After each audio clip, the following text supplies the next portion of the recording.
Castle of Wizardry, Book 4 of the Belgariad, by David Eddings, Prologue. Being an account of how Riva Irongrip became guardian of the Orb of Aldur, and of the evil wrought by Nyssa, based upon the Book of Aelorn, and later accounts. Now a time came, when Carach and his 3 sons went with Belgarath the sorcerer into Meloria.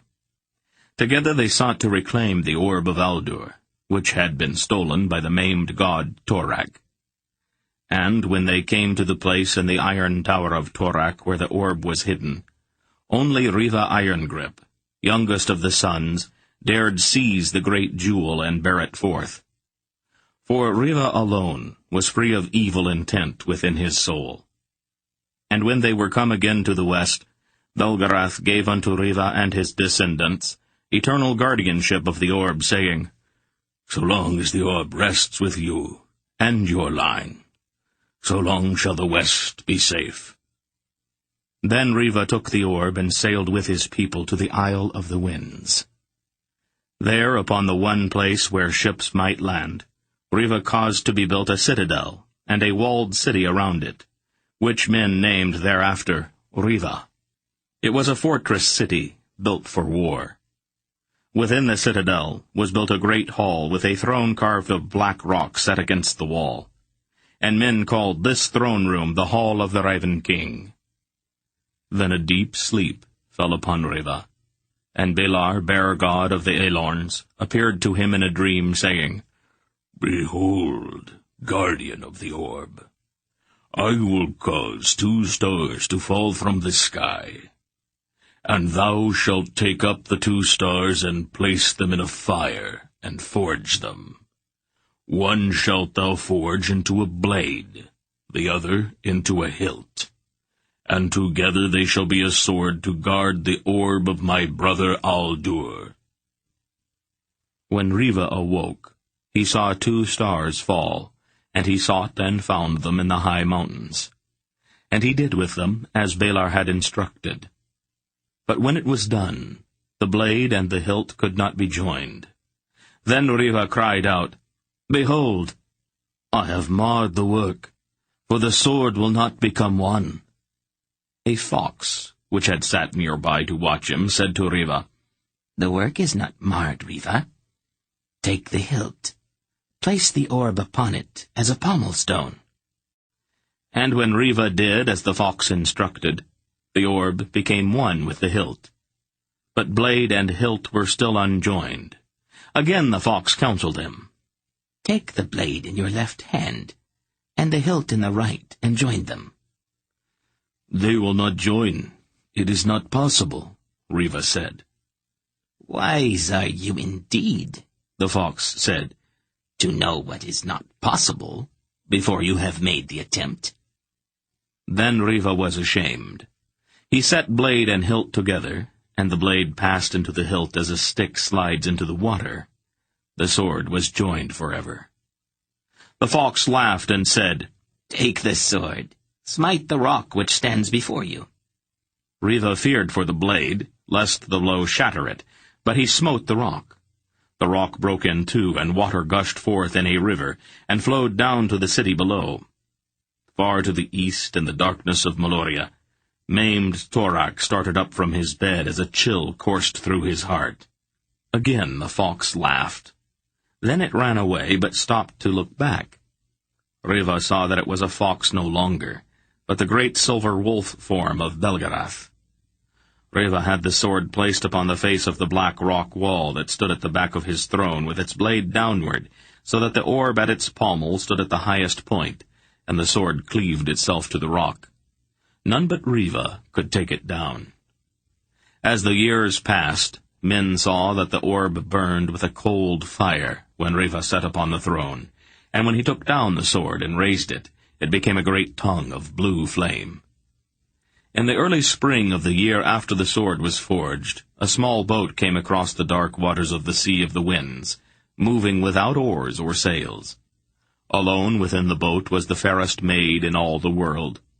Her name was Beldaran, beloved daughter of Belgarath, and she had come to be a wife to Riva. and Riva's heart melted with love for her, as had been ordained from the beginning of time. In the year that followed the wedding of Belgariad to Riva, a son was born to them upon Eristide. And upon the right hand of the son of Riva was the mark of the orb. Straightway Riva carried his infant man-child to the hall of the Raven King, and placed the tiny hand upon the orb. The orb knew the child, and glowed with love for him. Ever afterward, the hand of each descendant of Riva bore the mark of the orb, that it might know him, and not destroy him when he touched it. For only one of Riva's line could touch the orb in safety. With each touch of infant hand upon the orb, the bond between Riva's line and the orb grew stronger, and with each joining the brilliance of the orb increased. Thus it was in the city of Riva for 1,000 years. Sometimes strangers sailed into the Sea of Winds, seeking trade. But the ships of Skerech, bound to defend the Isle of the Winds, fell upon the strangers and destroyed them. But in time, the Aelorn kings met and determined in council that these strangers were not the servants of Torak, but bowed instead to the god Nidra. Then they agreed to let the ships sail the Sea of Winds unmolested. For the Raven King told his fellow monarchs, "A time may come when the sons of Nidra will join with us in our struggle against Angarax of Torak One-Eye. Let us not offend Nidra by sinking the ships of his children." The ruler of Riva spoke wisely, and the Aelorn kings agreed, knowing that the world was changing. Then treaties were signed with the sons of Nidra, who took a childish delight in signing scraps of parchment. But when they sailed into the harbor at Riva, with their ships bearing full loads of gaudy trinkets upon which they placed high value, the Raven King laughed at their folly, and closed the gates of the city to them. The sons of Nidra importuned the king, whom they called emperor, to force the city gates, so that they might hawk their wares in the streets, and the emperor sent his army to the isle. Now to permit these strangers from the kingdom they called Tolnidra passage upon the sea was one thing, but to let them land an army at the gates of Riva without challenge was quite another. The Raven King ordered that the strand before the city be cleared, and the harbor be swept clean of the ships of Tolnidra. And it was done. Great was the wrath of the emperor of Tolnidra. He assembled his armies to cross the Sea of the Winds and do war. Then the peace-loving Aelorns held council to try reason upon this rash emperor, and they sent out a message to advise him that should he persist, they would rise up and destroy emperor and kingdom, and sweep the wreckage thereof into the sea. And the emperor gave heed to this quiet remonstrance, and abandoned his desperate adventure. As years passed, and the Raven King realized that these merchants from Tolnidra were harmless, he allowed them to build a village upon the strand before his city, and there to display their useless goods. Their desperation to sell or trade came to amuse him, and he asked his people to buy some few items from them, though no purpose could be found for the goods thus purchased. Then, 4,002 years from the day when accursed Torak raised the stolen orb and cracked open the world, other strange people came to the village, which the sons of Nidra had built outside the walls of Riva. And it was learned of these strangers that they were the sons of the god Issa. They called themselves Nai-Isans, and they claimed that their ruler was a woman, which seemed unnatural to all who heard. The name of this queen was Salmisra. They came in dissembling guise, saying that they brought rich gifts from their queen for the Raven King and his family. Hearing this, Gorek the Wise, aged king in the line of Riva, grew curious to know more of these children of Issa and their queen. With his wife, his 2 sons, and their wives, and all his royal grandchildren, he went from out of the fortress and the city to visit the pavilion of the Nai-Isans, to greet them courteously, and to receive from them the valueless gifts sent by the harlot of Stithistor. With smiles of greeting, the Raven King and his family were welcomed into the pavilion of the strangers.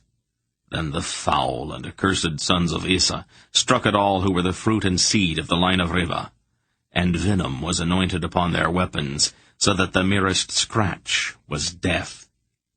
Mighty even in age, Gurek struggled with the assassins, not to save himself, for he felt death in his veins from the first blow, but to save at least one of his grandsons, that his line might continue. Alas, all were doomed, save only one child, who fled and cast himself into the sea. When Gurek saw this, he covered his head with his cloak, groaned, and fell dying beneath the knives of Nyissa. When word of this reached Brand, warder of the citadel, his wrath was dreadful. The traitorous assassins were overcome, and Brand questioned each in turn in ways that made brave men tremble, and the truth was wrung from them. Gurek and his family had been foully murdered at the instructions of Salmisra, Snake Queen of the Naissans. Of the child who had cast himself into the sea there was no trace. One assassin claimed that he had seen a snowy owl swoop down and bear the child away, but he was not believed, though even the severest urging would not make him change his story. Then all Algaria made dreadful war upon the sons of Issa, and tore down their cities, and put all they could find to the sword. And in her final hour, Salmisra confessed that the evil deed had been done at the urging of Torak One-Eye and his servant Zedar. Thus there was no longer a Riven king and guardian of the orb, though Brand and those of the same name who followed reluctantly took up rule of Riva. Rumor, ever vagrant, persisted in the years that followed, saying that the seed of Riva still lay hidden in some remote land.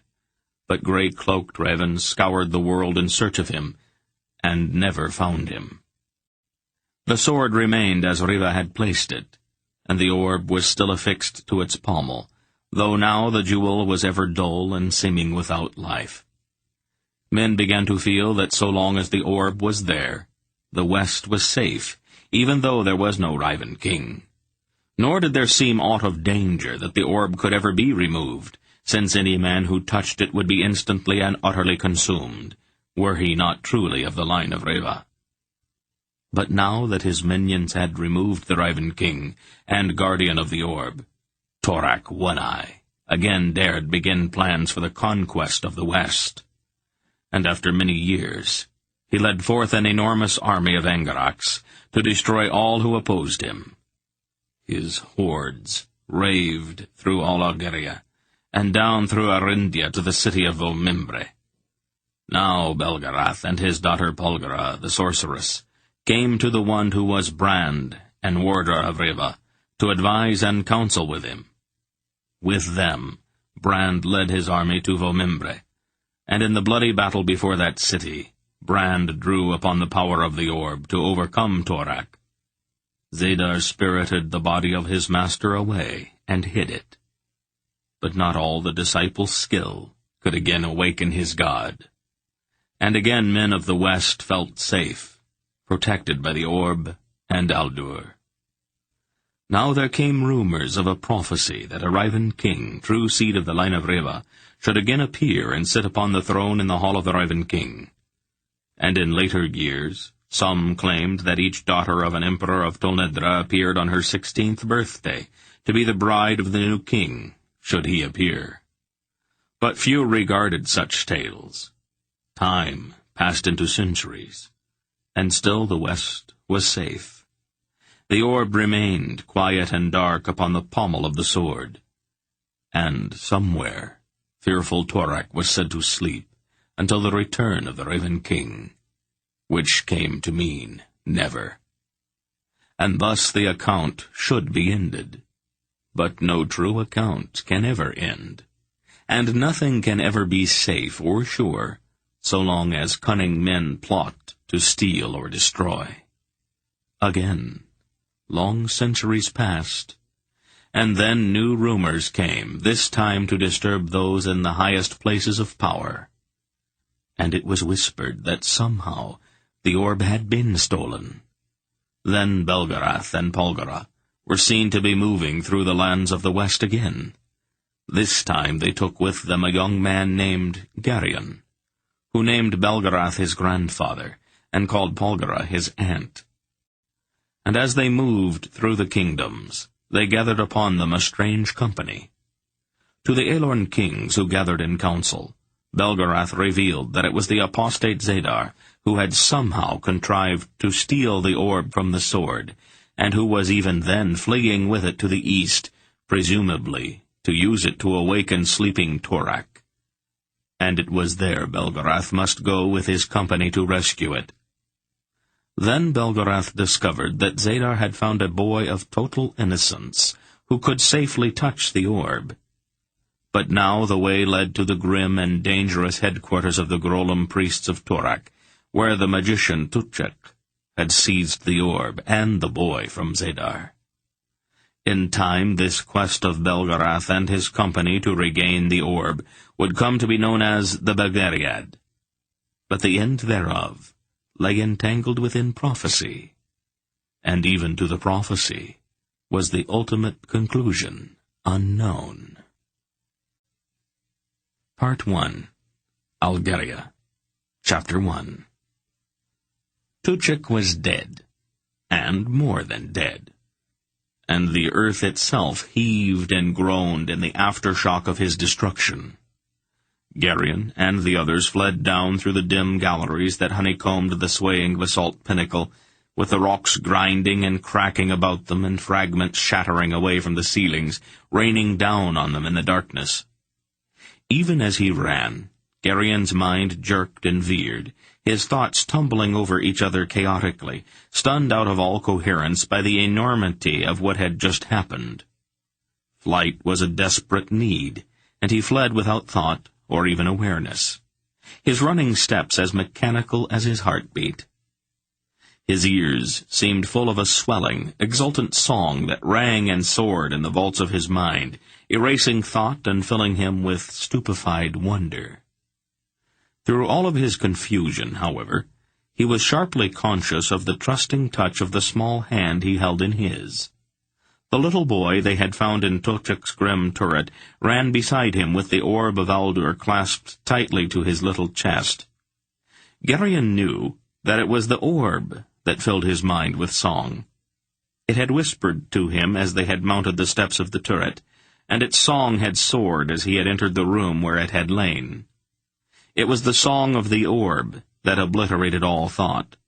More than shock or the thunderous detonation that had destroyed Tuchek and tumbled Belgarath across the floor like a rag doll, or the deep sullen boom of the earthquake that had followed. Garion struggled with it as he ran, trying desperately to pull his wits into some kind of order.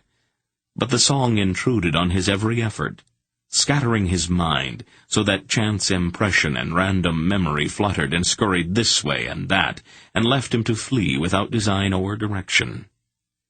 The dank reek of the slave pens lying just beneath the disintegrating city of Rachthol came sharply through the shadowy galleries. As if suddenly awakened by that single stimulus, a flood of memories, of other smells, crashed in on Garion's consciousness.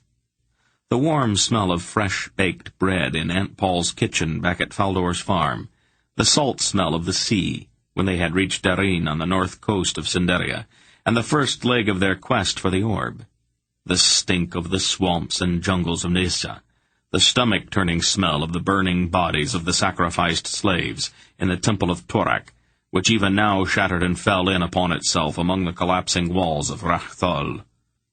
But, oddly, the smell that came sharpest to his confused memory was the sun-warmed scent of Princess Zenedra's hair. "Garion!" Aunt Paul's voice came sharply to him in the near dark through which they ran. "Watch where you are going!" And he struggled to pull his mind back from its wandering, even as he stumbled over a pile of broken rock where a large stretch of ceiling had fallen to the floor. The terrified wails of the imprisoned slaves locked in clammy cells rose all around them now, joining in a weird counter-harmony with the rumble and boom of earthquake. Other sounds came from the darkness as well. Confused shouts in harshly accented Murgo voices, the lurching stagger of running feet, the clanging of an unlatched iron cell door swinging wildly as the huge rock pinnacle swayed and shuddered and heaved in the surging roll. Dust billowed through the dark caves, a thick, choking rock dust that stung their eyes and made them all cough almost continually as they clambered over the broken rubble. Geryon carefully lifting the trusting little boy over the pile of shattered rock, and the child looked into his face, calm and smiling, despite the chaos of noise and stink all around them in the oppressive dimness. He started to set the child down again, but changed his mind. It would be easier and safer to carry the boy. He turned to go on along the passageway, but he recoiled sharply as his foot came down on something soft. He peered at the floor, then felt his stomach suddenly heave with revulsion as he saw that he had stepped on a lifeless human hand protruding from the rock fall. They ran on through the heaving darkness with the black Murgle robes which had disguised them flapping around their legs and the dust still thick in the air about them. "Stop!" Relg, the Olgo zealot, raised his hand and stood with his head cocked to one side, listening intently. "Not here," Barak told him, still lumbering forward with the dazed Belgarath in his arms. "Move, Relg!" "Be still," Relg ordered. "I'm trying to listen." And then he shook his head. "Go back," he barked, turning quickly and pushing at them. "Run!" "There are Murgos back there," Barak objected. "Run," Relg repeated. "The side of the mountain's breaking away." Even as they turned, a new and dreadful creaking roar surrounded them. Screeching in protest, the rock ripped apart with a long, hideous tearing. A sudden flood of light filled the gallery along which they fled as a great crack opened in the side of the basalt peak, widening ponderously as a vast chunk of the mountainside toppled slowly outward to fall to the floor of the wasteland thousands of feet below. The red glow of the new-risen sun was blinding as the dark world of the caves was violently opened, and the great wound in the side of the peak revealed a dozen or more dark openings, both above and beneath, where caves suddenly ran out into nothingness. "There!" a shout came from overhead. Geryon jerked his head around. Perhaps 50 feet above and out along the sharp angle of the face, a half-dozen black-robed Murgos, swords drawn, stood in a cave mouth, with the dust billowing about them. One was pointing excitedly at the fleeing fugitives. And then the peak heaved again, and another great slab of rock sheared away, carrying the shrieking Murgles into the abyss beneath. "Run!" Relg shouted again, and they all pounded along at his heels, back into the darkness of the shuddering passageway. "Stop for a minute," Barak gasped, plowing to a sudden halt after they had retreated several hundred yards. "Let me get my breath." He lowered Belgarath to the floor, his huge chest heaving. "Can I help thee, my lord?" Mandarallan offered quickly. "No," Barak panted. "I can manage it all right. I'm just a little winded." The big man peered around. "What happened back there? What set all of this off?" "Belgarath and Tuchek had a bit of a disagreement," Silk told him, with a sardonic understatement. "It got a little out of hand toward the end." "What happened to Tuchek?" Barak asked, still gasping for breath. "I didn't see anybody else when Mandarallan and I broke into that room." "He destroyed himself," Polra replied, kneeling to examine Belgarath's face. "We saw no body, my lady," Mandarallan noted, peering into the darkness with his great broadsword in his hand. "There wasn't that much of him left," Silk said. "Are we safe here?" Polgara asked Relg. The Olgo set the side of his head against the wall of the passageway, listening intently. Then he nodded. "For the moment," he replied. "Let's stop here for a while, then. I want to have a look at my father. Make some light." Relg fumbled in the pouches at his belt and mixed the two substances that gave off the faint Olgo light. Silk looked curiously at Polgara. "What really happened?" he asked her. "Did Belgarath do that to Tuchek?" She shook her head, her hands lightly touching her father's chest. Tuchik tried to unmake the orb for some reason. Something happened to frighten him so much that he forgot the first rule.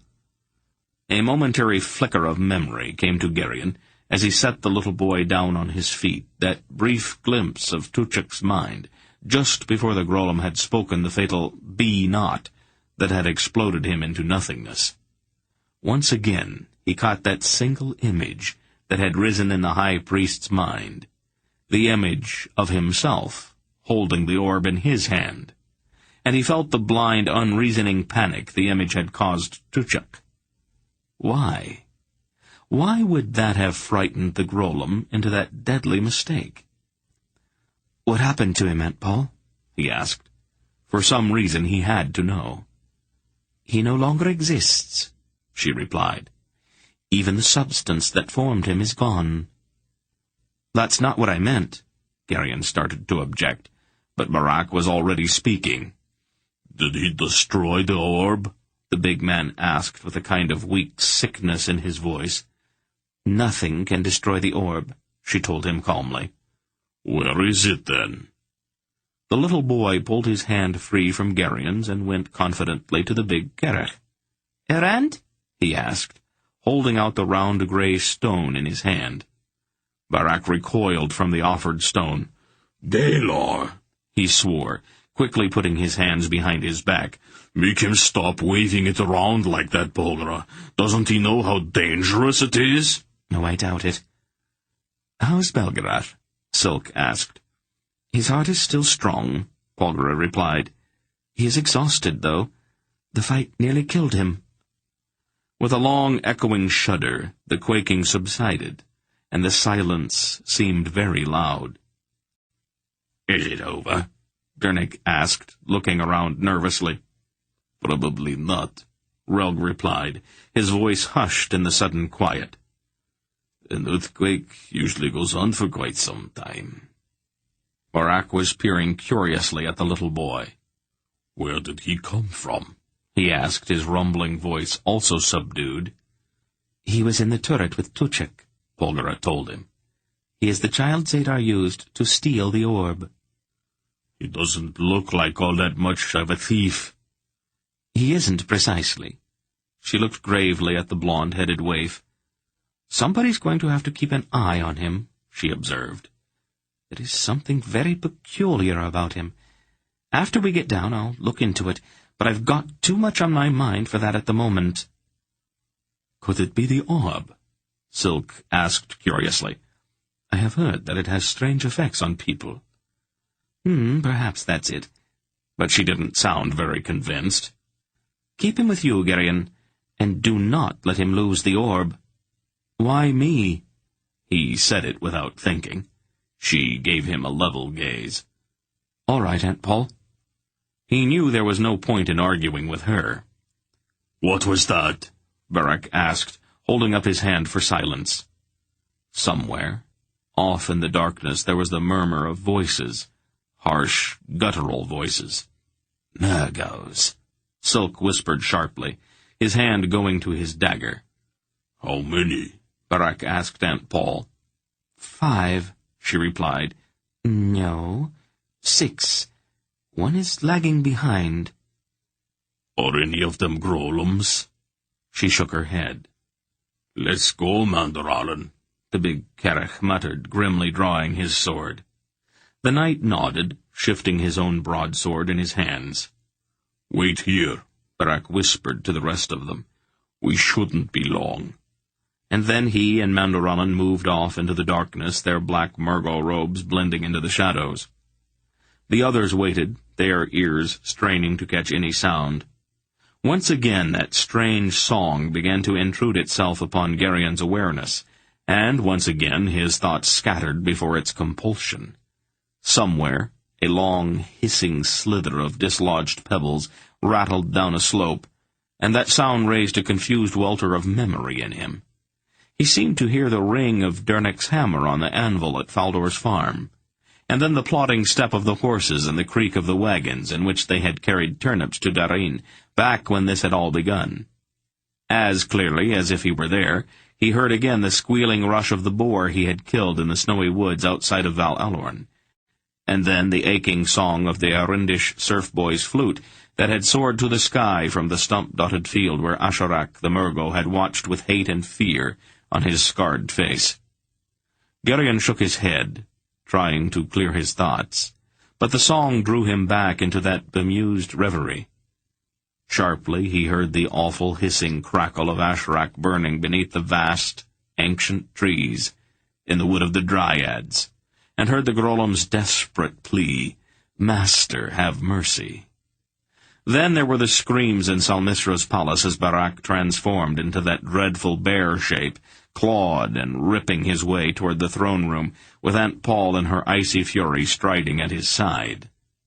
And then the voice that had always been in his mind was there again. "Stop fighting with it." "What is it?" Geryon demanded, trying to focus his thoughts. "It's the orb." "What's it doing?" "It wants to know you. This is its way of finding things out." "Can't it wait? We don't really have time just now." "You can try to explain that if you'd like." The voice sounded amused. "It might listen, but I doubt it. It's been waiting for you for a very long time." "Why me?" "Don't you ever get tired of saying that?" "Is it doing the same thing to the others?" "To a lesser degree. You might as well relax. One way or another, it is going to get what it wants." There was a sudden ring of steel against steel somewhere off in the dark passageways, and a startled cry. Then Geryon heard the crunch of blows, and someone groaned. After that, there was silence. A few moments later they heard the scuff of footsteps, and Barak and Mandoralin returned. "We couldn't find that one who was coming along behind the rest of them," Barak reported. "Is Belgariad showing any signs of coming around yet?" Polgara shook her head. "He is still completely dazed." "I'll carry him then. We had better go. It is a long way back down, and these caves are going to be full of Murgos before long." "In a moment," she said. "Relg, do you know where we are?" "Roughly." "Take us back to the place where we left the slave woman," she instructed in a tone that tolerated no objection. Relg's face went hard, but he said nothing. Barak bent and picked up the unconscious Belgariad. Geryon held out his arms, and the little boy obediently came to him, the orb still held protectively against his chest. The child seemed peculiarly light, and Geryon carried him with almost no effort. Relg lifted his faintly glowing wooden bowl to illuminate their path, and they started out again, twisting and turning, following a zigzag course that went deeper and deeper into the gloomy caves. The darkness of the peak above them seemed to bear down on Geryon's shoulders with a greater and greater weight the farther they went. The song in his mind swelled again, and the faint light Relg carried sent his thoughts roving once more. Now that he understood what was happening, it seemed to go more easily. The song opened his mind, and the orb leached out every thought and memory, passing through his life with a light, flickering touch. It had a peculiar kind of curiosity, lingering often on things Geryon did not think were all that important, and barely touching matters that had seemed so dreadfully urgent when they had occurred. It traced out in detail each step they had taken in their long journey to Rachtal. It passed with them to the crystal chamber in the mountains above Meragor, where Geryon had touched the stillborn colt and given life in that oddly necessary act of atonement that had somehow made up for the burning of Eshrak. It went down with them into the vale, where Geryon had turned over the large white rock in his first conscious attempt to use the will and the word objectively. It scarcely noticed the dreadful fight with Groll, the Eldrak, nor the visit to the caves of Ulgo, but seemed to have a great curiosity about the shield of imagining which Geryon and Aunt Paul had erected to conceal their movements from the searching minds of the Grolims as they had approached Rachthal. It ignored the death of Brill and the sickening ceremonies in the Temple of Turak, but lingered instead on the conversation between Belgariad and Tuchek in the Grolim high priest's hanging turret. And then, most peculiarly, It went back to sift through every one of Gerian's memories of Princess Senedra, of the way the sun caught her coppery hair, of the lithe grace of her movements, of her scent, of each unconscious gesture, of the flicker and play of emotion across her tiny, exquisite face. It lingered on her in a way that Gerian eventually found unsettling. At the same time, he found himself a bit surprised that so much of what the princess had said and done had stuck so firmly in his memory. "Gerian," Aunt Paul said, "what is the matter with you? I told you to hold on to the child. Now pay attention. This is not the time for daydreaming." I was... How could he explain it? "You were what?" Nothing. They moved on, and there were periodic tremors as the earth settled uneasily. The huge basalt pinnacle swayed and groaned each time the earth shuddered and convulsed under its base, and at each new quiver they stopped, almost fearing to breathe. "How far down have we come?" Silk asked, looking around nervously. "1,000 feet, perhaps," Relg replied. "That's all? We will be penned up in here for a week at this rate." Relg shrugged his heavy shoulders. "It will take as long as it takes," he said in his harsh voice as they moved on. There were Murgos in the next gallery, and another nasty little fight in the darkness. Mandaralan was limping when he came back. "Why didn't you wait for me?" Barak demanded crossly. Mandaralan shrugged. "They were but 3, my lord." "There is just no point in trying to talk to you. Do you know that?" Barak sounded disgusted. "Are you all right?" Bolgara asked the knight. "Oh, mere scratch, my lady," Mandaralan replied indifferently. "It is of no moment." The rock floor of the gallery shuddered and heaved again, and the booming noise echoed up through the caves. They all stood frozen, but the uneasy movement of the earth subsided after a few moments. They moved steadily downward through the passageways and caves. The aftershocks of the earthquake that had shattered Rachtal and sent Tuchek's turret crashing to the floor of the wasteland of Murgos continued at intervals.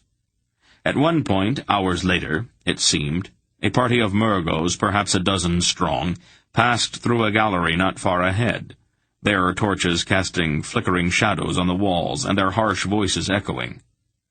After a brief, whispered conference, Barak and Mandaralan let them go by unmolested and unaware of the terrible violence lurking in the shadows not 20 yards away. After they were out of earshot, Relg uncovered his light again and selected yet another passageway. They moved on, descending, twisting, zigzagging their way down through the caves toward the foot of the pinnacle and the dubious safety of the wasteland which lay outside. While the song of the orb did not diminish in any way, Gerian was at least able to think as he followed Silk along the twisting passageways with the little boy held in his arms. He thought that perhaps it was because he had grown at least partially accustomed to it, or maybe its attention was concentrated on one of the others. They had done it. That was the amazing thing. Despite all of the odds against them, they had retrieved the orb. The search that had so abruptly interrupted his quiet life at Faldor's farm was over. But it had changed him in so many ways that the boy who had crept out through the gate at Faldor's farm in the middle of a wind-swept autumn night no longer even existed. Gerian could feel the power he had discovered within himself even now, and he knew that power was there for a reason. There had been hints along the way, vague, half-spoken, sometimes only implied, that the return of the orb to its proper place was only a beginning of something much larger and much more serious. Gerian was absolutely certain that this was not the end of it. "It's about time," the dry voice in his mind said. "What's that supposed to mean? Why do I have to explain this every single time?" "Explain what?" "That I know what you're thinking. It's not as if we were completely separate, you know." "All right, then. Where do we go from here?" "To Riva." "And after that?" We'll see. You're not going to tell me? No, not yet. You haven't come nearly as far as you think you have. There's still a very long way to go. If you aren't going to tell me anything, why don't you just leave me alone? I just wanted to advise you not to make any long-term plans. The recovery of the orb was only a step, an important one, but only a beginning. And then, as if mention of it somehow reminded the orb of Gerion's presence, its song returned in full force, and Gerion's concentration dissolved. Not much later, Relg stopped, lifting the faint light aloft. "What's the trouble?" Barak demanded, lowering Belgariad to the floor again. "The ceiling fell in," Relg replied, pointing at the rubble choking the passageway ahead. "We can't get through." He looked at Aunt Paul. "I'm sorry," he said, and Gerion felt that he really meant it. "That woman we left down here is on the other side of the cave-in." "Find another way," she told him shortly. "There isn't any. This was the only passageway leading to the pool where we found her." "We will have to clear it, then." Relg shook his head gravely. "We'd just bring more of it down on top of us. It probably fell in on her as well. At least we can hope so." "Isn't that just a bit contemptible, Relg?" Silk asked pointedly. The Olgo turned to regard the little man. "She has water there, and sufficient air to breathe. If the cave-in didn't kill her, she could live for weeks before she starves to death." There was a peculiar, quiet regret in Relg's voice. Silk stared at him for a moment. "Sorry, Relg. I misunderstood." "People who live in caves have no desire to see anyone trapped like that." Polgara, however, was considering the rubble-blocked passageway. "We have to get her out of there." "Relg could be right, you know," Barak pointed out. "For all we know, she's buried under the half of the mountain." Polgara shook her head. "No," she disagreed. "Taiba's still alive, and we cannot leave without her. She is as important to all of this as any one of us." She turned back to Relg. "You will have to go get her," she told him firmly. Relg's large dark eyes widened. "You can't be asking that," he protested. "There is no alternative." "You can do it, Relg," Dernick encouraged the zealot. "You can go through the rock and bring her out the same way you carried Silk out of that pit where Tar Urgus had him." Relg had begun to tremble violently. "I can't." His voice was choked. "I'd have to touch her, put my hands on her. It's a sin." "This is most uncharitable of thee, Relg," Mandaralan told him. "There is no sin in giving aid to the weak and helpless. Consideration for the unfortunate is a paramount responsibility of all decent men, and no force in all of the world can curb the pure spirit. If compassion doth not move thee to fly to her aid, then mayest thou not, perhaps, regard her rescue a test of thy purity?" "You don't understand," Relg told him in an anguished voice. He turned back to Polgara. "Don't make me do this. I beg of you." "You must," she replied quietly. "I'm sorry, Relg, but there is no other way." A dozen emotions played across the fanatic's face as he shrank under Aunt Paul's unrelenting gaze. Then, with a strangled cry, he turned and put his hand to the solid rock face at the side of the passageway. With a dreadful concentration, he pushed his fingers into the rock, demonstrating once more his uncanny ability to slip his very substance through seemingly unyielding stone. Silk quickly turned his back. "I cannot stand to watch that," the little man choked. And then Relg was gone, submerged in the rock. "Why does he make so much fuss about touching people?" Barak demanded. But Gerion knew why. His enforced companionship with the ranting the ride across Algaria had given him a sharp insight into the workings of Relg's mind. The harsh-voiced denunciations of the sins of others served primarily to conceal Relg's own weaknesses. Geryon had listened for hours at a time to hysterical and sometimes incoherent confessions about the lustful thoughts that raged through the fanatic's mind almost continually. Taiba, the lush-bodied Marag slave woman, would represent for Relg the ultimate temptation, and he would fear her more than death itself. In silence they waited. Somewhere a slow drip of water measured the passing seconds. The earth shuddered from time to time as the last uneasy shocks of earthquake trembled beneath their feet. The minutes dragged on in the dim cavern. And then there was a flicker of movement, and Relg emerged from the rock wall carrying the half-naked Taiba. Her arms were desperately clasped about his neck, and her face was buried in his shoulder. She was whimpering in terror and trembling uncontrollably. Relg's face was twisted into an agony. Tears of anguish streamed openly from his eyes, and his teeth were clenched as if he were in the grip of intolerable pain. His arms, however, cradled the terrified slave woman protectively, almost gently, and even when they were free of the rock, he held her closely against him, as if he intended to hold her thus forever. Chapter 2. It was noon when they reached the foot of the basalt tower and the large cave where they had left the horses. Silk went to the cave mouth to stand watch as Barak carefully lowered Belgariad to the floor. "He's heavier than he looks," the big man grunted, wiping the sweat from his face. "Shouldn't he be starting to come around?" "It may be days before he's fully conscious," Belgariad replied. "Just cover him and let him sleep." "How is he going to ride?" "I will take care of that." "Nobody's going to be riding anywhere for a while," Silk announced from the narrow mouth of the cave. "The Murgos are swarming around out there like hornets." "We'll wait until dark," Belgariad decided. "We all need some rest anyway."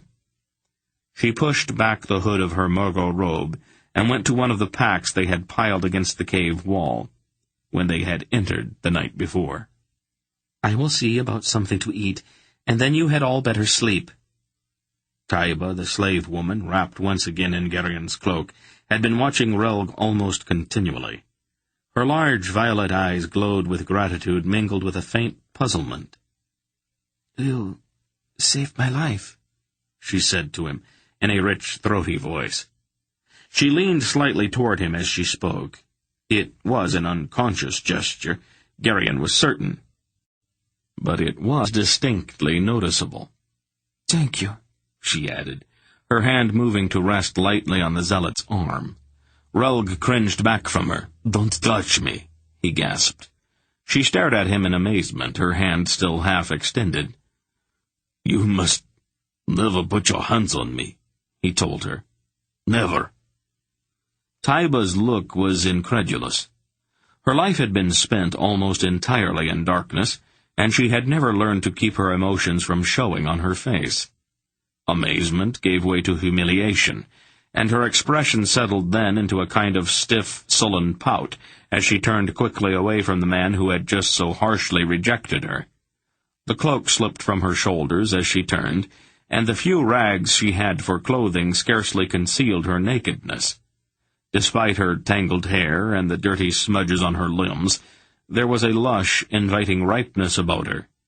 Relg stared at her, and began to tremble. Then he quickly turned, moved as far away from her as possible, and dropped to his knees, praying desperately, and pressing his face against the rocky floor of the cave. "Is he all right?" Taiba asked quickly. "He's got some problems," Barak replied. "You'll get used to it." "Taiba," Belgariad said, "come over here." She looked critically at the woman's scanty clothing. "We are going to have to get something together for you to wear. It is very cold outside. There are other reasons, too, it appears." "I'll see what I can find in the packs," Dernick offered. "We'll need something for the boy, too, I think.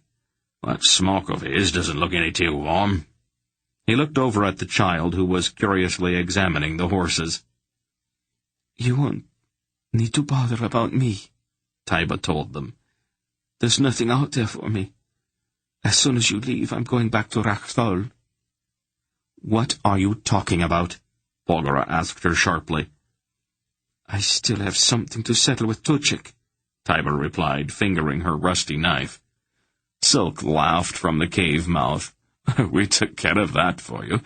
Rakthol is falling to pieces up there, and there isn't enough left of Tuchik to make a smudge on the floor." "Dead?" she gasped. "How?" "You wouldn't believe it," Silk told her. "Did he suffer?" She said it with a terrible eagerness. "More than you could ever imagine," Polgara replied. Taiba drew in a long, shuddering breath, and then she began to cry. Aunt Paul opened her arms and took the sobbing woman into them, comforting her even as she had comforted Geryon so often when he was small. Geryon sank wearily to the floor, resting his back against the rocky wall of the cave. Waves of exhaustion washed over him, and a great lassitude drained him of all consciously directed thought. Once again the orb sang to him, but lulling now. Its curiosity about him apparently was satisfied, and its song seemed to be there only to maintain the contact between them. Geryon was too tired even to be curious about why the stone took such pleasure in his company. The little boy turned from his curious examination of the horses and went to where Taiba sat with one of Aunt Paul's arms about her shoulders. He looked puzzled and reached out with one hand to touch his fingers to her tear-streaked face. "What does he want?" Taiba asked. "He has probably never seen tears before," Aunt Paul replied. Taiba stared at the child's serious little face, and then suddenly laughed through her tears and gave him a quick embrace. The little boy smiled then. "Errand?" he asked, offering her the orb. "Do not take it, Taiba," Polgara told her very quietly. "Don't even touch it." Taiba looked at the smiling child and shook her head. The little boy sighed, then came across the cave, sat down beside Geryon, and nestled against him. Barak had gone a short distance back up the passageway they had followed. Now he returned, his face grim. "I can hear Murgos moving around up there," the big man reported. "You cannot tell how far away they are, with all of the echoes in these caves, but it sounds as if they were exploring every cave and passageway." "Let us find some defensible spot, then, my lord, and give them reason to look for us elsewhere," Mandaralan suggested gaily. Interesting notion," Barak replied. "But I'm afraid it wouldn't work. Sooner or later they're going to find us."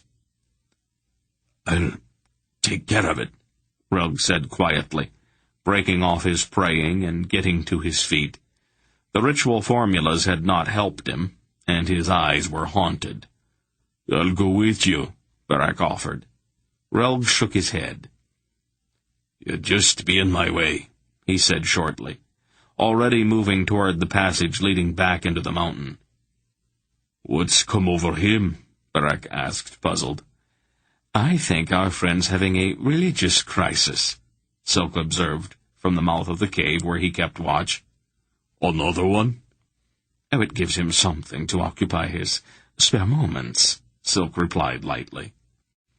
"Come and eat," Aunt Paul told them, laying slices of bread and cheese on top of one of the packs. "Then I want to have a look at that cut on your leg, Mandaralan."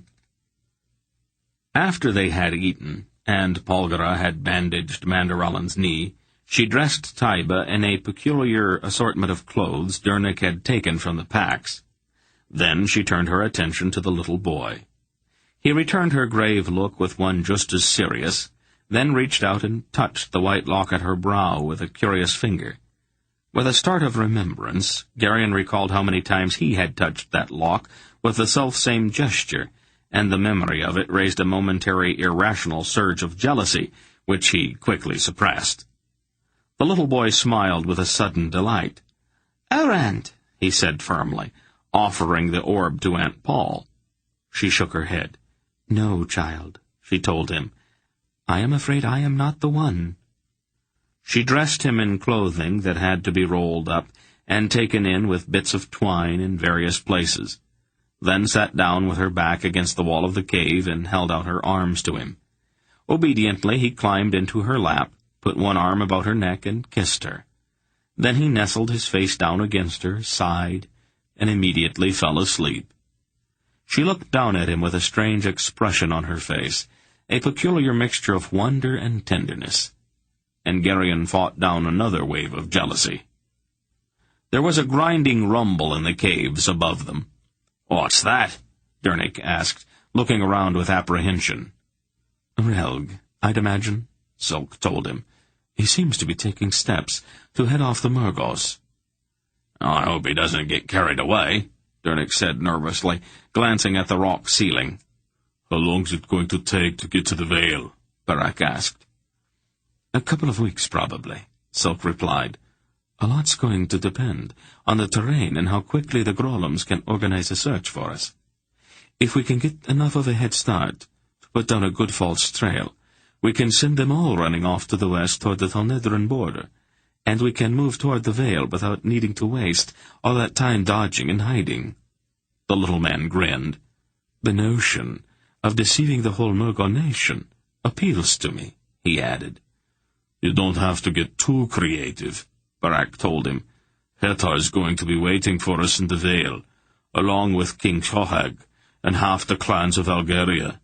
They will be awfully disappointed if we don't bring them at least a few Murgos."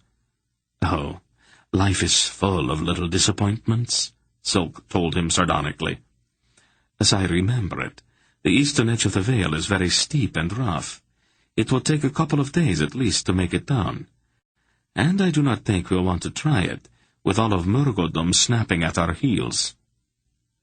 It was mid-afternoon when Relg returned. His exertions seemed to have quieted some of the turmoil in his mind, but there was still a haunted look in his eyes, and he deliberately avoided Taiba's violet-eyed gaze. "I pulled down the ceilings of all the galleries leading into this cave," he reported shortly. "We are safe now." Polgara, who had seemed asleep, opened her eyes. "Get some rest," she told him.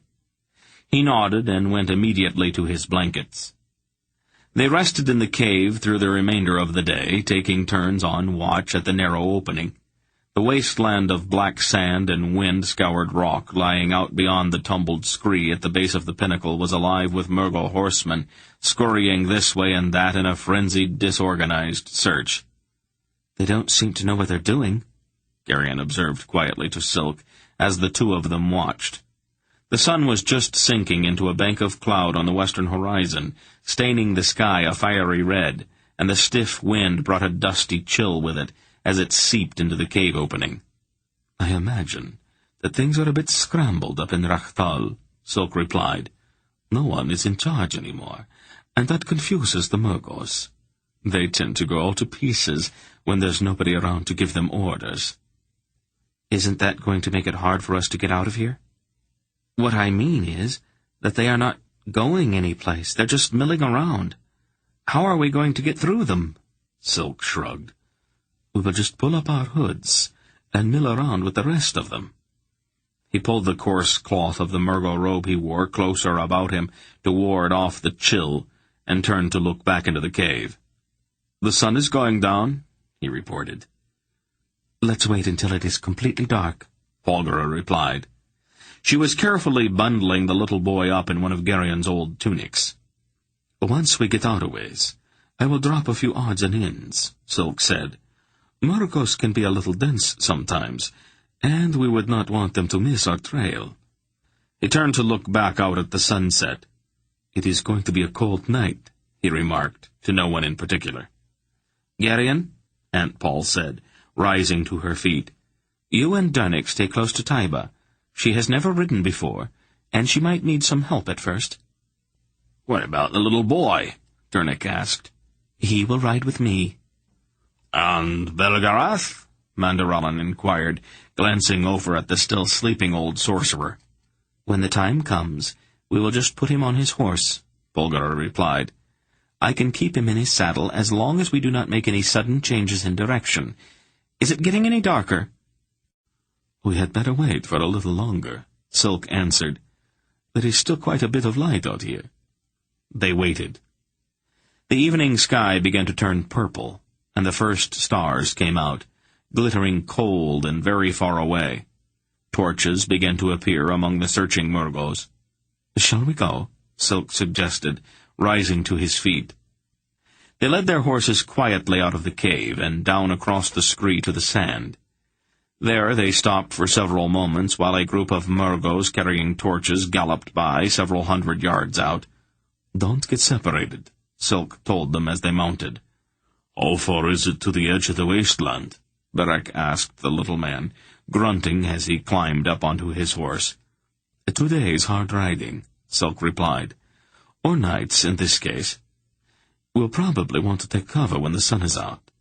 We don't look all that much like Murgos." "Let's get started," Belgariad told him. They moved out at a walk, going slowly until Taiba became more sure of herself and Belgariad showed that he could stay in his saddle, even though he could not yet communicate with anyone.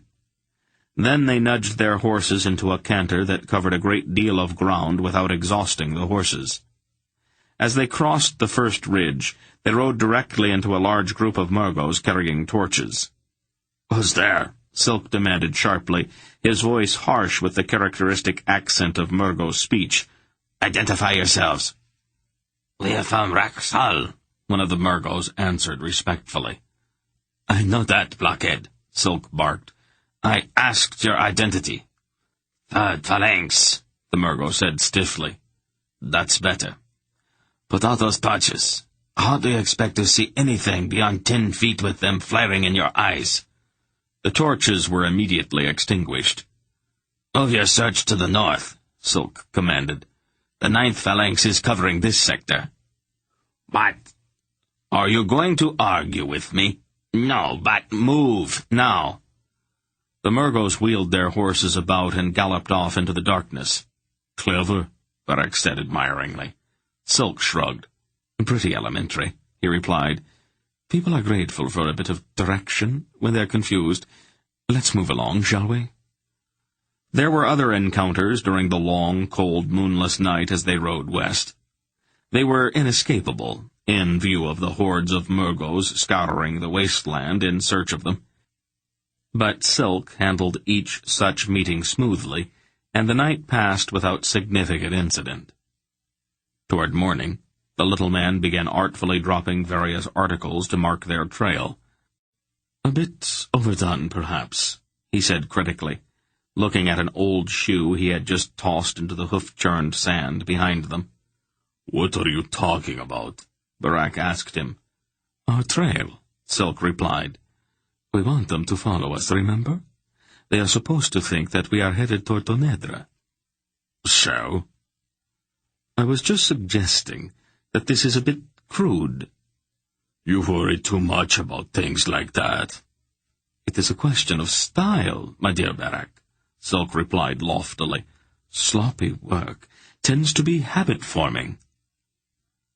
As the first steel-gray light of dawn began to creep across the wintry sky, they took shelter among the boulders of one of the ridges that laced the floor of the wasteland. Dernick, Beric, and Mandoralan stretched the canvas of their tents tautly over a narrow ravine on the west side of the ridge and sprinkled sand on top of it to disguise their makeshift shelter.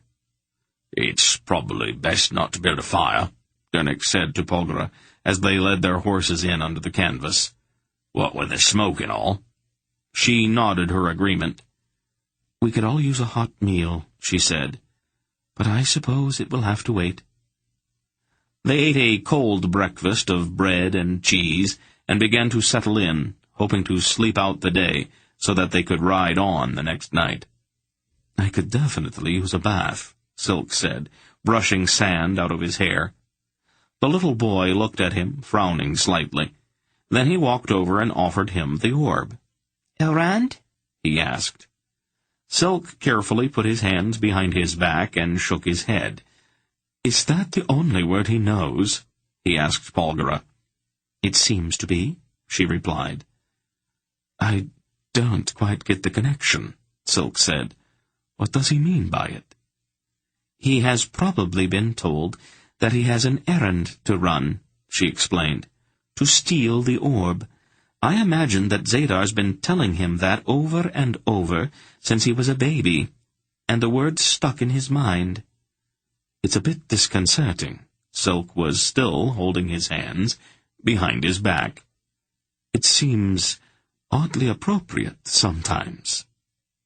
He doesn't appear to think the way we do, she told him. The only purpose he has in life is to give the orb to someone, anyone, it would seem. She frowned thoughtfully.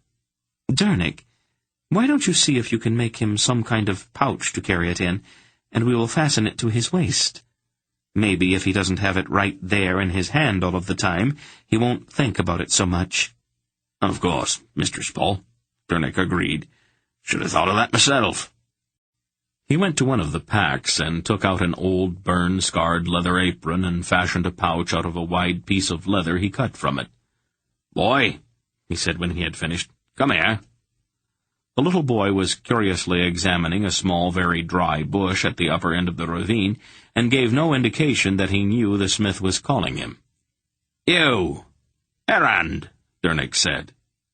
The little boy looked around quickly and smiled as he went to Dernick. Why did you call him that? Silk asked curiously. Dernick shrugged. He seems to be fond of the word. Answers to it. It'll do for a name until we can find something more suitable, I suppose. Errand? The child asked, offering the orb to Dernick. Dernick smiled at him, bent over and held the mouth of the pouch open. Put it near, Errand, he instructed, and we'll tie it up all nice and safe so you won't lose it. The little boy delightedly deposited the orb in the leather pouch. Errand, he declared firmly. I suppose so, Dernick agreed. He pulled the drawstring tight and then tied the pouch to the bit of rope the boy wore as a belt. There we are, Errand. All safe and secure now. Errand examined the pouch carefully, tugging at it a few times as if to be sure it was tightly tied. Then he gave a happy little laugh, put his arms about Dernick's neck, and kissed his cheek. Ah, he's a good lad, Dernick said, looking a trifle embarrassed. He is totally innocent, Aunt Paul told him, from where she was examining the sleeping Belgariad. He has no idea of the difference between good and evil, so everything in the world seems good to him. I wonder what it is like to see the world that way, Taiba mused, gently touching the child's smiling face. No sorrows, no fear, no pain. Just to love everything you see because you believe that everything is good. Relg, however, had looked up sharply. The troubled expression that had hovered on his face since he had rescued the trapped slave woman fell away to be replaced by that look of fanatic zeal that it had always worn before. Monstrous, he gasped. Taiba turned on him, her eyes hardening. What is so monstrous about happiness? She demanded, putting her arm about the boy. We aren't here to be happy, he replied, carefully avoiding her eyes. Why are we here, then? She challenged. To serve our God and to avoid sin. He still refused to look at her, and his tone seemed a trifle less certain. Well, I do not have a God, she retorted. And the child probably doesn't either. So if it is all the same to you, he and I will just concentrate on trying to be happy. And if a bit of sin gets involved in it, so what? Have you no shame? His voice was choked. I am what I am, she replied, and I won't apologize, since I didn't have very much to say about it. Boy, Relg snapped at the child. Come away from her at once. Taiba straightened, her face hardening even more, and she faced him defiantly. What do you think you're doing? She demanded. I will fight sin wherever I find it, he declared. Sin, sin, sin, she flared. Is that all you ever think about? It's my constant care. I guard against it every moment. She laughed. How tedious. Can't you think of anything better to do? Oh, I forgot, she added mockingly. There is all that praying, too, isn't there? All that bawling at your God about how vile you are. I think you must bore this Ul of yours tremendously sometimes. Do you know that? Enraged, Relg raised his fist. Don't ever speak Ul's name again. Will you hit me if I do? It doesn't matter that much. People have been hitting me all of my life. Go ahead, Relg. Why don't you hit me? She lifted her smudged face toward him. Relg's hand fell. Sensing her advantage, Taiba put her hands to the throat of the rough gray dress Polgara had given to her. I can't stop you, Relg, she told him. She began unfastening the dress. Watch me. You look at me all the time anyway. I have seen you with your hot eyes on me. You call me names and say that I am wicked, but still you watch. Look, then. Don't try to hide it.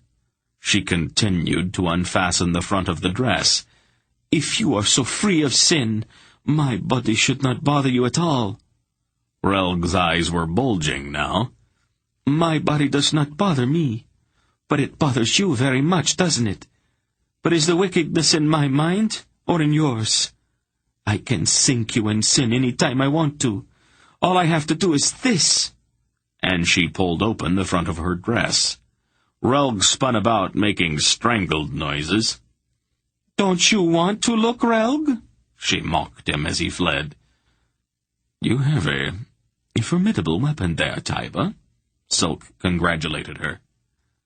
It was the only weapon I had in the slave pens, she told him. I learned to use it when I had to.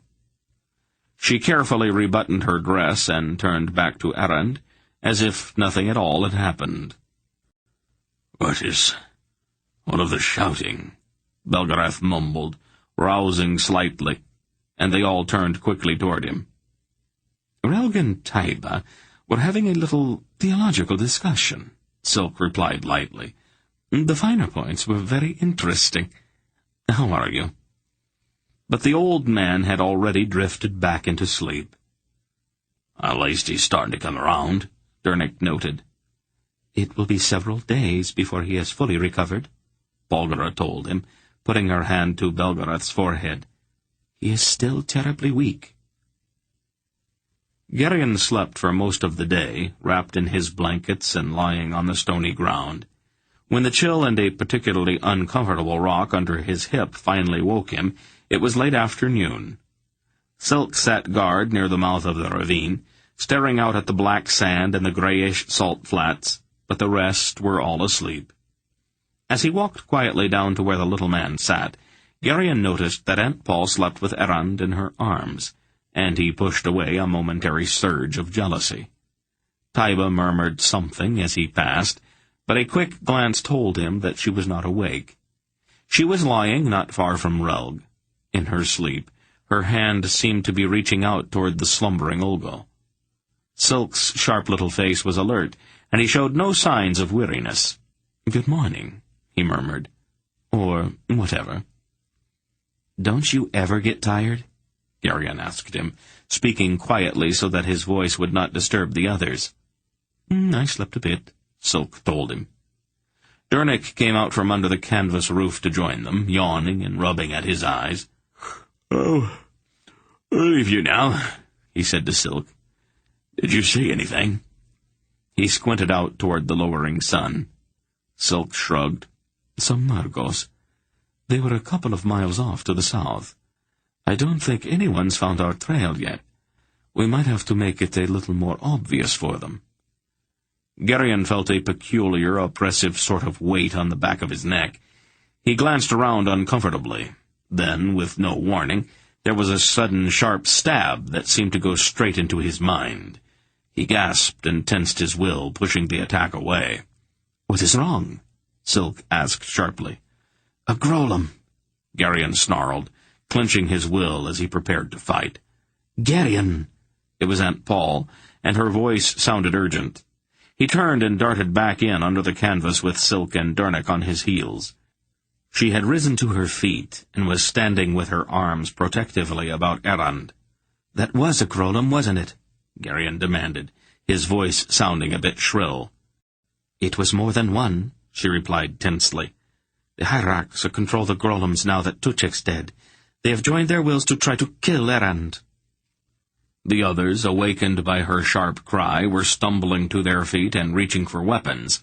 "Why are they after the boy?" Silk asked. "They know that he is the only one who can touch the orb.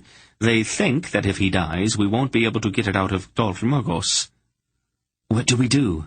Garion asked her, looking around helplessly.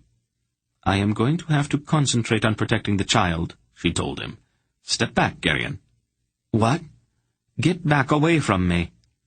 She bent and drew a circle in the sand, enclosing herself and the little boy in it. "Listen to me, all of you," she said. "Until we are out of this, none of you come any closer to me than this. I do not want any of you getting hurt." She drew herself up, and the white lock in her hair seemed to blaze. "Wait!" Garion exclaimed. "I don't dare. They could attack again at any moment. It is going to be up to you to protect your grandfather and the others." "Me? You're the only one who can do it. You have the power. Use it." She raised her hand. "How many of them are there that I have to fight off?" Garion demanded. But he already felt the sudden surge, and the peculiar roaring sound in his mind, as Aunt Paul's will thrust out. The air about her seemed to shimmer, distorting like heat waves on a summer afternoon. Garion could actually feel the barrier encircling her. "Aunt Paul!" he said to her. Then he raised his voice louder and shouted, "Aunt Paul!" She shook her head and pointed at her ear. She seemed to say something, but no sound penetrated the shimmering shield she had erected. "How many?" Garion mouthed the words exaggeratedly. She held up both hands with one thumb folded in. "9?" he mouthed again. She nodded, and then drew her cloak in around the little boy. "Well, Garion?" Silk asked then, his eyes penetrating. "What do we do now?" "Why are you asking me?" "You heard her. Belgariad's still in the daze, and she is busy. You are in charge now." "Me?" "What do we do?" Silk pressed. "You've got to learn to make decisions." "I don't know," Garion floundered helplessly. "Never admit that," Silk told him. "Act as if you know, even if you don't." We'll wait until it gets dark, I guess. Then we'll keep going the same way we have been." "There," Silk grinned. "See how easy it is." Chapter 3. There was the faintest sliver of a moon low over the horizon, as they started out across the black sand of the wasteland in the biting chill. Garion felt distinctly uncomfortable in the role Silk had thrust upon him. He knew that there had been no need for it, since they all knew where they were going and what they had to do. If any kind of leadership had actually been required, Silk himself was the logical one to provide it. But instead, the little man had placed the burden squarely on Garion's shoulders, and now seemed to be watching intently to see how he would handle it. There was no time for leadership, or even discussion, when, shortly after midnight, they ran into a party of Murgos. There were 6 of them, and they came galloping over a low ridge to the south and blundered directly into the middle of Garion's party. Barak and Mandaralan reacted with that instant violence of trained warriors, their swords whistling out of their sheaths to crunch with steely, ringing sounds into the mail-shirted bodies of the startled Murgos. Even as Garion struggled to draw his own sword, he saw one of the black-robed intruders tumble limply out of his saddle, while another, howling with pain and surprise, toppled slowly backward, clutching at his chest. There was a confusion of shouts and shrill screams from terrified horses as the men fought in the darkness. One frightened Murgo wheeled his mount to flee, but Garion, without even thinking, pulled his horse in front of him, sword raised to strike. The desperate Murgo made a frantic swing with his own weapon, but Garion easily parried the badly aimed swipe and flicked his blade lightly, whip-like, across the Murgo's shoulder. There was a satisfying crunch as the sharp edge bit into the Murgo's mail shirt. Geryon deftly parried another clumsy swing and whipped his blade again, slashing the Murgo across the face. All the instruction he had received from his friends seemed to click together into a single unified style that was part Carrick, part Arendish, part Elgar, and was distinctly Geryon's own. The style baffled the frightened Murgo, and his efforts became more desperate.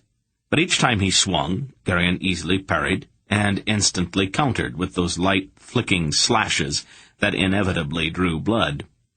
Geryon felt a wild, surging exultation boiling in his veins as he fought, and there was a fiery taste in his mouth. Then Relg darted in out of the shadows, jerked the Murgo off balance, and drove his hook-pointed knife up under the man's ribs. The Murgo doubled over sharply, shuddered, then fell dead from his saddle. "What did you do that for?" Geryon demanded without thinking. "That was my Murgo." Marak, surveying the carnage, laughed, his sudden mirth startling in the darkness. "He's turning savage on us, isn't he?" "His skill is noteworthy, however," Mandaralan replied approvingly. Geryon's spirits soared. He looked around eagerly for someone else to fight, but the Murgos were all dead. "Were they alone?" he demanded, somewhat out of breath. "I mean, were there any others coming along behind them? Maybe we should go look." "We do want them to find our trail, after all," Silk reminded him. "It is up to you, of course, Geryon, but if we exterminate all of the Murgos in the area, there won't be anyone left to report our direction back to Rakthol, will there?" "Oh," Geryon said, feeling a little sheepish. "I forgot about that." "You have to keep the grand plan in view, Geryon, and not lose sight of it during these little side adventures." "Maybe I got carried away." "A good leader cannot afford to do that." "All right." Geryon began to feel embarrassed. "I just wanted to be sure that you understood, that is all." Geryon did not answer. But he began to see what it was about Silk that irritated Belgarath so much. Leadership was enough of a burden without these continual sly comments from the weasel-faced little man to complicate things. "Are you all right?" Taiba was saying to Relg, with a strange note of concern in her voice.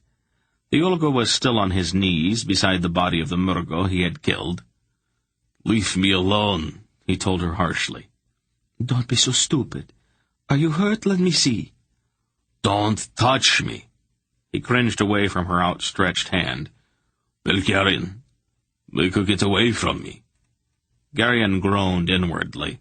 "What's the trouble now?" he asked. "I killed this man," Relg replied.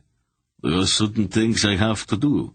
Certain prayers, purification. She's interfering." Geryon resisted an impulse to swear. "Please, Taiba," he said as calmly as he could. "Just leave him alone." "I just wanted to see if he was all right," Taiba answered a bit petulantly. "I wasn't hurting him." She had an odd look on her face that Geryon could not begin to understand. As she stared at the kneeling Ulgo, a curious little smile flickered across her lips. Without warning, she reached her hand out toward him again. Relg shrank back. "No!" he gasped. Taiba chuckled, a throaty, wicked little sound, and walked away, humming softly to herself. After Relg had performed his ritual of purification over the dead Murgo's body, they remounted and rode on. The sliver of moon stood high overhead in the chill sky, casting a pale light down on the black sands, and Geryon looked about constantly as he rode, trying to pick out any possible dangers lurking ahead. He glanced frequently at Aunt Paul, wishing that she were not so completely cut off from him, but she seemed to be totally absorbed in maintaining her shield of will. She rode with Errand, pulled closely against her, and her eyes were distant, unfathomable. Geryon looked hopefully at Belgarath, but the old man, though he looked up from his doze at times, seemed largely unaware of his surroundings. Geryon sighed, and his eyes resumed their nervous scrutiny of the trail ahead. They rode on through the tag end of night and the biting chill, with the faint moonlight about them, and the stars glittering like points of ice in the sky above. Suddenly, Geryon heard a roaring in his mind, a sound that had a peculiar echo to it, and the shield of force surrounding Aunt Paul shimmered with an ugly orange glow. He jerked his will in sharply and gestured with a single word. He had no idea what word he used, but it seemed to work. Like a horse blundering into a covey of feeding birds, his will scattered the concerted attack on Aunt Paul and Errand. There had been more than one mind involved in the attack. He sensed that, but it seemed to make no difference. He caught a momentary flicker of chagrin, and even fear, as the joined wills of Aunt Paul's attackers broke and fled from him. "Not bad," the voice in his mind observed. "A little clumsy, perhaps, but not bad at all." "It's the first time I ever did it," Geryon replied. "I'll get better with more practice." "Don't get overconfident," the voice advised dryly. And then it was gone. He was growing stronger. There was no doubt about that. The ease with which he had dispersed the combined wills of that group of Grolums Aunt Paul had called the Hierarchs amazed him. He faintly began to understand what Aunt Paul and Belgariad meant in their use of the word talent. There seemed to be some kind of capacity, a limit beyond which most sorcerers could not go. Geryon realized with a certain surprise that he was already stronger than men who had been practicing this art for centuries, and that he was only beginning to touch the edges of his talent. The thought of what he might eventually be able to do was more than a little frightening. It did, however, make him feel somewhat more secure. He straightened in his saddle and rode a bit more confidently. Perhaps leadership was not so bad after all. It took some getting used to, but once you knew what you were doing, it didn't seem all that hard. The next attack came as the eastern horizon had begun to grow pale behind them. Aunt Paul, her horse, and the little boy all seemed to vanish as absolute blackness engulfed them. Geryon struck back instantly, and he added a contemptuous little twist to it, a stinging slap at the joined minds that had mounted the attack. He felt a glow of self-satisfaction at the surprise and pain in the minds as they flinched back from his quick counterblow. There was a glimpse, just a momentary one, of 9 very old men in black robes seated around a table in a room somewhere. One of the walls of the room had a large crack in it, and part of the ceiling had collapsed as a result of the earthquake that had convulsed Rachthal. 8 of the evil old men looked surprised and frightened. The 9th one had fainted. The darkness surrounding Aunt Paul disappeared. "What are they doing?" Silk asked him. "They're trying to break through Aunt Paul's shield," Geryon replied. "I gave them something to think about." He felt a little smug about it. Silk looked at him. His eyes narrowed shrewdly. "Don't overdo things, Geryon," he advised. "Somebody had to do something," Geryon protested. "That is usually the way it works out. All I am saying is that you should not lose your perspective." The broken wall of peaks that marked the western edge of the wasteland was clearly visible as the light began to creep up the eastern sky. "How far would you say it is?" Geryon asked Dernick. The smith squinted at the mountains ahead. 2, maybe 3 leagues at least, he judged. "Distances are deceiving in this kind of light." "Well," Barak asked, "do we take cover for the day here, or do we make a run for it?" Geryon thought about that. "Are we going to change direction as soon as we get to the mountains?" he asked Mandaralan. "'Twould seem better, mayhap, to continue our present course for some little distance at first," the knight replied thoughtfully. "A natural boundary such as that which lies ahead might attract more than passing scrutiny." "That is a good point," Silk agreed. Geryon scratched at his cheek, noticing that his whiskers had begun to sprout again. "Maybe we should stop here, then," he suggested. "We could start out again when the sun goes down, get up into the mountains away, and then rest. When the sun comes up tomorrow morning, we can change our route. That way we'll have light enough to see any tracks we leave and cover them up." "Seems like a good plan," Barak approved. "Well, let's do it that way then," Garion decided. They sought out another ridge and another ravine, and once again concealed it with their tent canvas. Although he was tired, Garion was reluctant to lose himself in sleep. Not only did the cares of leadership press heavily on him, but he also felt apprehensive about the possibility of an attack by the hierarchs coming while he was asleep.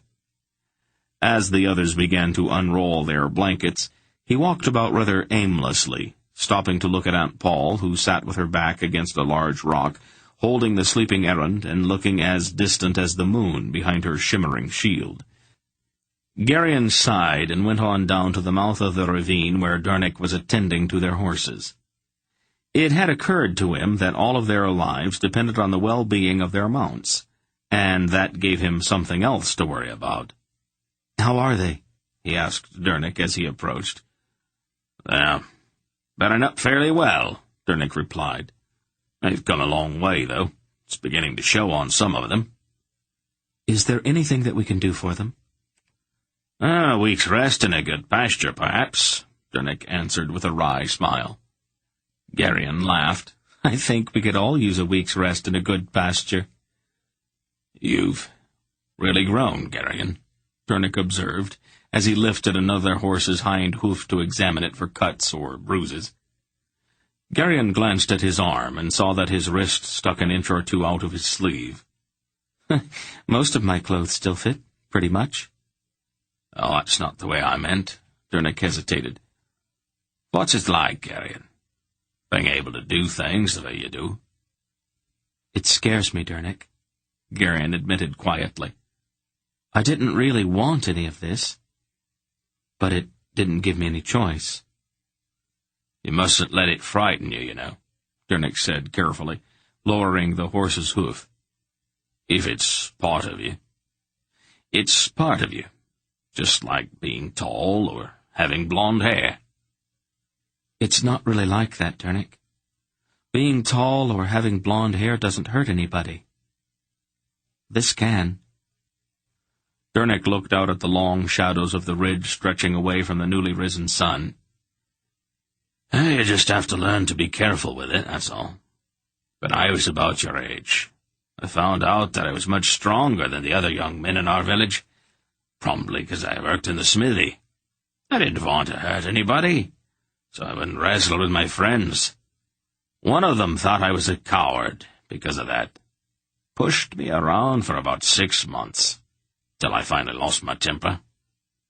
"Did you fight him?" Dernick nodded. "It wasn't really much of a contest. After it was over, he realized that I wasn't a coward at all. We even got to be good friends again, after his bones all healed up, and he got used to the missing teeth." Garion grinned at him, and Dernick smiled back a bit ruefully. "I was ashamed of myself afterward, of course." Garion felt very close to this plain, solid man. Dernick was his oldest friend, somebody he could always count on. "What I'm trying to say, Garion," Dernick continued seriously, "is that you can't go through life being afraid of what you are. If you do that, sooner or later somebody will come along who'll misunderstand you, and you'll have to do something to show them that it's not him that you're afraid of. When it goes that far, it's usually much worse for you. And for him, too." "The way it was with Asherak?"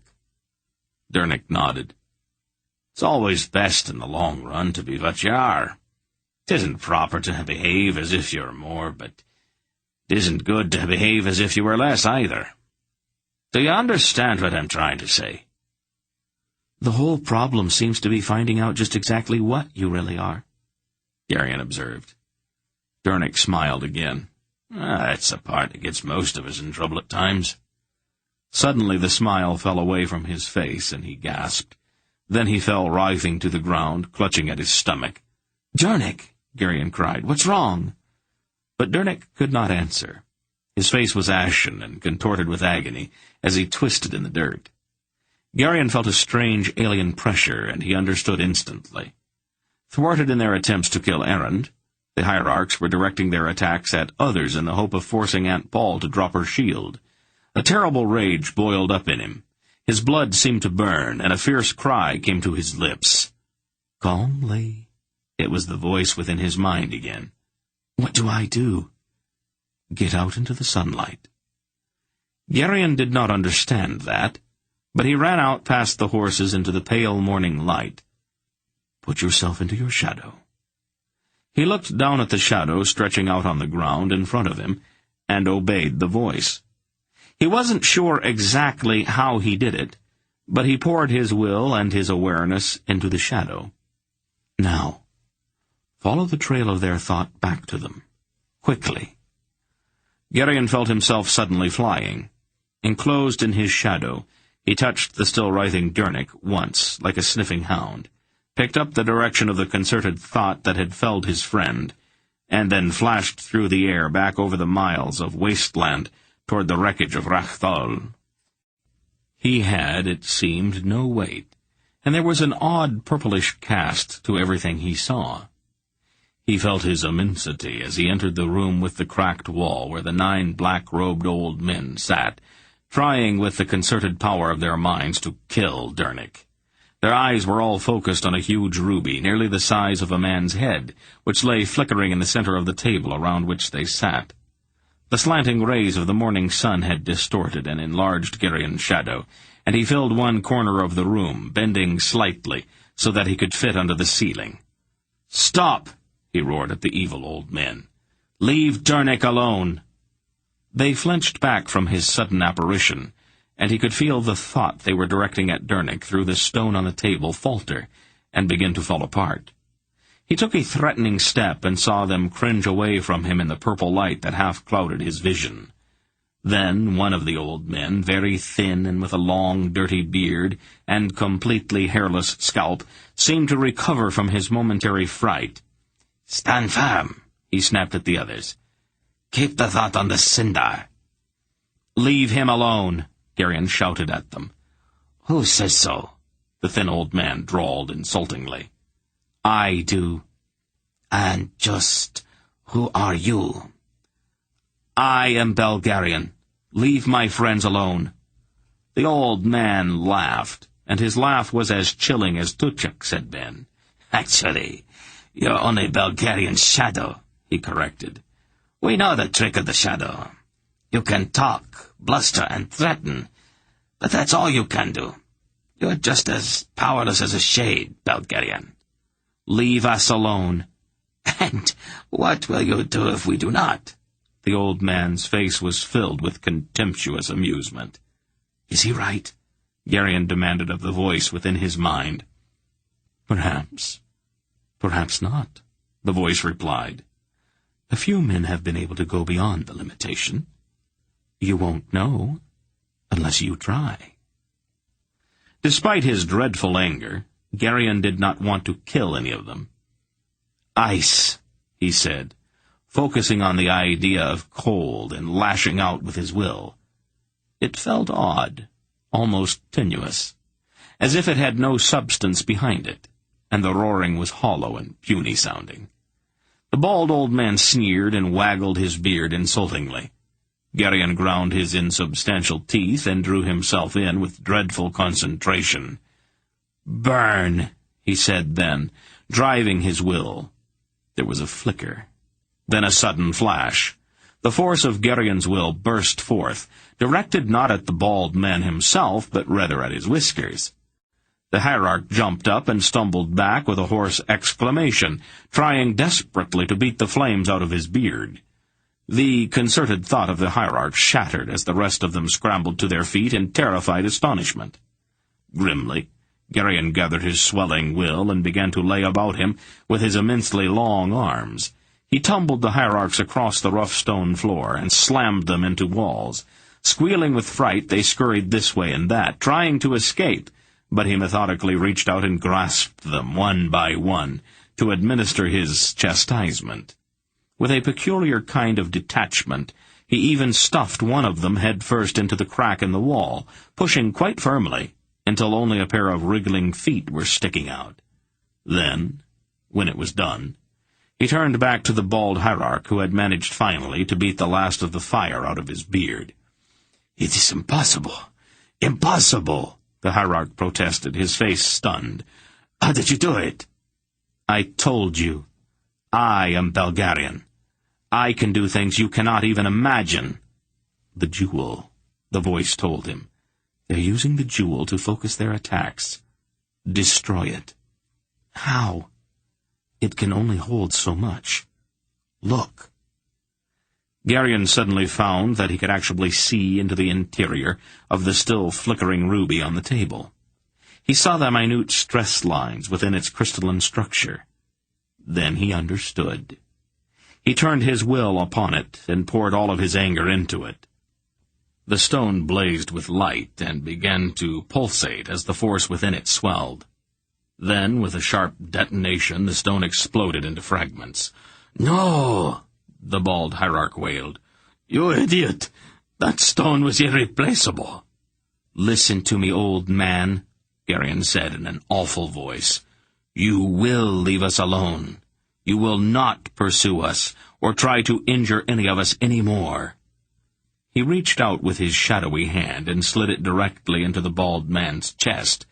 He could feel the heart flutter like a terrified bird, and the lungs falter as the hierarch's breath stopped, and he gaped with horror at the arms sticking out of his chest. Garion slowly opened his fingers very wide. "Do you understand me?" he demanded. The hierarch gurgled and tried to take hold of the arm, but his fingers found nothing to grasp. "Do you understand me?" Garion repeated, and suddenly clenched his fist. The hierarch screamed. "Are you going to leave us alone?" "Please, Belgariad, no more. I am dying." "Are you going to leave us alone?" Garion demanded again. Yes, anything. But please stop. I beg you. I will do anything. Please." Garion unclenched his fist and drew his hand out of the hierarch's heaving chest. He held it up, claw-like, directly in front of the old man's face. "Look at this. Remember it," he said in a dreadfully quiet voice. "Next time, I'll reach into your chest and pull your heart out." The hierarch shrank back, his eyes filled with horror as he stared at that awful hand. "I promise you," he stammered. "I promise." "Your life depends on it," Garion told him, then turned and flashed back across the empty miles toward his friends. Quite suddenly he was standing at the mouth of the ravine, staring down at his shadow, slowly reforming on the ground before him. The purple haze was gone. Strangely enough, he didn't even feel tired. Dernick drew in a shuddering breath and struggled to rise. Garion turned quickly and ran back to his friend. "Are you all right?" he asked, taking hold of the smith's arm. "It was like a knife twisting inside me," Dernick replied in a shaking voice. "What was it?" "The Grolem hierarchs were trying to kill you," Garion told him. Dernick looked around, his eyes frightened. "Don't worry, Dernick. They won't do it again." Garion helped him to his feet, and together they went back into the ravine. Aunt Paul was looking directly at him as he approached her. Her eyes were penetrating. "You're growing up very fast," she said to him. "I had to do something," he replied. "What happened to your shield?" "It doesn't seem to be necessary anymore." "Not bad," Belgariad said. The old man was sitting up. He looked weak and drawn, but his eyes were alert. "Some of it was a bit exotic, but on the whole it wasn't bad at all. The business with the hand was just a little overdone, though." "I wanted to be sure he understood that I meant what I was saying." Garion felt a tremendous wave of relief at his grandfather's return to consciousness. "I think you convinced him," Belgariad said dryly. "Is there anything to eat somewhere nearby?" he asked Aunt Paul. "Are you all right now, Grandfather?" Garion asked him. Aside from being as weak as a fresh-hatched baby chick and as hungry as a she-wolf with 9 puppies, I'm just fine, Belgarath replied.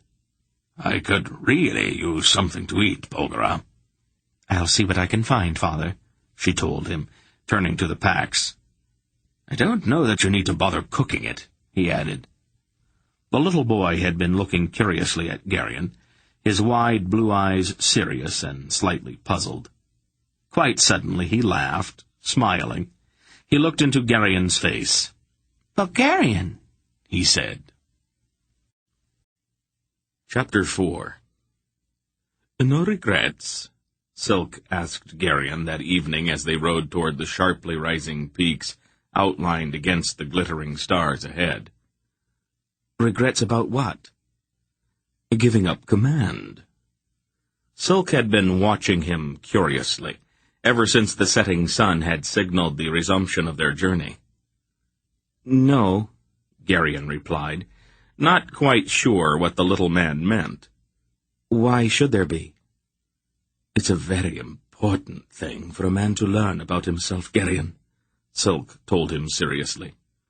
Power can be very sweet for some men, and you never know how a man's going to handle it until you give him the chance to try.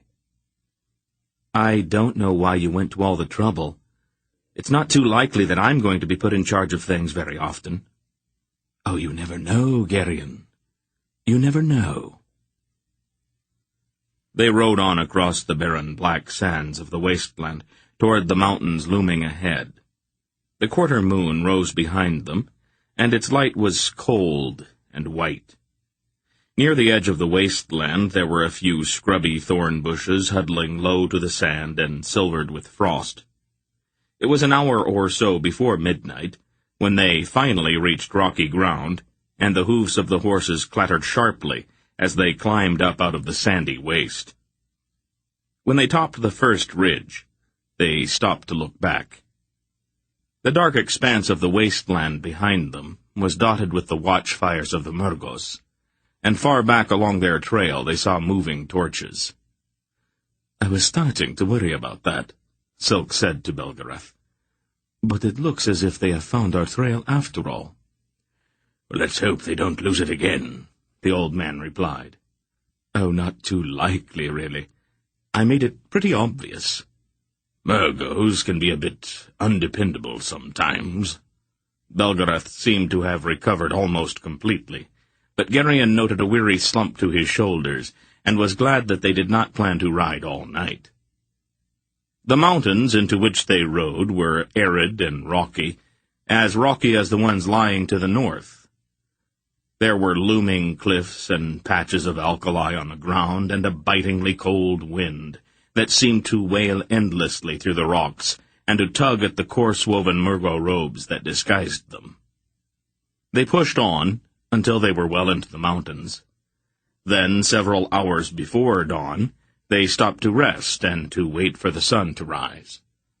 When the first faint light appeared on the eastern horizon, Silk rode out and located a rocky gap passing to the northwest between two ochreous cliff faces. As soon as he returned, they saddled their horses again and moved out at a trot. We can get rid of these now, I think, Belgarath said, pulling off his Murgo robe. I'll take them, Silk suggested as he reined in. The gap's just ahead there, he pointed. I'll catch up in a couple of hours. Where are you going? Barak asked him. I'll leave a few miles more of false trail, Silk replied. Then I'll double back and make sure that you haven't left any tracks. It won't take long. You want some company? Silk shook his head. I can move faster alone. Be careful, Silk grinned. I'm always careful. He took the Murgo garments from them and rode off to the west. The gap into which they rode appeared to be the bed of a stream that had dried up thousands of years before. The water had cut down through the rock, revealing layer upon layer of red, brown, and yellow stone lying in bands, one atop of the other. The sound of their horses' hooves was very loud as they clattered along between the cliffs, and the wind whistled as it poured through the cut. Taiba drew her horse in beside Gerion's. She was shivering, and she had the cloak he had given her pulled tightly about her shoulders. "Is it always this cold?" she asked. Her large violet eyes were very wide. "In the winter-time," he replied. "I imagine it's pretty hot there in the summer." "The slave pins were always the same," she told him. "We never knew what the season was." The twisting stream bed made a sharp bend to the right, and they rode into the light of the newly risen sun. Taiba gasped. "What's wrong?" Garion asked her quickly. "The light," she cried, covering her face with her hands. "It is like a fire in my eyes." Relg, who rode directly in front of them, was also shielding his eyes. He looked back over his shoulder at the Merag woman. "Here," he said. He took one of the veils he usually bound across his eyes when they were in direct sunlight and handed it back to her. "Cover your face with this until we are back into the shadows again." His voice was peculiarly neutral. "Thank you," Taiba said, binding the cloth across her eyes. "I did not know that the sun could be so bright." "You'll get used to it," Relg told her. "It just takes some time. Try to protect your eyes for the first few days." He seemed about to turn and ride on, then he looked at her curiously. "Have you not ever seen the sun before?" "No," she replied. "Other slaves told me about it, though. The Murkos don't use women on their work gangs, so I was never taken out of the pins. It was always dark down there." "It must have been terrible." Garion shuddered. She shrugged. "The dark wasn't so bad. It was the light we were afraid of. Light meant that the Murkos were coming with torches to take someone to the temple to be sacrificed." The trail they followed turned again, and they rode out of the bright glare of the sunlight. "Thank you," Taiba said to Relg, removing the veil from her eyes and holding it out to him. "Keep it," he told her. "You will probably need it again." His voice seemed oddly subdued, and his eyes had a strange gentleness in them. As he looked at her, the haunted expression crept back over his face. Since they had left Rachthal, Garion had covertly watched these two. He knew that Relg, despite all of his efforts, could not take his eyes off of the Merag woman he had been forced to rescue from her living entombment in the caves. Although Relg still ranted about sin continually, his words no longer carried the weight of absolute conviction. Indeed, quite often they seemed to be little more than a mechanical repetition of a set of formula. Occasionally, Garion had noted, even those formulas had faltered when Taiba's deep violet eyes had turned to regard the Ulgo's face. For her part, Taiba was quite obviously puzzled. Relg's rejection of her simple gratitude had humiliated her, and her resentment had been hot and immediate. His constant scrutiny, however, spoke to her with a meaning altogether different from the words that came from his lips. His eyes told her one thing, but his mouth said something else. She was baffled by him, not knowing whether to respond to his look or to his words. "You have lived your whole life in the dark, then?" Relg asked her curiously. "Most of it," she replied. "I saw my mother's face once, the day the Murgos came and took her to the temple. I was alone after that. Being alone is the worst of it. You can bear the dark if you are not alone." "How old were you when they took your mother away?" "I don't really know. I must have been almost a woman, though, because not long after that the Murgos gave me to a slave who had pleased them. There were a lot of slaves in the pins who did anything the Murgos wanted, and they were rewarded with extra food. Or with women. I cried at first, but in time I learned to accept it. At least I was not alone any more. Relg's face hardened, and Taiba saw the expression. What should I have done? She asked him. When you are a slave, your body does not belong to you. They can sell you, or give you to anybody they want to, and there is nothing you can do about it. There must have been something. Such as what? I didn't have any kind of a weapon to fight with, or to kill myself with. And you cannot strangle yourself. She looked at Geryon. Did you know that? Some of the slaves tried it, but all you do is fall into unconsciousness, and then you start breathing again. Isn't that curious? Did you try to fight? It seemed terribly important to Relg for some reason. What would have been the point? The slave they gave me to was stronger than I. He would have just hit me until I did what he wanted. You should have fought, Relg declared stubbornly. A little pain is better than sin. And giving up like that is sin. Is it?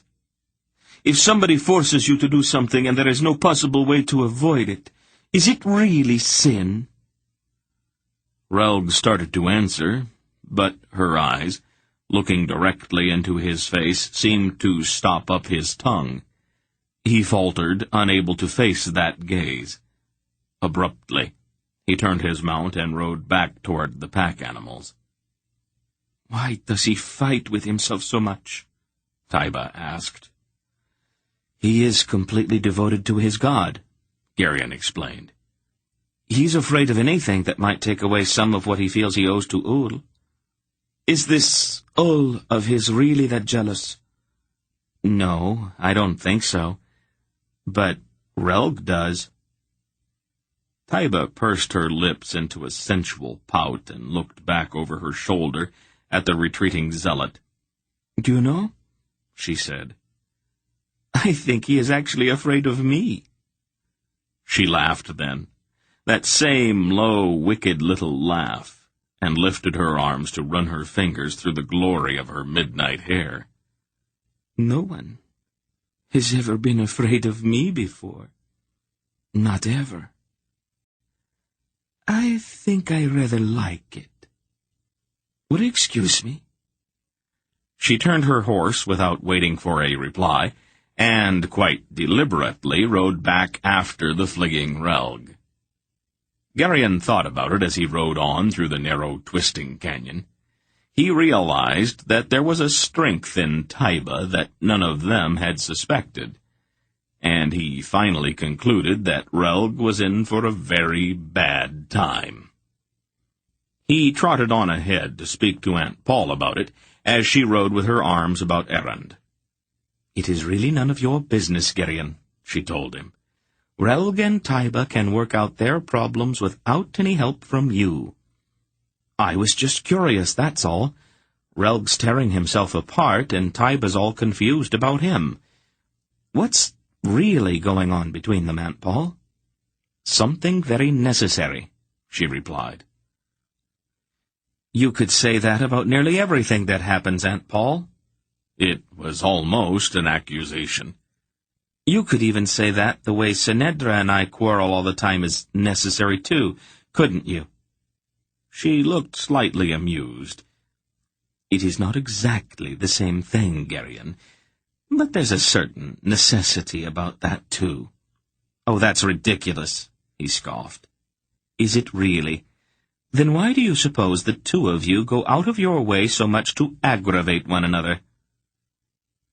He had no answer for that, but the entire notion worried him. At the same time, the very mention of Tenedra's name suddenly brought her sharply into mind, and he realized that he actually missed her. He rode along in silence beside Aunt Paul for a while, feeling melancholy. Finally he sighed. And why so great a sigh? It's all over, isn't it? And what's that? This whole thing. I mean, we have recovered the orb. That's what this was all about, wasn't it? Oh, there's more to it than that, Geryon, much more. And we are not out of Throlmurgos yet, are we? You are not really worried about that, are you? But then, as if her question had suddenly uncovered some lingering doubts in his own mind, he stared at her in sudden apprehension. "What would happen if we didn't?" he blurted. "If we didn't make it out, I mean. What would happen to the West if we didn't get the orb back to Riva?" "Things would become unpleasant. There would be a war, wouldn't there? And the Angarax would win, and there'd be Grolums everywhere with their knives and their altars." The thought of Grolums marching up to the gates of Faldor's farm outraged him. "Oh, don't go borrowing trouble, Geryon. Let us worry about one thing at a time, shall we?" "But what if—" "Geryon," she said with a pained look. "Don't belabor the what-ifs, please. If you start that, you'll just worry everyone to death." "Well, you say what if to grandfather all of the time. That is different," she replied. They rode hard for the next several days through a series of passes with the dry, bitter chill pressing at them like some great weight. Silk rode back often to look for any signs of pursuit, but their ruse seemed to have fooled the Murgos. Finally, about noon on a cold, sunless day, when the wind was kicking up dust clouds along the horizon, they reached the broad, arid valley through which the south caravan route wound. They took cover behind a low hill, while Silk rode on ahead to take a quick look. "Thinkest thou that Tower Urgos hath joined in the search for us?" Mandaralan, dressed again in his armor, asked Belgarath. "It's hard to say for sure," the old sorcerer replied. "He's a very unpredictable man." "There's a Murgo patrol headed east on the caravan route," Silk reported when he returned. "It will be another half-hour or so until they are out of sight." Belgarath nodded. "You think we'll be safe once we cross over into Mishrak Akthul?" Dernek asked. "We cannot count on it," Belgarath replied. "Gethel, king of the Tulls, is afraid of Tower Urgos, so he would not make any kind of a fuss about a border violation if Tower Urgos decided to follow us." They waited until the Murgos had crossed a low ridge to the east, and then moved out again. For the next 2 days they rode steadily to the northwest. The terrain grew less rocky after they crossed into the land of the Tulls, and they saw the telltale dust clouds far behind them that spoke of mounted Murgo search parties. It was late in the afternoon of a murky day when they finally reached the top of the eastern escarpment. Barak glanced back over his shoulder at the dust clouds behind them, then pulled his horse in beside Belgarath's. "Just how rough is the ground leading down into the vale?" "It is not the easiest trail in the world."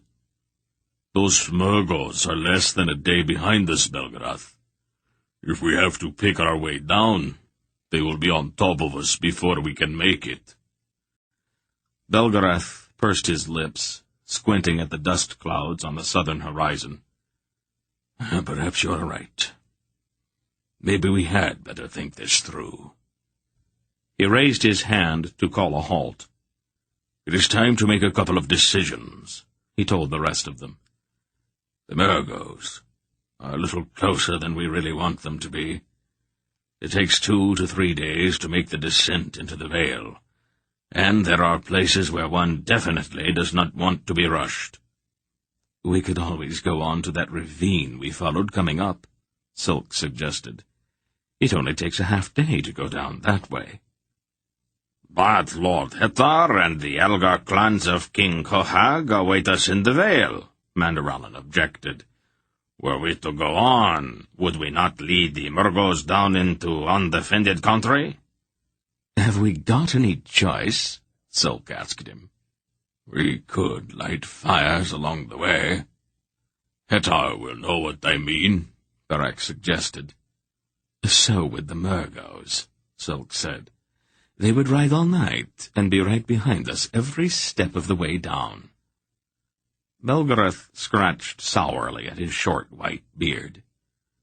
I think we are going to have to abandon the original plan. We have to take the shortest way down, and that means the ravine, I'm afraid. We will be on our own once we get down, but that cannot be helped. Surely King Cohag will have scouts posted along the foot of the escarpment, Dernick said, his plain face worried. We can hope so, Barak replied. All right, then, Belgarath said firmly. We use the ravine. I do not altogether like the idea, but our options seem to have been narrowed a bit.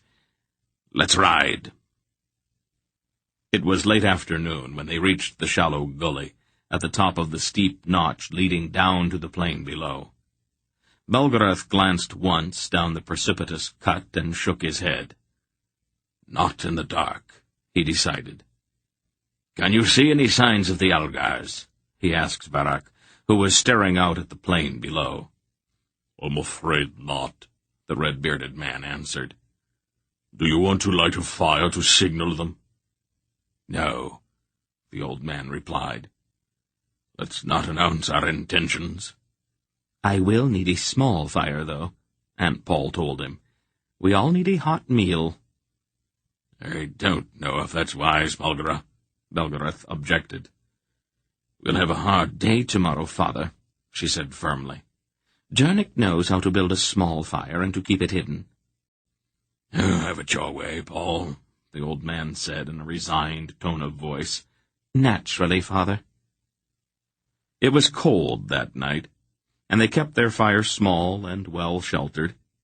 As the first light of dawn began to stain the cloudy sky to the east, they rose and prepared to descend the rocky cut toward the plain below.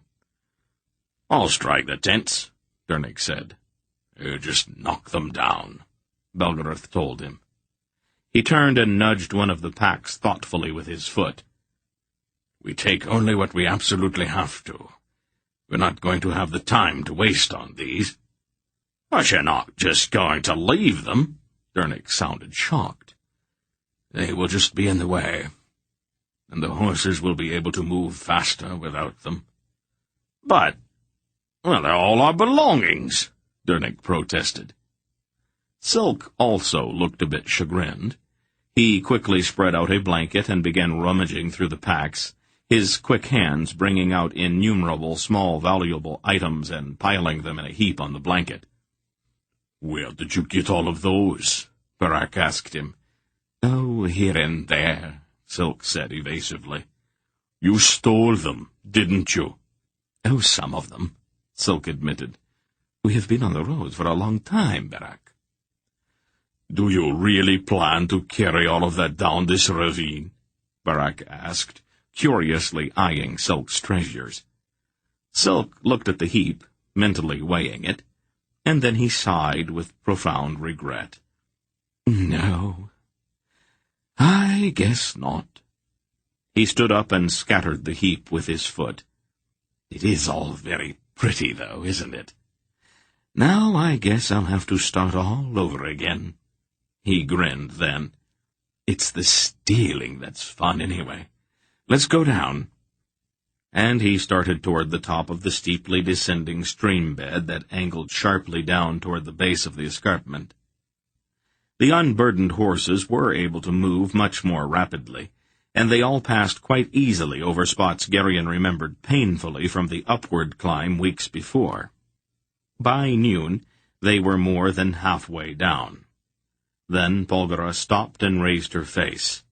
Father, she said calmly, they have found the top of the ravine. How many of them? It's an advance patrol, no more than 20. Far above them, they heard the sharp clash of rock against rock, and then, after a moment, another. I was afraid of that, Belgarath said sourly. What? Geryon asked. They're rolling rocks down on us. The old man grimly hitched up his belt. All right, the rest of you go on ahead. Get down as fast as you can. Are you strong enough, Father? Aunt Paul asked, sounding concerned. You still have not really recovered, you know. And we're about to find out, the old man replied, his face set. "Move. All of you." He said it in a tone that cut off any possible argument. As they all began scrambling down over the steep rocks, Gerion lagged farther and farther behind.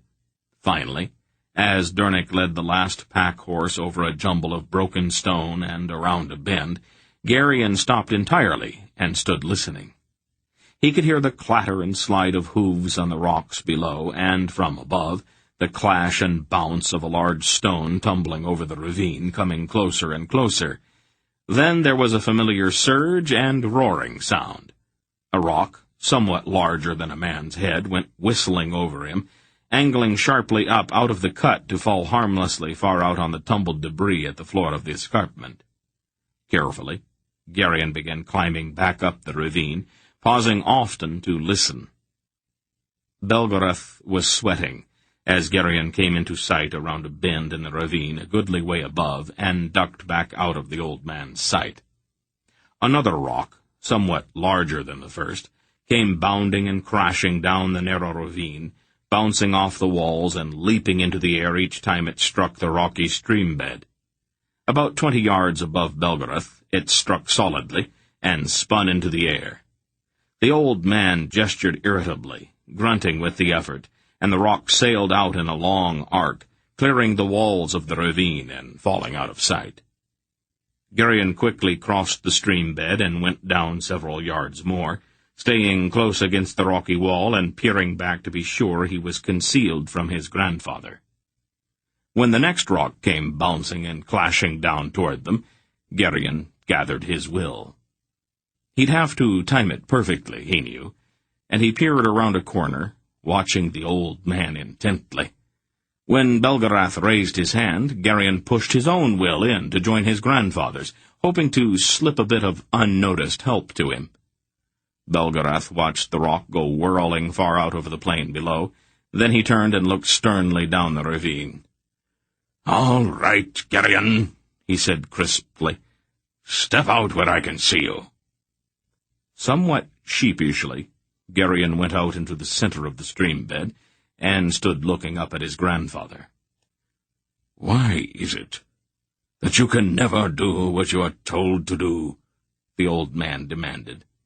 "I just thought I could help, that's all." "Did I ask for help? Do I look like an invalid?" "There's another rock coming." "Don't change the subject. I think you're getting above yourself, young man." "Grandfather," Gerion said urgently, staring at the large rock bounding down the ravine directly for the old man's back.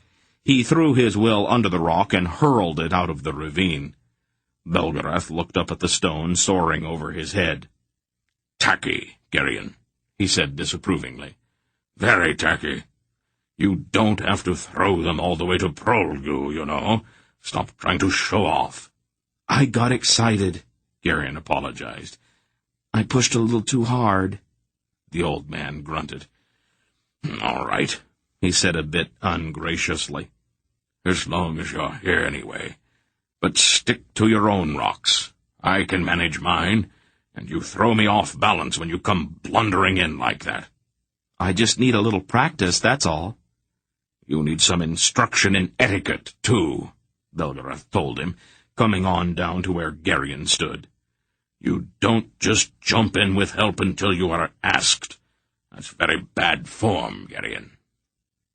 "Another rock is coming," Gerion informed him politely. "Do you want to get it, or shall I?"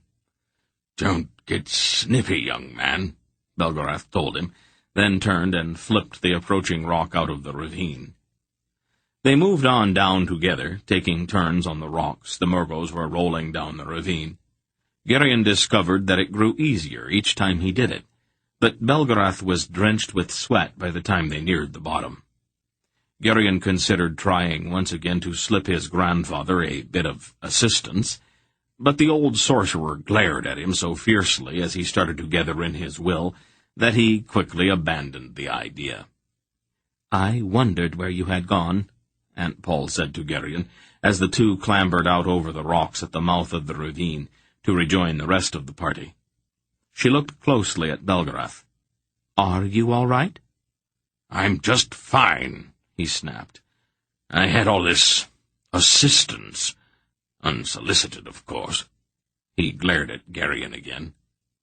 When we get a bit of time, we are going to have to give him some lessons in controlling the noise. He sounds like a thunderclap. For some reason, the old man was behaving as if he had just been dreadfully insulted. That's not all he has to learn to control. What now? Barak asked. Do you want to light signal fires and wait here for Hetar and Kohag? This isn't a good place, Barak, Silk pointed out. Half of Murgodom's going to come pouring down that ravine very shortly. The passage is not wide, Prince Keldar, Mandurallan observed. My lord Barak and I can hold it for a week or more, if need be. You're backsliding again, Mandurallan, Barak told him. Besides, they just roll rocks down on you, Silk said, and they are going to be dropping boulders off the edge up there before long. We are probably going to have to get out on the plain a ways to avoid that sort of thing. Dernick was staring thoughtfully at the mouth of the ravine. We need to send something up there to slow them down, though, he mused. I don't think we want them right behind us. It's a little hard to make the rocks roll uphill, Barak said. I wasn't thinking of the rocks, Dernick replied. We need something much lighter. Like what? Silk asked the smith. Smoke. Smoke's good, Dernick answered. The ravine should draw just like a chimney. If we build a fire and fill the whole thing with smoke, nobody's going to come down till the fire goes out. Silk grinned broadly. Dernick, you're a treasure. Chapter 5. There were bushes, scrub, and bramble, for the most part, growing here and there along the base of the cliff, and they quickly fanned out with their swords together enough to build a large, smoky fire. You had better hurry, Belgarath told them as they worked. There are a dozen Murgos or more already halfway down the ravine. Dernick, who had been gathering dry sticks and splintered bits of log, ran back to the mouth of the ravine, knelt, and began striking sparks from his flint into the tinder he always carried. In a few moments he had a small fire going, the orange flames licking up around the weathered gray sticks. Carefully he added larger pieces until his fire was a respectable blaze. Then he began piling thorn bushes and brambles on top of it, critically watching the direction of the smoke. The bushes hissed and smoldered fitfully at first, and a great cloud of smoke wafted this way and that for a moment, then began to pour steadily up the ravine. Dernick nodded with satisfaction. Just like a chimney, he observed. From far up the cut came shouts of alarm, and a great deal of coughing and choking. How long can a man breathe smoke before he chokes to death? Silk asked. Not very long, Dernick replied. I didn't think so. The little man looked happily at the smoking blaze. Good fire, he said, holding his hands out to the warmth. The smoke's going to delay them, but I think it is time to move on out, Belgarath said, squinting at the cloud-obscured ball of the sun hanging low over the horizon to the west. We'll move on up the face of the escarpment, and then make a run for it.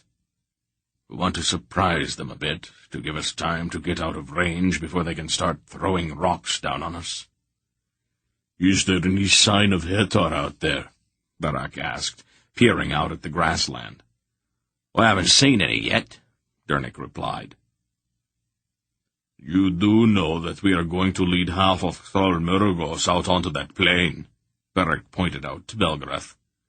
It cannot be helped. For right now, we have got to get out of here. If Taragos is up there, he's going to send people after us, even if he has to throw them off the cliff personally. Let's go. They followed the face of the cliff for a mile or more until they found a spot where the rock fall did not extend out so far onto the plain. This will do, Belgarath decided. As soon as we get to level ground, we ride hard and straight out. An arrow shot off the top of that cliff will carry a long way. Is everybody ready?" He looked around at them. "Let's move, then." They led their horses down the short, steep slope of rock to the grassy plain below, mounted quickly, and set off at a dead run. "Arrow," Silk said sharply, looking up and back over his shoulder. Geryon, without thinking, slashed with his will at the tiny speck arcing down toward them. In the same instant he felt a peculiar double surge coming from either side of him. The arrow broke into several pieces in mid-air. "If you two don't mind," Belgariad said irritably to Geryon and Aunt Paul, half reining in his horse. "I just didn't want you to tire yourself, Father," Aunt Paul replied. "I am sure that Geryon feels the same way." "Could we not discuss this later?" Silk suggested, looking apprehensively back at the towering escarpment. They plunged on, the long brown grass whipping at the legs of their horses. Other arrows began to fall, dropping farther and farther behind them as they rode. By the time they were half a mile out from the sheer face, the arrows were sheeting down from the top of the cliff in a whistling black rain.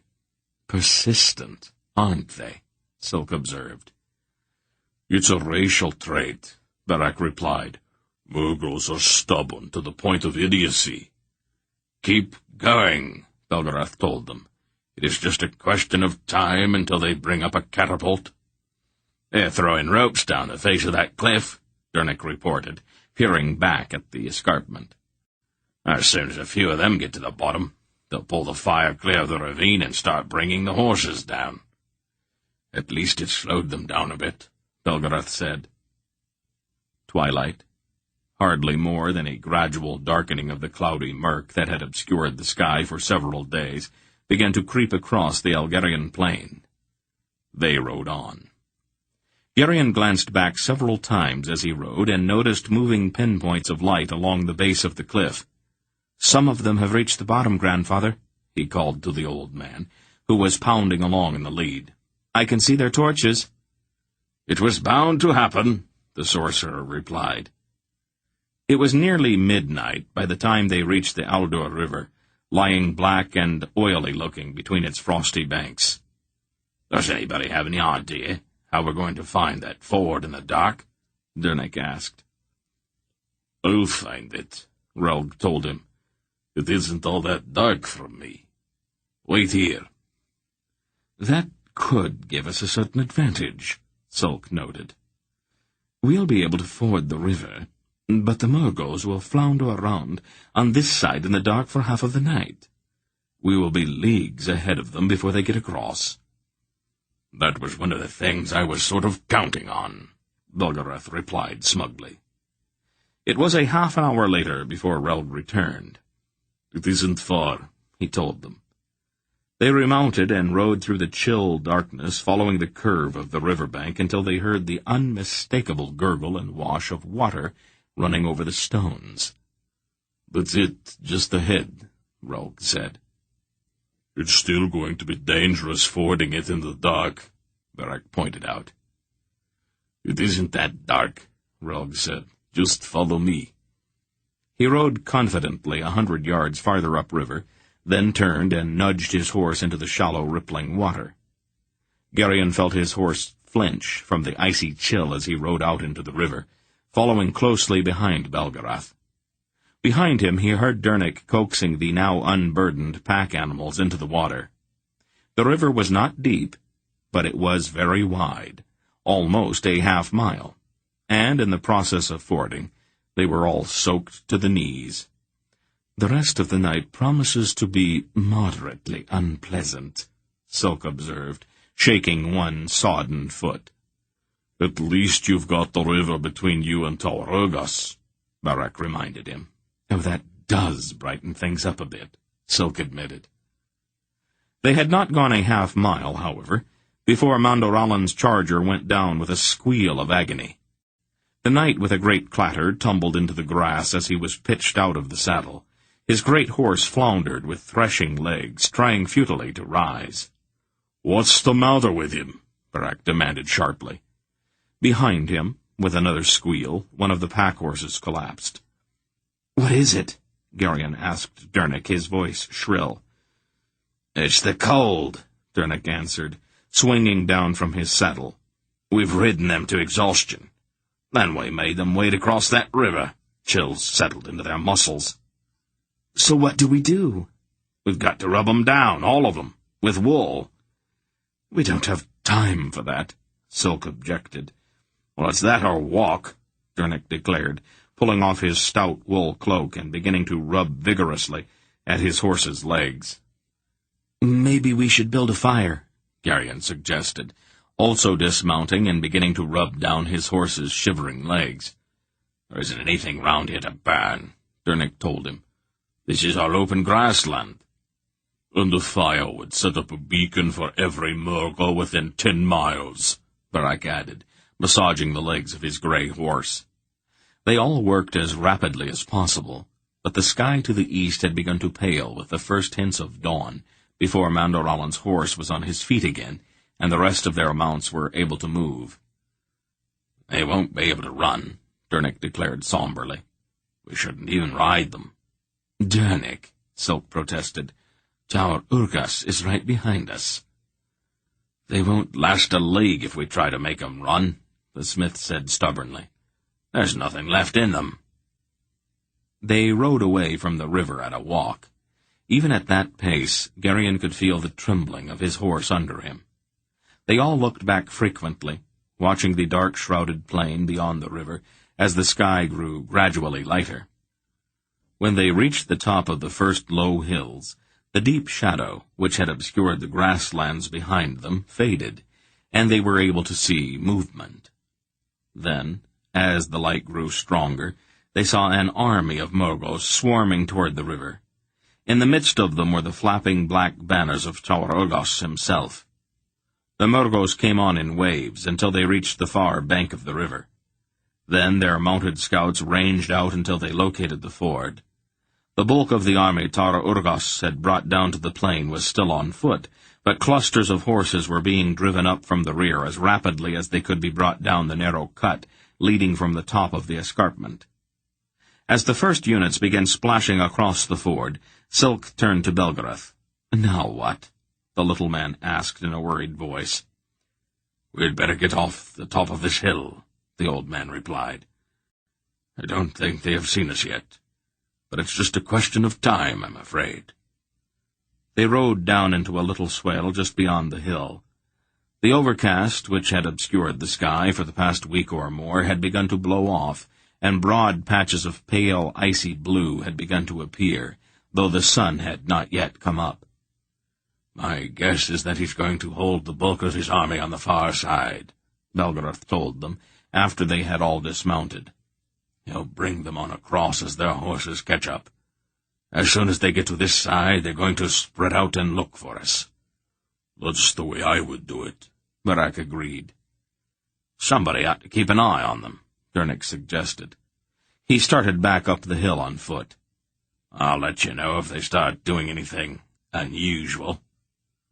Belgarath seemed lost in thought. He paced up and down, his hands clasped together behind his back, and an angry look on his face.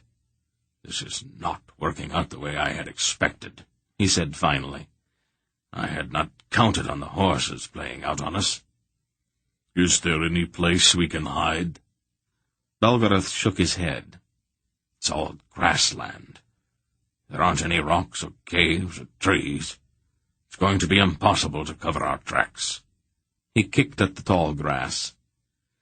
"This is not turning out too well," he admitted glumly. "We are all alone out here on exhausted horses." He chewed thoughtfully at his lower lip. "The nearest help is in the Vale. I think we had better turn south and make for it. We are fairly close." "How close?" Silk asked. 10 leagues or so." "That's going to take all day, Belgarath. I don't think we have got that long." "We might have to tamper with the weather a bit," Belgarath conceded. "I don't like doing that, but I might not have any choice." There was a distant low rumble somewhere off to the north. The little boy looked up and smiled at Aunt Paul. "Our aunt?" he asked. "Yes, dear," she replied absently. "Can you pick up any traces of algas in the vicinity, Paul?" Belgariad asked her. She shook her head. "I think I'm too close to the orb, Father. I keep getting an echo that blots things out more than a mile or so away." "It has always been noisy," he grunted sourly. "Talk to it, Father," she suggested. "Maybe it will listen to you." He gave her a long, hard look, a look she returned quite calmly. "I can do without that, miss," he told her finally in a crisp voice. There was another low rumble from the south this time. "Thunder?" Silk said, looking a bit puzzled. "Is this not an odd time of year for it?" "This plain breeds peculiar weather," Belgariad replied. "There isn't anything between here and Dresnia but 800 leagues of grass." "Do we try for the veil, then?" Barak asked. "It looks as if we will have to," the old man replied. Dernick came back down the hill. "They're coming across the river," he reported. "But they aren't spreading out yet. Looks as if they want to get more men across before they start looking for us." "How hard can we push the horses, without hurting them?" Silk asked him. "Not very," Dernick replied. "It would be better to save them until we absolutely have to use up whatever they've got left. If we walk and lead them for an hour or so, we might be able to get a canter out of them, for short periods of time." "Let's go along the back side of this crest," Belgariad said, picking up the reins of his horse. "We will stay pretty much out of sight that way. But I want to keep an eye on Tar Urgos." He led them at an angle back up out of the swale. The clouds had broken even more now, and the Tatars raced in the endless winds that swept the vast grassland. To the east, the sky was turning a pale pink. Although the Algarian plain did not have that bitter, arid chill that had cut at them in the uplands of Thol Murgos and Mishrek Akthul, it was still very cold. Gerion shivered, drew his cloak in tight about him, and kept walking, trailing his weary horse behind him. There was another brief rumble, and the little boy, perched in the saddle of Aunt Paul's horse, laughed. "Errand," he announced. "I wish he would stop that," Silk said irritably. They glanced from time to time over the crest of the long hill as they walked. Below, in the broad valley of the Aldur River, the Murgos of Tawarogos were fording in larger and larger groups. It appeared that full half of his army had reached the west bank by now, and the red and black standard of the king of the Murgos stood planted defiantly on Algarian soil. "If he brings too many more men down that escarpment, it's going to take something pretty significant to dislodge him," Barak rumbled, scowling down at the Murgos. "I know," Belgariad replied. "And that's the one thing I've wanted to avoid. We are not ready for war just yet." The sun, huge and red, ponderously moved up from behind the eastern escarpment, turning the sky around it rosy. In the still-shadowed valley below them, the Murgos continued to splash across the river in the steely morning light. "Methinks he will wait the sun before he begins the search for us," Mandiralan observed. "Yes, and that's not very far off," Barak agreed, glancing at the slowly moving band of sunlight just touching the hill along which they were moving. "We've probably got half an hour at the most. I think it's getting to the point where we're going to have to gamble on these horses. Maybe if we switch mounts every mile or so, we can get some more distance out of them."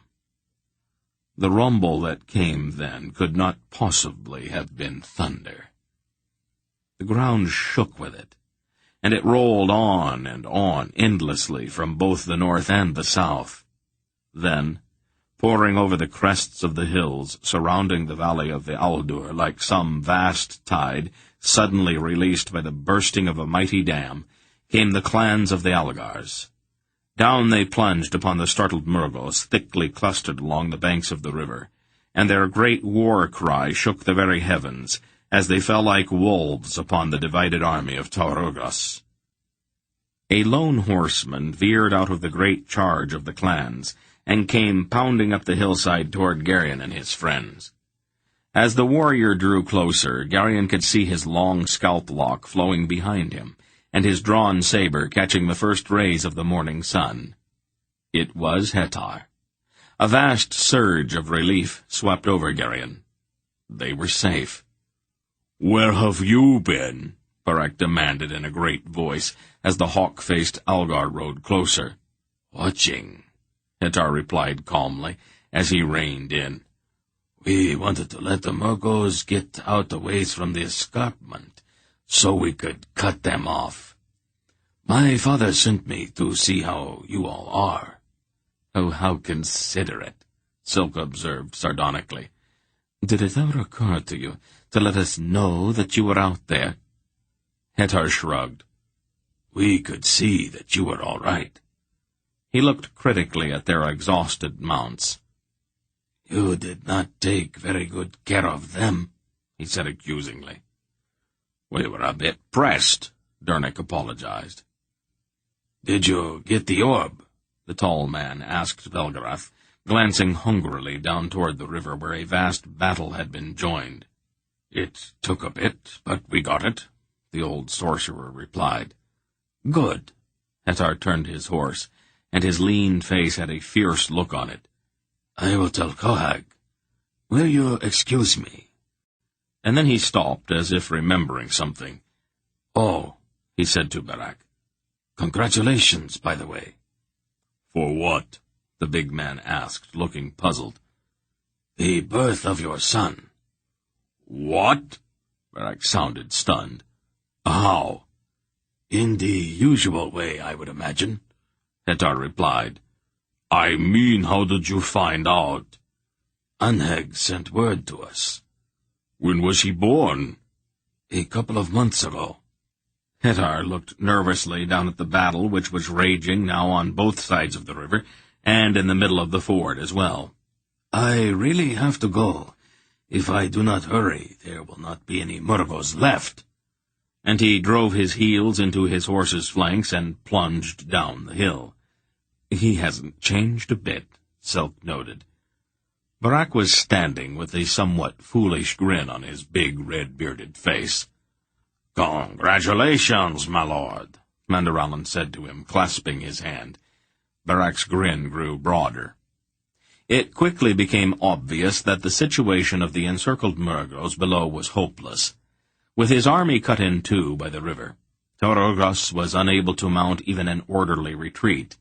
The forces he had brought across the river were quickly swarmed under by King Kohag's superior numbers, and the few survivors of that short, ugly melee plunged back into the river, protectively drawn up around the red and black banner of the Murgo king. Even in the ford, however, the Algar warriors pressed him. Some distance upriver, Geryon could see horsemen plunging into the icy water to be carried down by the current to the shallows of the ford, in an effort to cut off escape. Much of the fight in the river was obscured by the sheets of spray kicked up by struggling horses, but the bodies floating downstream testified to the savagery of the clash. Briefly, for no more than a moment, the red and black banner of Taurogos was confronted by the burgundy and white horse banner of King Kohag, and then the two were swept apart. "Oh, that could have been an interesting meeting," Silk noted. "Kohag and Taurogos have hated each other for years." Once the king of the Murgos regained the east bank, he rallied what forces he could, turned, and fled back across the open grassland toward the escarpment, with Algar clansmen hotly pursuing him. For the bulk of his army, however, there was no escape. Since their horses had not yet descended the narrow ravine from the top of the escarpment, they were forced to fight on foot. The Algars swept down upon them in waves, sabers flashing in the morning sun. Faintly, Geryon could hear the screams. Sickened finally, he turned away, unable to watch the slaughter any longer. The little boy, who was standing close beside Aunt Paul with his hand in hers, looked at Geryon gravely. errand," he said with a sad conviction. By mid-morning, the battle was over. The last of the Murgos on the far bank of the river had been destroyed, and Tar Urgas had fled with the tattered remnants of his army back up the ravine. "Good fight," Barak observed professionally, looking down at the bodies littering both banks of the river and bobbing limply in the shallows downstream from the ford. "The tactics of thine Algar cousins were masterly," Manderallen agreed. "Tar Urgas will take some time to recover from this morning's chastisement." "I'd give a great deal to see the look on his face just now," Silk laughed. "He's probably frothing at the mouth." King Kohag, dressed in steel-plated black leather, and with his horse banner streaming triumphantly in the bright morning sun, came galloping up the hill toward them, closely surrounded by the members of his personal guard. "Interesting morning," he said with typical Algar understatement as he reined in. "Thanks for bringing us so many Murgos." "He's as bad as Hetar," Silk observed to Barak. The king of the Algars grinned openly as he slowly dismounted. His weak legs seemed almost to buckle as he carefully put his weight on them, and he held onto his saddle for support. "How did things go in Rachthol?" he asked. "It wound up being rather noisy," Belgarath replied. "Did you find Tuchik in good health?" "Moderately. We corrected that, however. The whole affair set off an earthquake. Most of Rachthal slid off its mountain top, I'm afraid." Kohag grinned again. "Oh, what a shame." "Where's Hetar?" Barak asked. "Chasing Murgos, I imagine," Kohag replied. "Their rear guard got cut off, and they are out there trying to find some place to hide." "There aren't very many hiding places on this plain, are there?" Barak asked. "Almost none at all," the Algar king agreed pleasantly. A dozen or so Algar wagons crested a nearby hill, rolling toward them through the tall brown grass. They were square-boxed conveyances, looking not unlike houses on wheels. They had roofs, narrow windows, and steps at the rear, leading up to the doorway on the back of each wagon. It looked, Garion thought, almost like a moving city as they approached. "I imagine Hetar's going to be a while," Kohag noted. "Why don't we have a bit of lunch?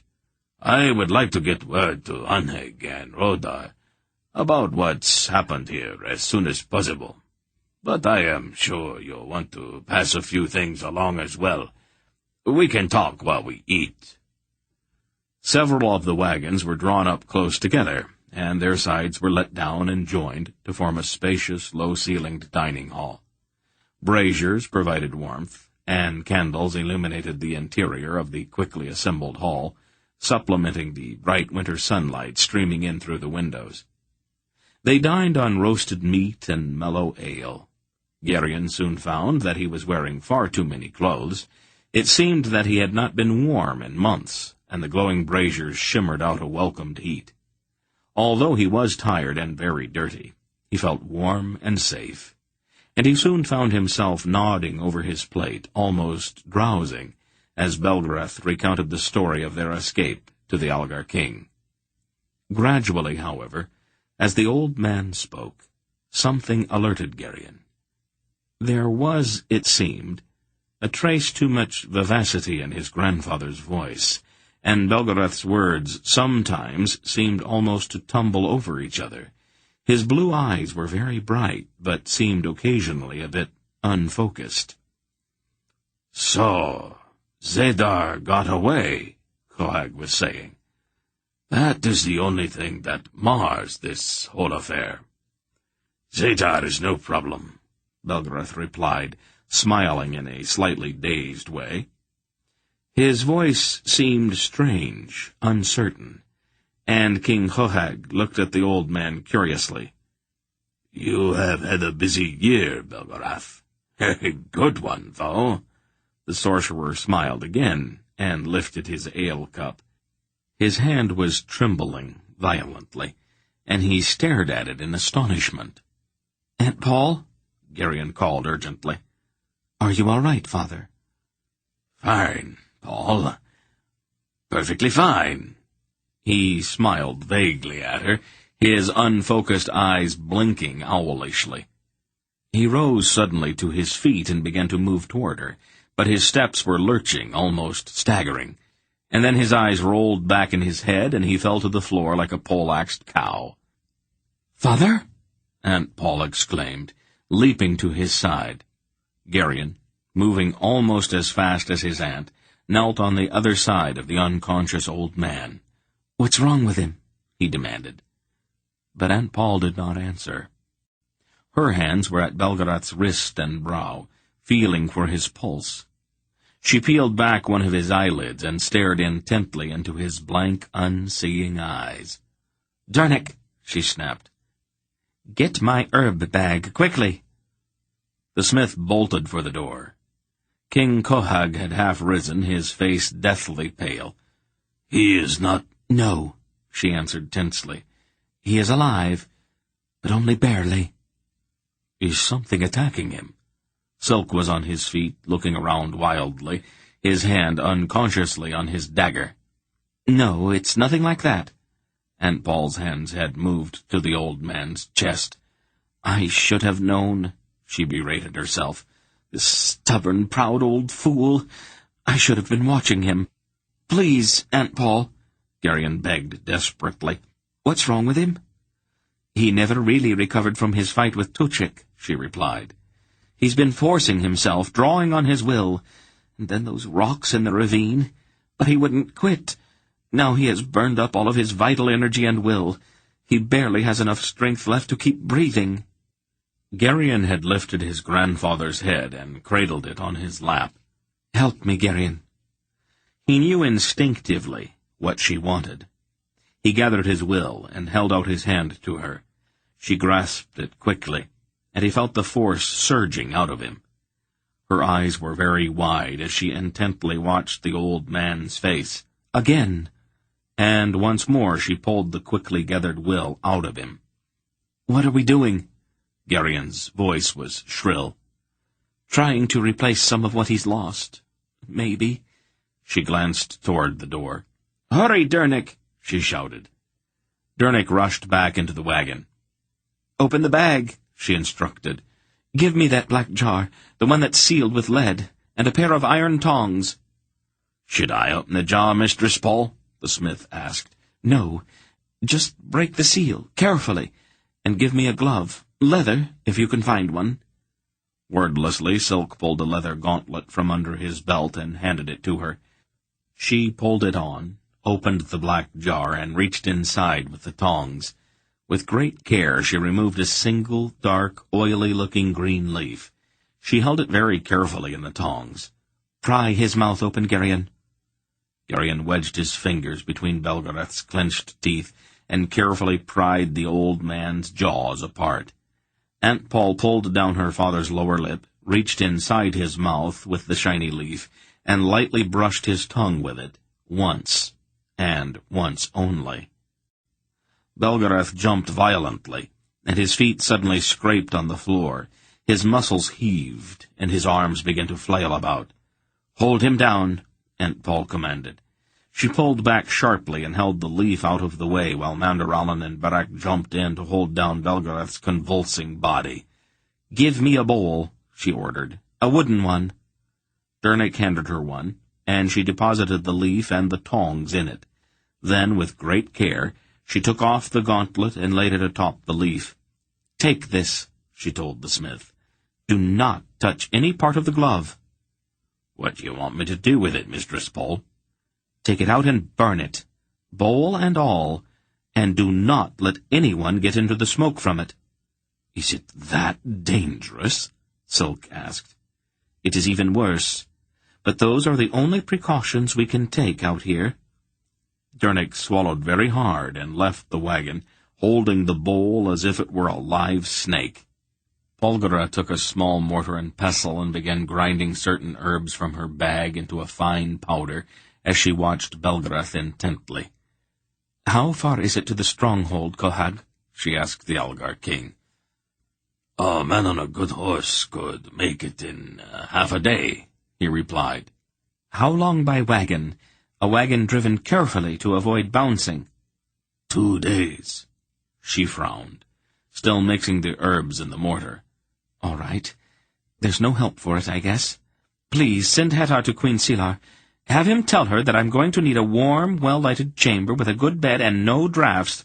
Dernick, I want you to drive the wagon. Do not hit any bumps, even if it means losing an hour." The smith nodded. "He's going to be all right, isn't he?" Barak asked, his voice strained and his face shocked by Belgariad's sudden collapse. "It's really too early to say," she replied. "He has been on the point of collapse for days, maybe, but he would not let himself go. I think he has passed this crisis, but there may be others." She laid one hand on her father's chest. "Put him in bed, carefully. Then I want a screen of some kind around the bed. Blankets will do. We have to keep him very quiet and out of drafts. No loud noises." They all stared at her as the significance of her extreme precautions struck them. "Move, gentlemen," she told them firmly.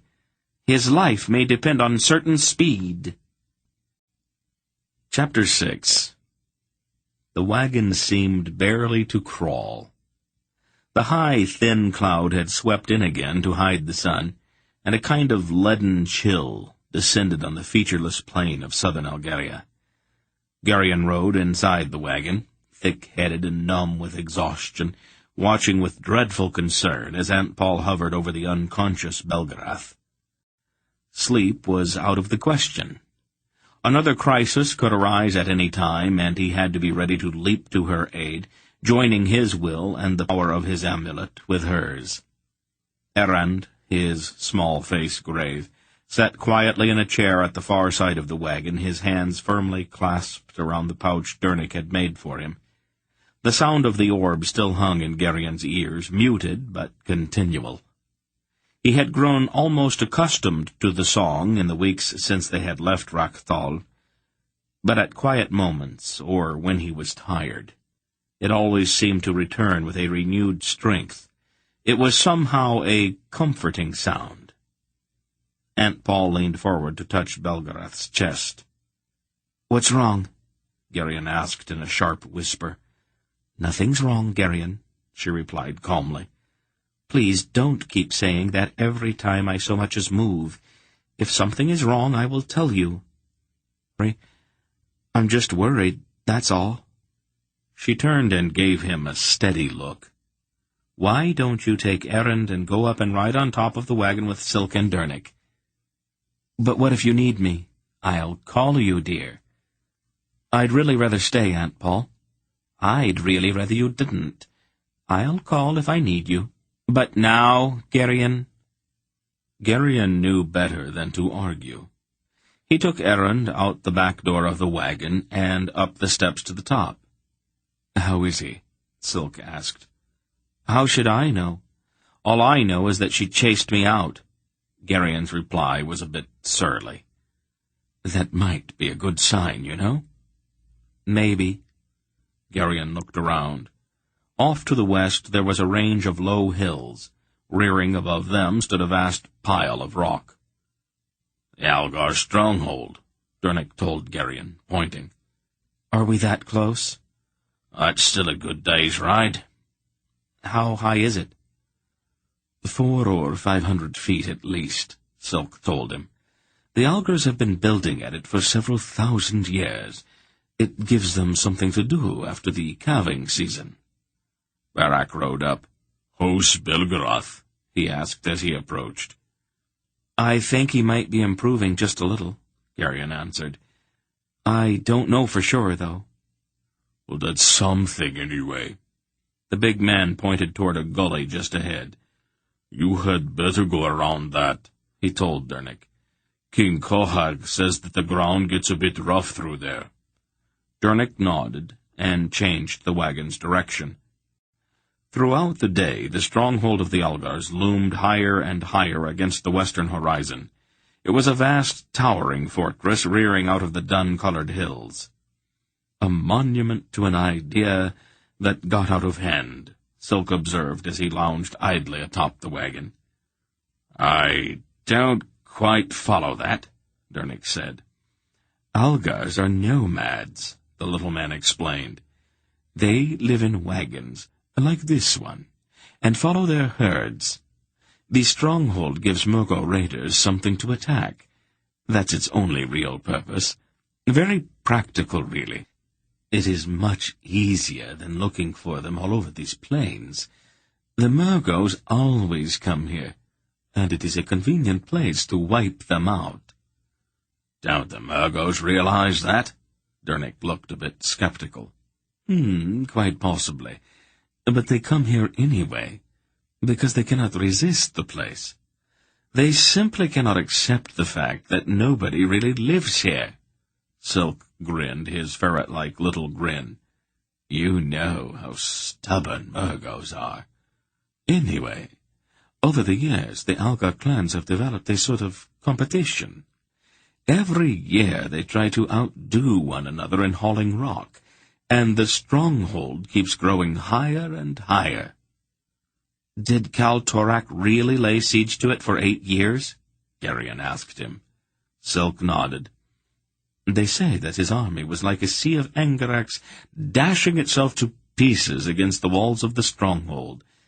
They might still be here, but they ran out of food. That's always been the problem with large armies. Any fool can raise an army, but you start running into trouble around supper time." As they approached the man-made mountain, the gates opened and a party emerged to greet them. In the lead on a white palfrey rode Queen Silar with Hetar close behind. At a certain point they stopped and sat waiting. Garion lifted a small trap-door in the roof of the wagon. "We're here, Aunt Paul," he reported. "Good," she replied. "How's Grandfather?" "He's sleeping. His breathing seems a bit stronger. Go ask Kohag to take us inside immediately. I want to get Father into a warm bed as soon as possible." "Yes, Aunt Paul." Garion lowered the trap-door and then went down the steps at the rear of the slowly moving wagon. He untied his horse, mounted, and rode to the front of the column, where the Algar Queen was quietly greeting her husband. "Excuse me," he said respectfully, swinging down from his horse. "But Aunt Paul wants to get Belgarath inside at once." "How is he?" Hetar asked. "Aunt Paul says that his breathing's getting stronger, but she's still worried." From the rear of the group that had emerged from the stronghold, there was a flurry of small hooves. The colt that had been born in the hills above Medagor burst into view and came charging directly at them. Garion immediately found himself swarmed under by the colt's exuberant greetings. The small horse nuzzled him and butted at him with its head, then pranced away only to gallop back again. When Garion put his hand on the animal's neck to calm him, the colt quivered with joy at his touch. "He has been waiting for you," Hetar said to Garion. "He seems to have known that you were coming." The wagon drew up and stopped. The door opened, and Aunt Paul looked out. "Everything is ready, Pogora," Queen Silar told her. "Thank you, Silar." "Is he recovering at all?" "He seems better, but it's very hard to say for sure at this point." Errand, who had been watching from the top of the wagon, suddenly clambered down the steps at the rear, hopped to the ground, and ran out along the legs of the horses. "Catch him, Garion," Aunt Paul said. "I think he had better ride in here with me until we get inside the stronghold."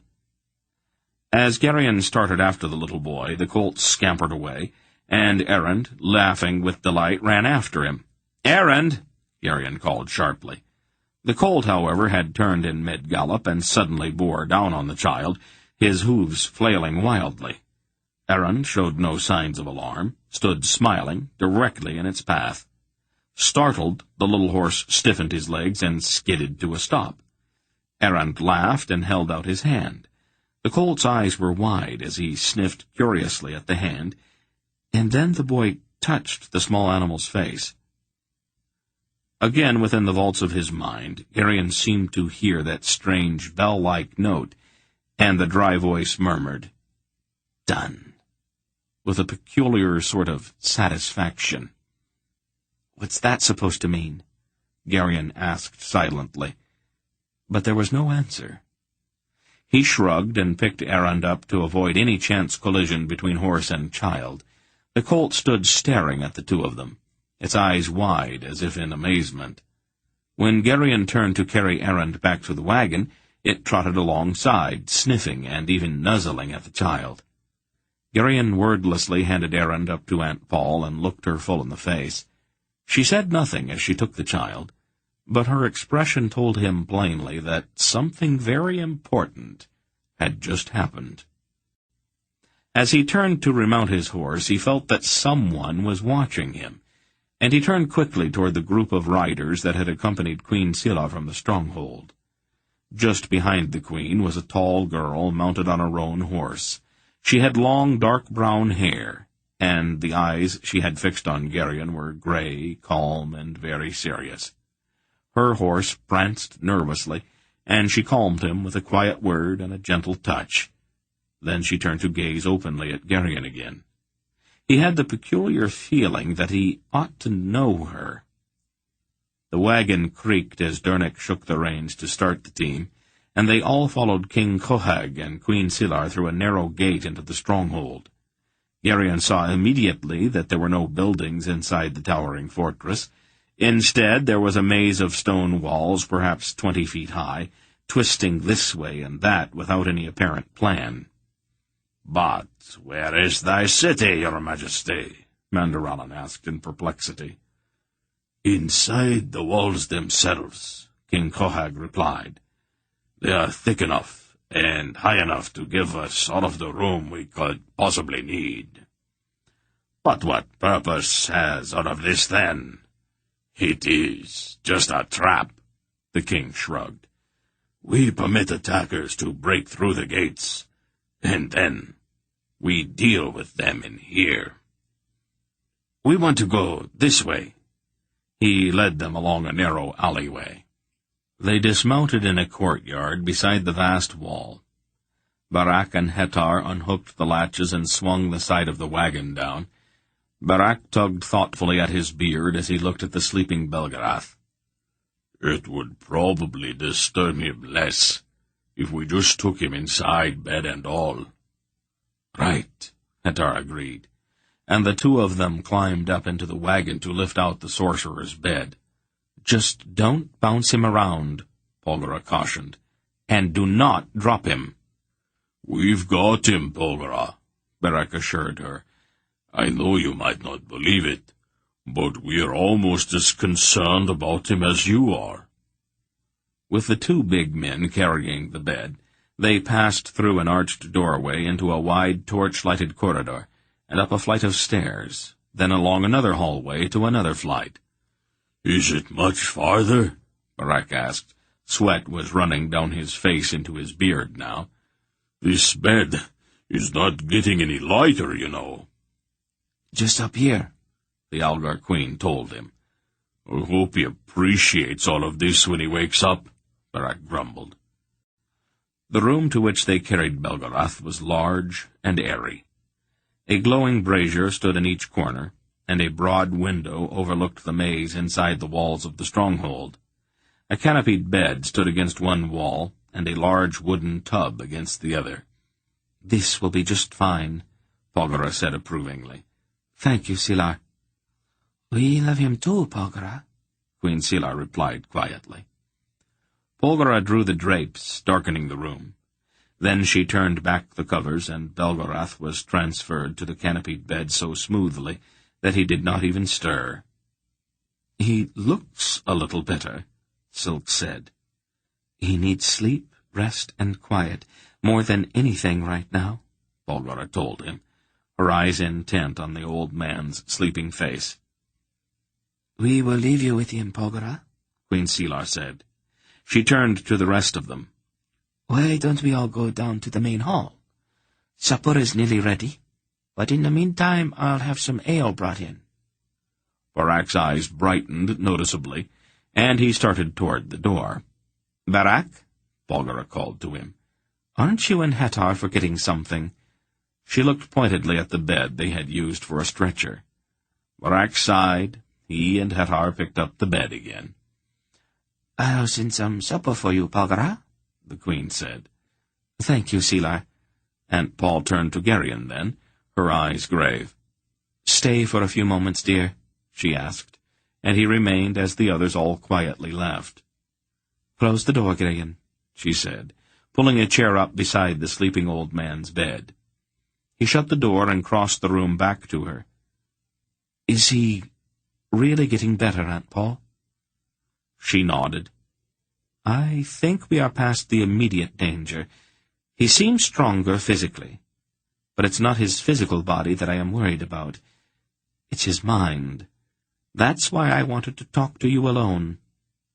Geryon felt a sudden cold grip of fear. "His mind? Keep your voice down, dear," she told him quietly. "This has to be kept strictly between us."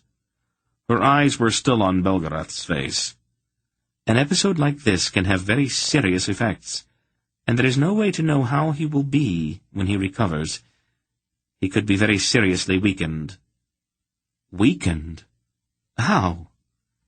"His will could be greatly reduced, to that of any other old man. He drained it to the utter limit. He might have gone so far that he will never regain his powers." "You mean he wouldn't be a sorcerer any more?" "Don't repeat the obvious, Geryon. If that happens, it's going to be up to you and to me to conceal it from everybody. Your grandfather's power is the one thing that has held the Angarax in check for all of these years. If something has happened to that power, then you and I will have to make it look as if he's the same as he always was. We'll have to conceal the truth even from him, if that's possible." "What can we do without him?" "We would go on, Geryon," she replied quietly, looking directly into his eyes. "Our task is too important for us to falter because a man falls by the wayside, even if that man happens to be your grandfather. We are racing against time in all of this. We absolutely must fulfill the prophecy and get the orb back to Riva by Aristide. And there are people who must be gathered up to go with us." "Who?" "Princess Senedra, for one." "Senedra?" Geryon had never really forgotten the little princess, but he failed to see why Aunt Paul was making such an issue of her going with them to Riva. "In time you will understand, dear. All of this is part of a series of events that must occur in proper sequence, and at the proper time. In most situations, the present is determined by the past. This series of events is different, however. In this case, what is happening in the present is determined by the future. If we do not get it exactly the way it's supposed to be, the ending will be different, and I don't think any of us would like that at all." "What do you want me to do?" he asked, placing himself unquestioningly in her hands. She smiled gratefully at him. "Thank you, Geryon. When you rejoin the others, they are going to ask you how Father is coming along, and I want you to put on your best face and tell them that he's doing fine." "You want me to lie to them?" "No place in the world is safe from spies, Geryon. You know that as well as I. And no matter what happens, we can't let any hint that Father might not recover fully get back to the Angarax. If necessary, you will lie until your tongue turns black. The whole fate of the West could depend on how well you do it." He stared at her. "It's possible that all this is totally unnecessary," she reassured him. "He may be exactly the same as always after he's had a week or two of rest. But we've got to be ready to move smoothly, just in case he's not." "Can't we do something?" "We are doing all that we can. Go back to the others now. And smile, Geryon. Smile until your jaws ache if you have to." There was a faint sound in the corner of the room, and they both turned sharply. Errand, his blue eyes very serious, stood watching them. "Take him with you," Aunt Paul said. "See that he eats, and keep an eye on him." Garion nodded, and beckoned to the child. Errand smiled his trusting smile and crossed the room.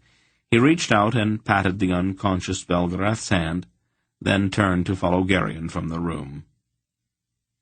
The tall, brown-haired girl who had accompanied Queen Selar out through the gates of the stronghold was waiting for him in the corridor outside. Her skin, Garion noticed, was very pale, almost translucent, and her gray eyes were direct. "Is the Eternal Man really any better?" she asked. "Much better," Garion replied with all of the confidence he could muster. "He'll be out of bed in no time at all." "He seemed so weak," she said. "So old and frail." "Frail? Belgarath?" Garion forced a laugh. "He's made out of old iron and horseshoe nails." "He is 7,000 years old, after all." "That doesn't mean anything to him. He stopped paying attention to the years a long time ago." "You're Garion, aren't you?" she asked. "Queen Selar told us about you when she returned from Val Elorn last year. For some reason, I thought you were younger." "I was then. I've aged a bit this last year." "My name is Adara," the tall girl introduced herself. "Queen Selar asked me to show you the way to the main hall. Supper shall be ready soon." Garion inclined his head politely. In spite of the worry gnawing at him, he could not shake off the peculiar feeling that he ought to know this quiet, beautiful girl. Errand reached out and took the girl's hand, and the three of them passed hand in hand down the torchlit corridor. King Chohag's main hall was on the lower floor. It was a long, narrow room where chairs and padded benches sat in little clusters around braziers filled with glowing coals. Barak, holding a large ale tankard in one huge fist, was describing with some embellishment their descent from the top of the escarpment. "We didn't really have any choice, you see. The Arurgas had been frothing on our heels for several days, and we had to take the shortest way down." Hetar nodded. "Plans sometimes have a way of changing when the unexpected crops up. That is why we put men to watching every known pass down from the top of the escarpment." "I still think you might have let us know you were there." Barak sounded a little injured. Hetar grinned wolfishly. "We could not really take that chance, Barak. The Morgos might have seen us, and we did not want to frighten them off. It would have been a shame if they had gotten away, wouldn't it?" "Is that all you ever think about?" Hetar considered the question for a moment. "Pretty much, yes," he admitted. Supper was announced then, and they all moved to the long table at the far end of the hall. The general conversation at the table made it unnecessary for Garion to lie directly to anyone about the frightening possibility Aunt Paul had raised, and after supper he sat beside Adara and lapsed into a kind of sleepy haze, only half listening to the talk. There was a stir at the door, and a guard entered. "The priest of Bela," he announced in a loud voice, and a tall man in a white robe strode into the room, followed by 4 men dressed in shaggy furs. The 4 walked with a peculiar shuffling gait, and Garion instantly recognized them as bear cultists, indistinguishable from the Kerak members of the same group he had seen in Val Elorn.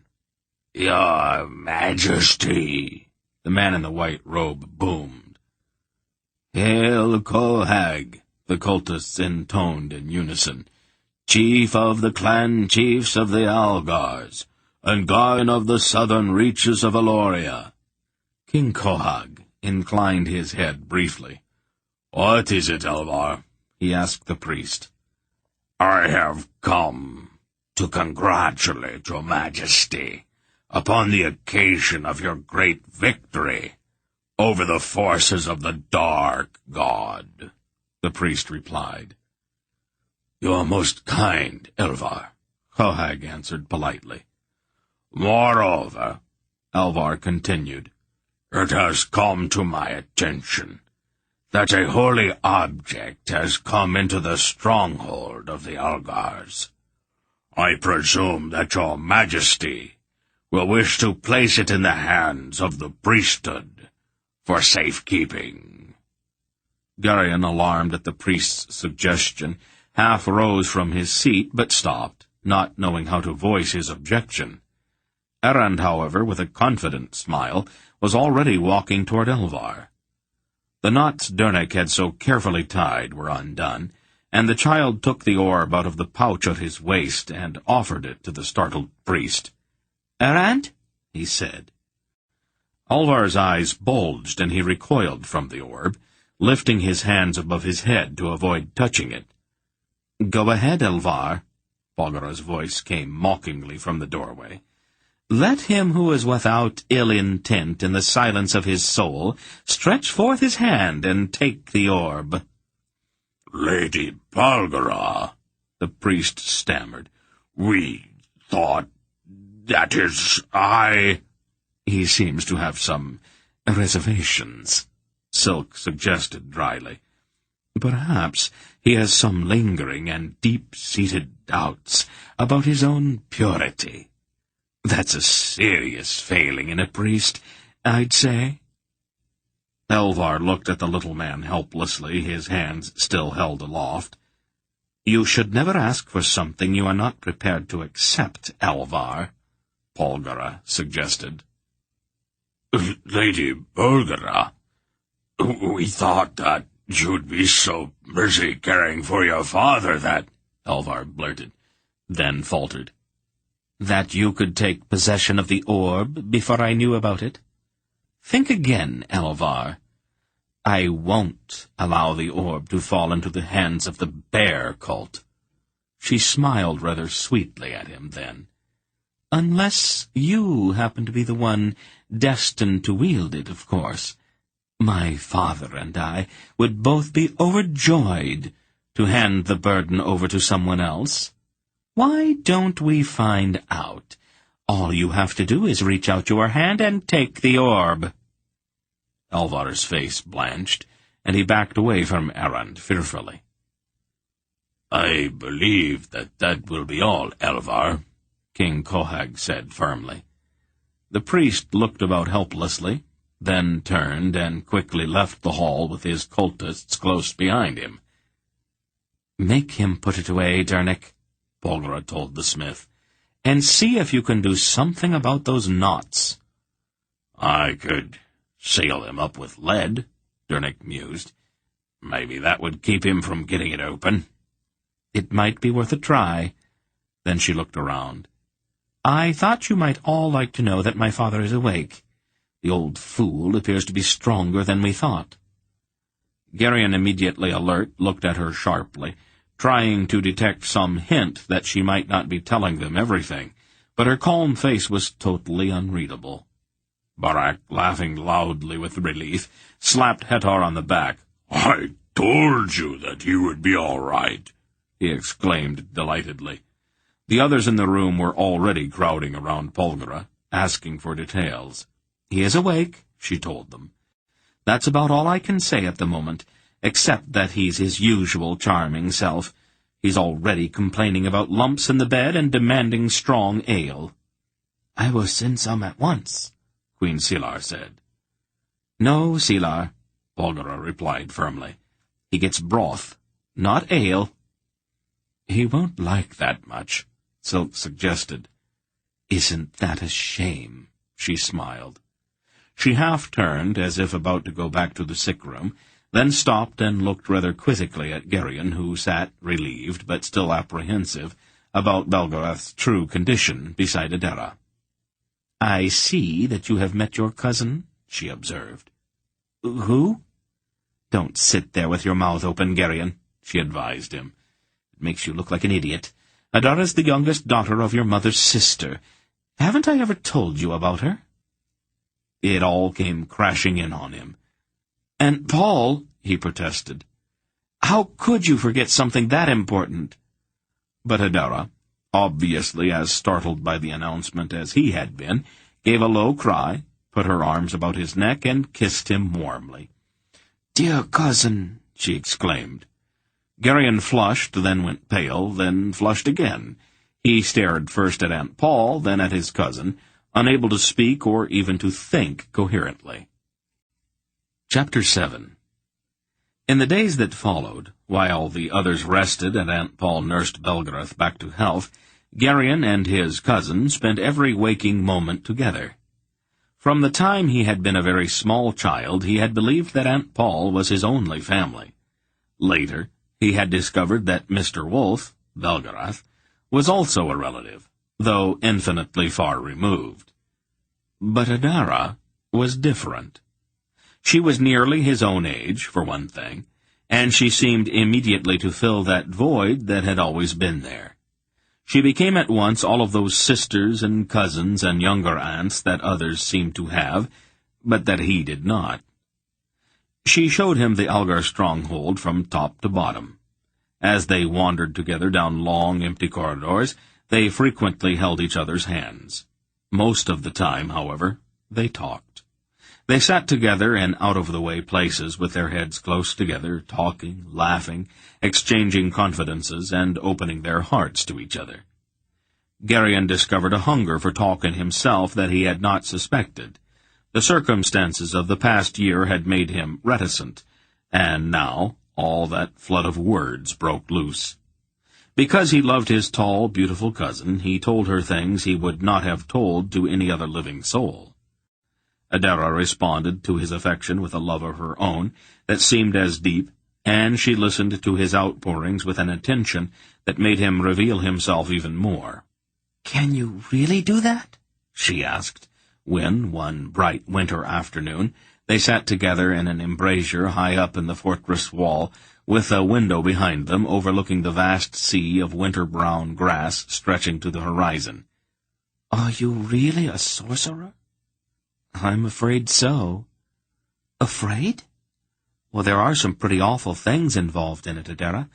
At first I didn't want to believe it, but things kept happening because I wanted them to happen. It finally reached the point where I couldn't doubt it any more." "Show me," she urged him. He looked around a bit nervously. "I don't really think that I should," he apologized.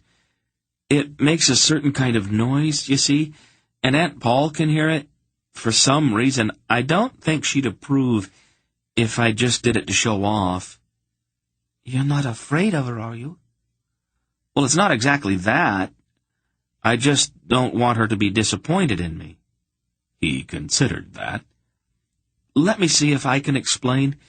We had an awful argument once, and Nyssa, I said some things I didn't really mean, and she told me exactly what she'd gone through for me." He looked somberly out of the window, remembering Aunt Paul's words on the steamy deck of Graldic's ship. "She has devoted 1,000 years to me, Adara. To my family, actually. But finally, all because of me. She has given up every single thing that's ever been important to her for me. Can you imagine the kind of obligation that puts on me? I'll do anything she wants me to. I'd cut off my arm before I'd ever hurt her again." "You love her very much, don't you, Garion?" "It goes beyond that.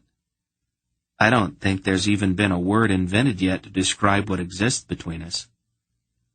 Wordlessly, Adara took his hand, her eyes warm with a wondering affection.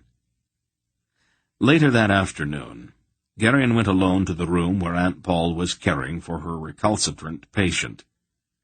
After the first few days of bed rest, Belgariad had steadily grown more testy about his enforced confinement. Traces of that irritability lingered on his face even as he dozed, propped up by many pillows in the canopied bed. Aunt Paul, wearing her familiar gray dress, sat nearby, her needle busy as she altered one of Garion's old tunics for errand. The little boy, sitting not far away, watched her with that serious expression that always seemed to make him look older than he really was. "How is he?" Garion asked, looking at his sleeping grandfather. "Improving," Aunt Paul replied, setting aside the tunic. His temper's getting worse. That's always a good sign. Are there any hints that he might be getting back his... well, you know. Garion gestured vaguely. No, she replied. Nothing yet. It's probably too early.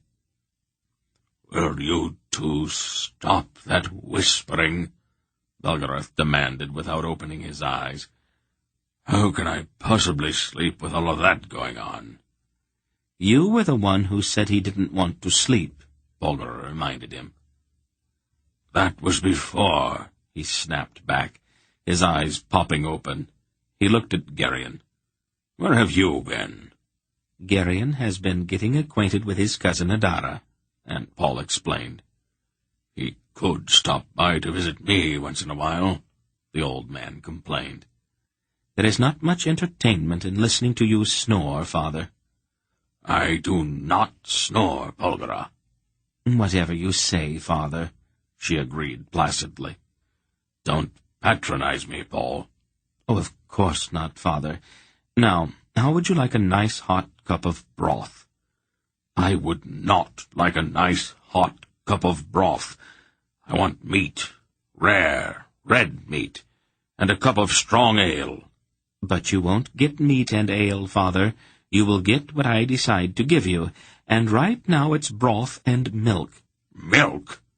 Would you prefer gruel?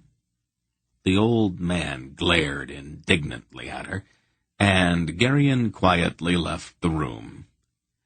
After that, Belgariad's recovery was steady.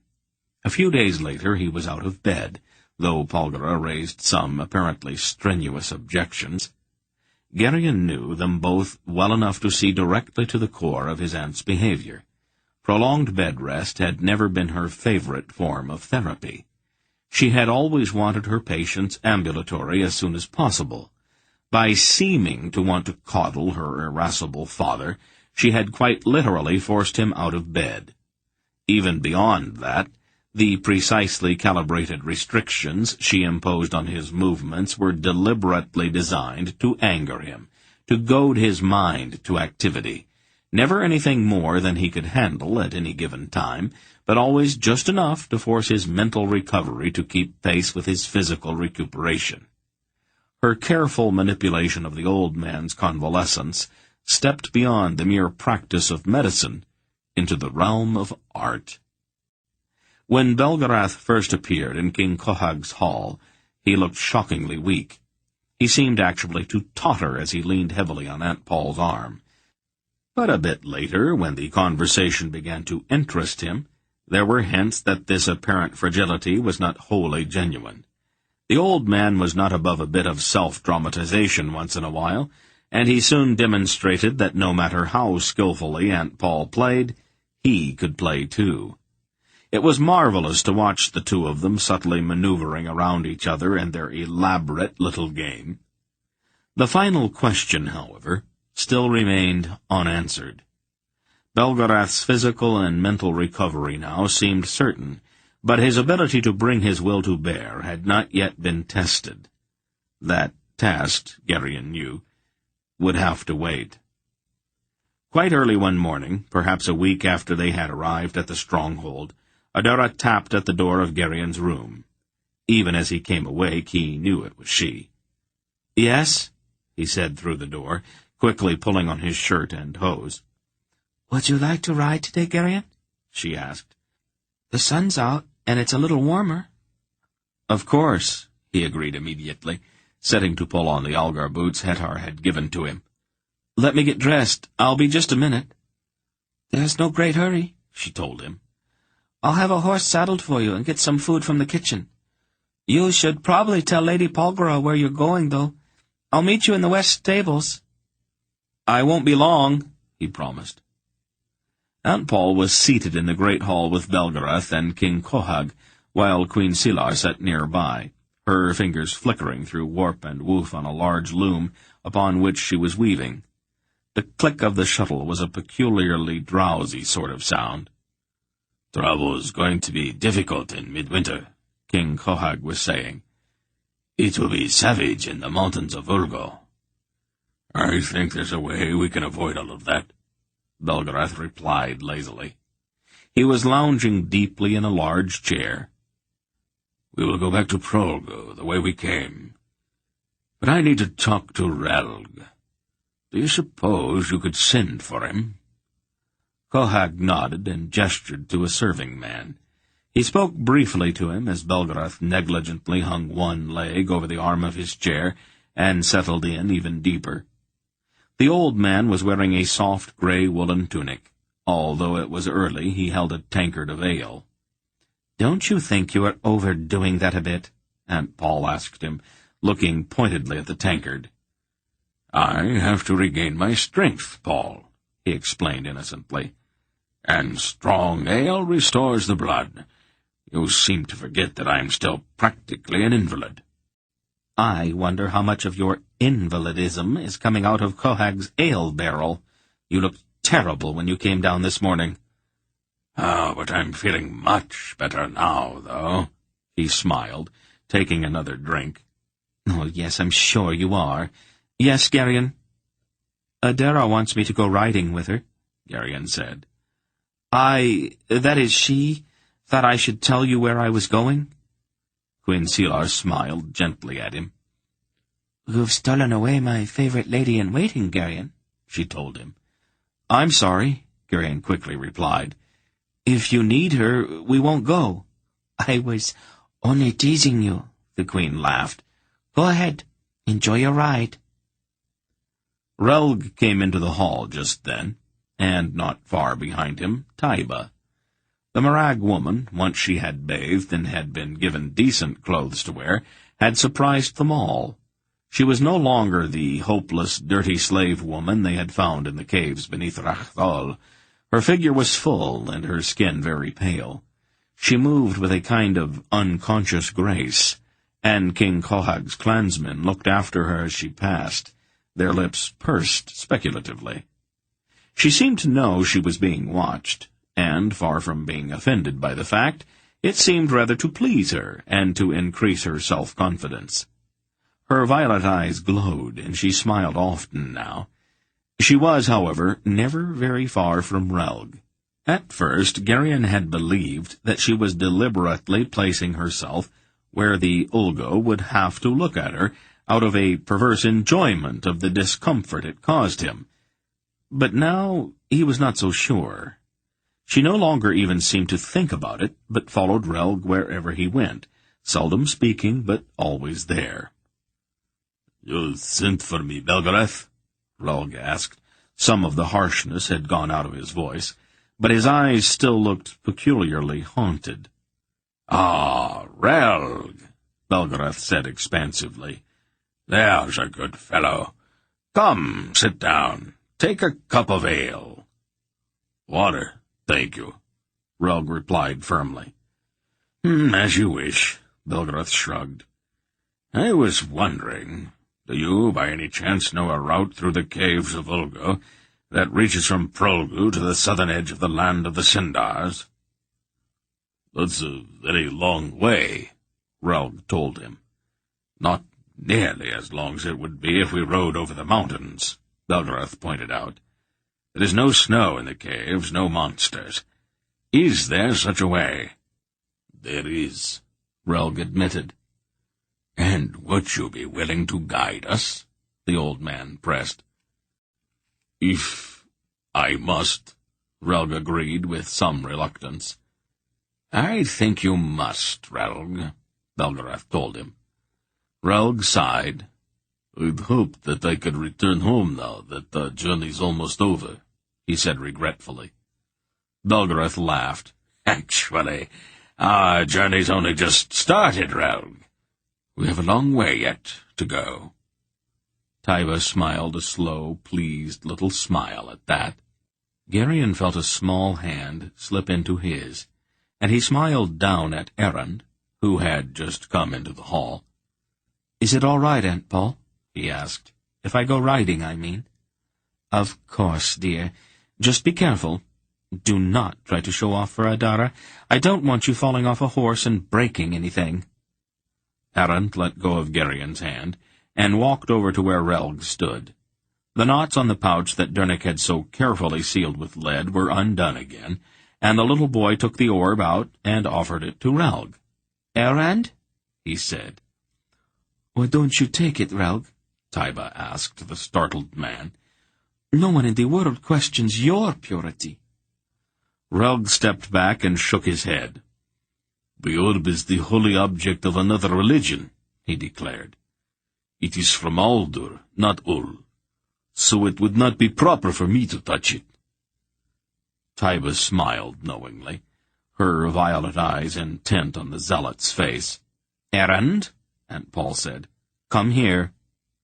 Obediently he went to her. She took hold of the pouch at his belt and held it open. "Put it away," she told him. Errand sighed and deposited the orb in the pouch. "How does he manage to keep getting this open?" she said, half to herself as she examined the strings of the pouch. Garion and Adara rode out from the stronghold into the rolling hills to the west. The sky was a deep blue, and the sunlight was very bright. Although the morning was crisp, it was not nearly as cold as it had been for the past week or so. The grass beneath their horses' hooves was brown and lifeless, lying dormant under the winter sky. They rode together without speaking for an hour or so, and finally they stopped and dismounted on the sunny south side of a hill, where there was a shelter from the stiff breeze. They sat together, looking out at the featureless miles of the Algarian plain. "How much can actually be done with sorcery, Garion?" she asked after a long silence. He shrugged. "It depends on who's doing it. Some people are very powerful. Others can hardly do anything at all." "Could you—" she hesitated. "Could you make this bush bloom?" she went on quickly, and he knew that was not the question she had originally intended to ask. "Right now, I mean. In the middle of winter-time." Garion looked at the dry, scrubby bit of gorse, putting the sequence of what he'd have to do together. "I suppose I could.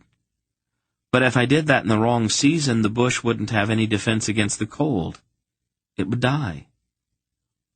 "It is only a bush, Garion. Why kill it?" She avoided his eyes. "Could you make something happen for me, Garion? Some small thing.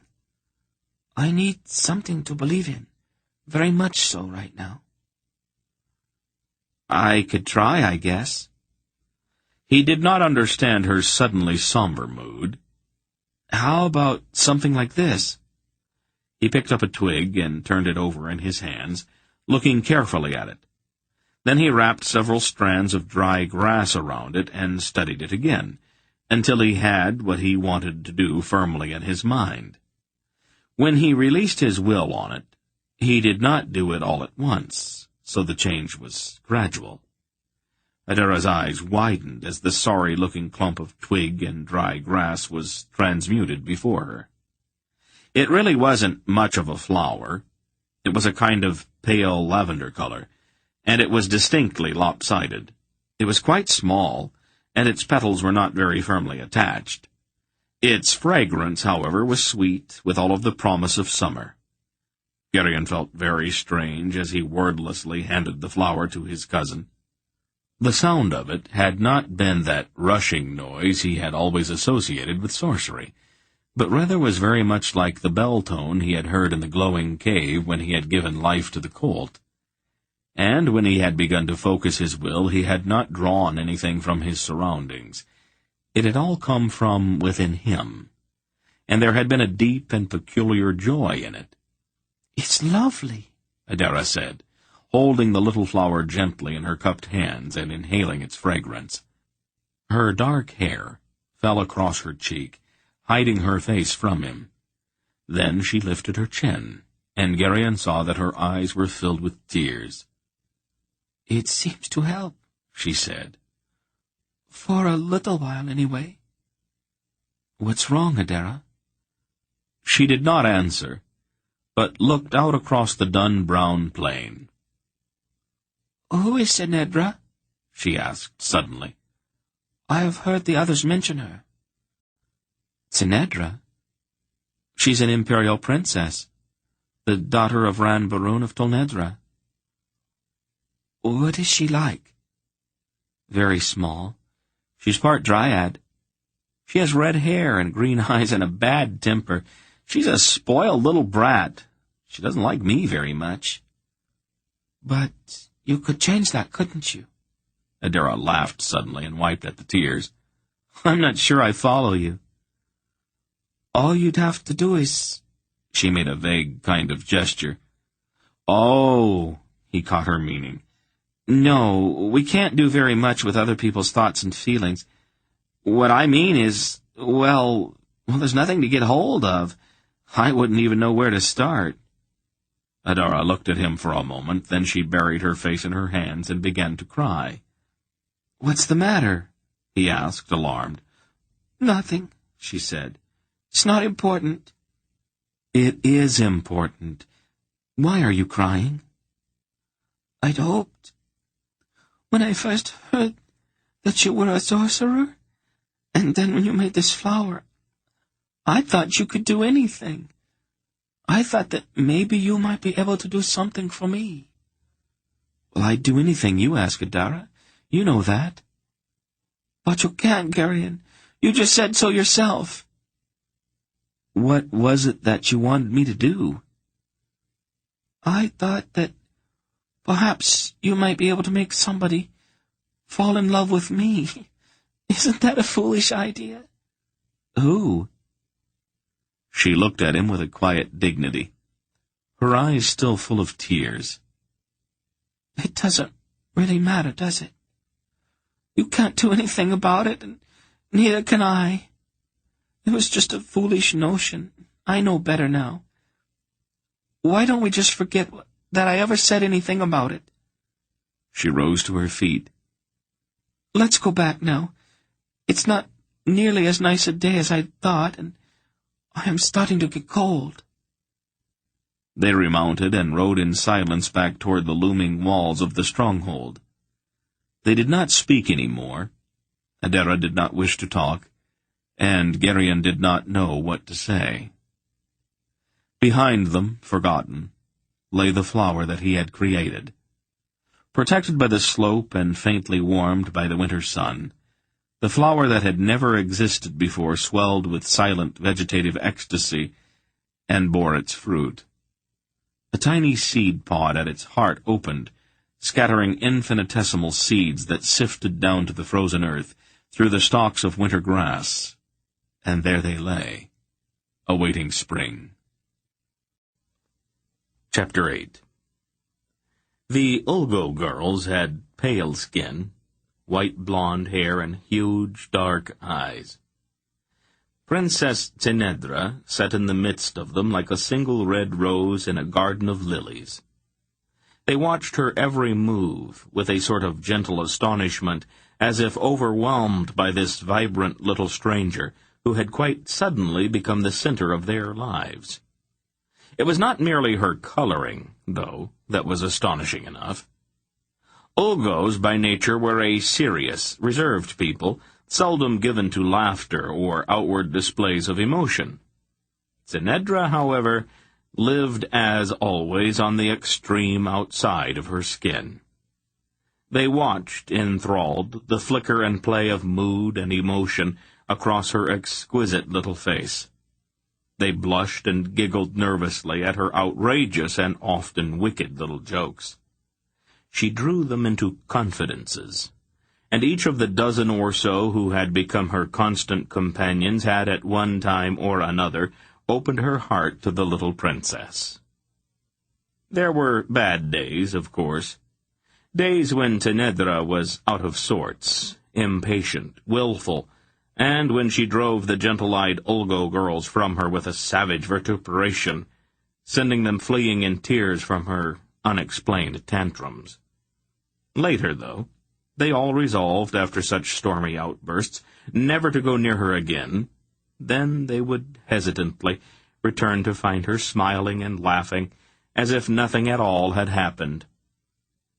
It was a difficult time for the princess. She had not fully realized the implications of her unhesitating acquiescence to the command of Ul when he had told her to remain behind in the caves while the others journeyed to Rachtol.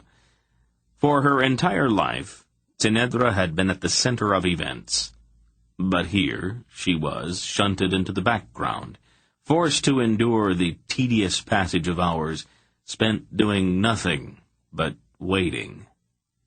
She was not emotionally constructed for waiting, and the outbursts that scattered her companions like startled doves were at least in part generated by her enforced inactivity. The wild swings of her moods were particularly trying for the Gorum. The frail, ancient holy man had lived for centuries a life of quiet contemplation, and Tinedra had exploded into the middle of that quiet like a comet. Though sometimes tried to the very limits of his patience, he endured the fits of bad temper, the storms of weeping, the unexplained outbursts, and just as patiently her sudden exuberant displays of affection when she would throw her arms about his neck and cover his startled face with kisses. On those days, when Tinedra's mood was congenial, she gathered her companions among the columns on the shore of the Gorum's island to talk, laugh, and play the little games she had invented, and the dim, silent cavern was filled with babble and laughter of adolescent girls. When her mood was pensive, she and the Gorum sometimes took short walks to view the strange splendors of this subterranean world of cave and gallery and cavern beneath the abandoned city of Prologue. To the unpracticed eye, it might have appeared that the princess was so involved in her own emotional pyrotechnics that she was oblivious to anything around her. But such was not the case. Her complex little mind was quite capable of observing, analyzing, and questioning, even in the very midst of an outburst. To the Gorum's surprise, he found her mind quick and retentive. When he told her the stories of his people, she questioned him closely, moving always to the meaning that lay behind the stories. The princess made many discoveries during those talks. She discovered that the core of Urgo life was religion, and that the moral and theme of all of their stories was the duty of absolute submission to the will of Ul. A tall Nedran might quibble, or even try to strike bargains with his god. Nedra expected it, and seemed to enjoy the play of offer and counter-offer as much as did his people. The Ulgo mind, however, was incapable of such casual familiarity. "We are nothing," the Gorum explained, "less than nothing. We had no place and no god, but wandered outcast in the world until Ul consented to become our god. Some of the zealots have even gone so far as to suggest that if one single Ulgo displeases our god, he will withdraw himself from us. I don't pretend to know the mind of Ul entirely, but I don't think he's quite that unreasonable. Still, he didn't really want to be our god in the first place, so it is best probably not to offend him." "He loves you," Tinedra pointed out quickly. "Anyone could see that in his face when he came to us that time." The Gorum looked doubtful. "I hope I have not disappointed him too much."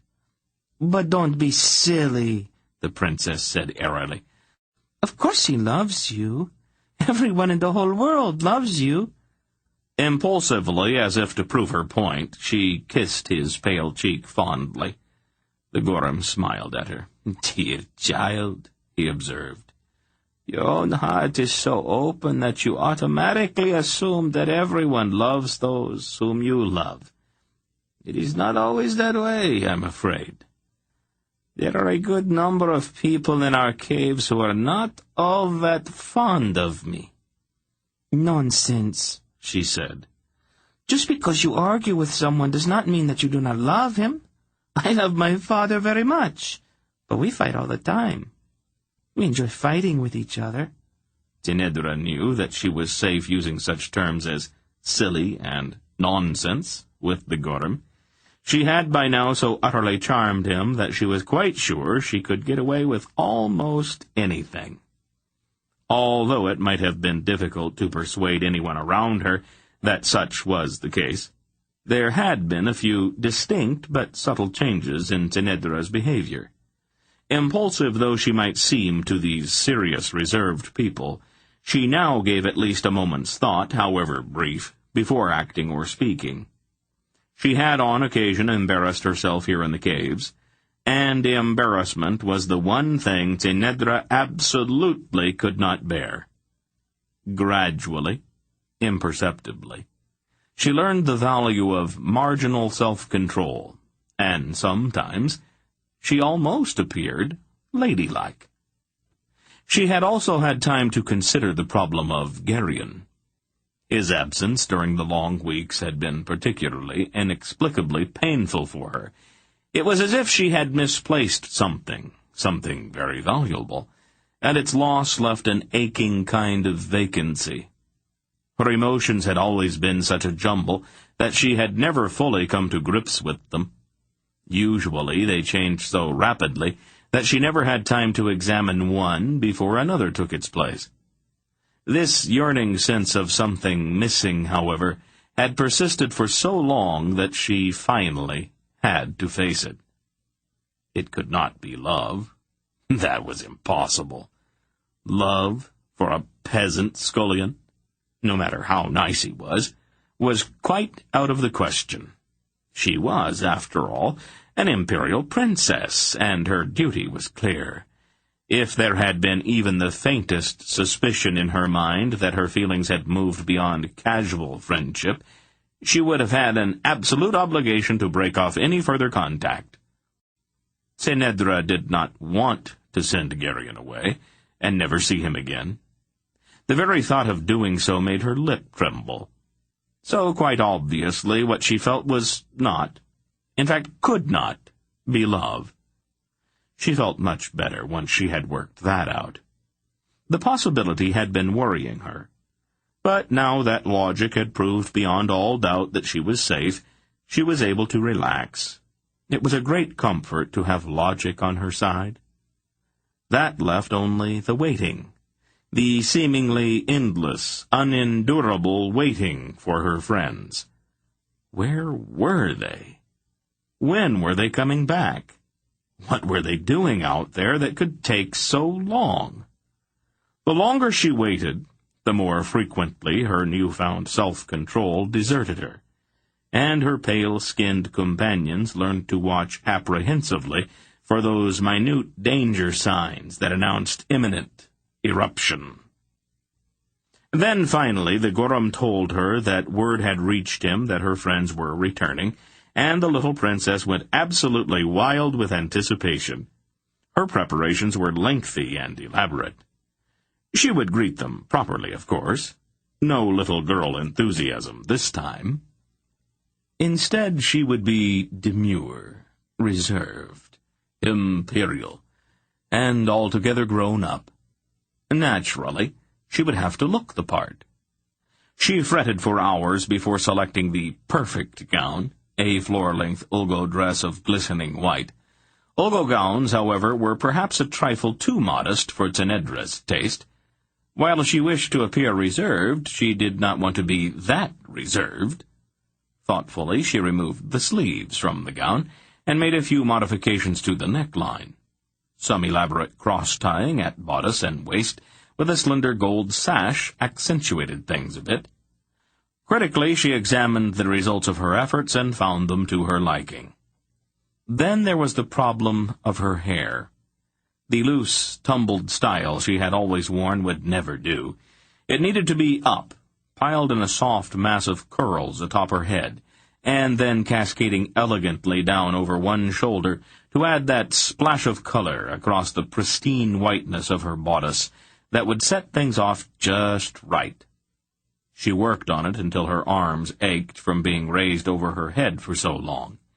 When she was finished, she studied the entire effect of gown and hair, and demurely regal expression. It wasn't bad, she congratulated herself. Garion's eyes would fall out when he saw her. The little princess exulted.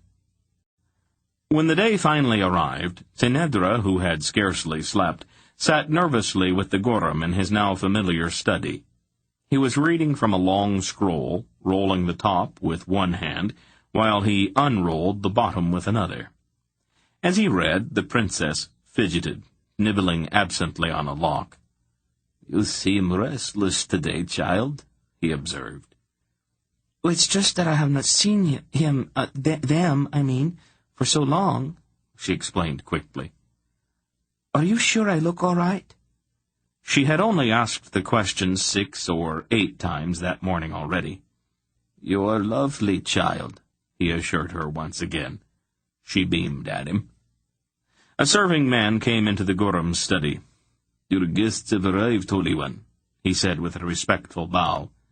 Tinedra's heart began to pound. "Shall we go greet them, child?" the Gorum suggested, laying aside his scroll and rising to his feet. Tinedra resisted her impulse to spring from her chair and run out of the room.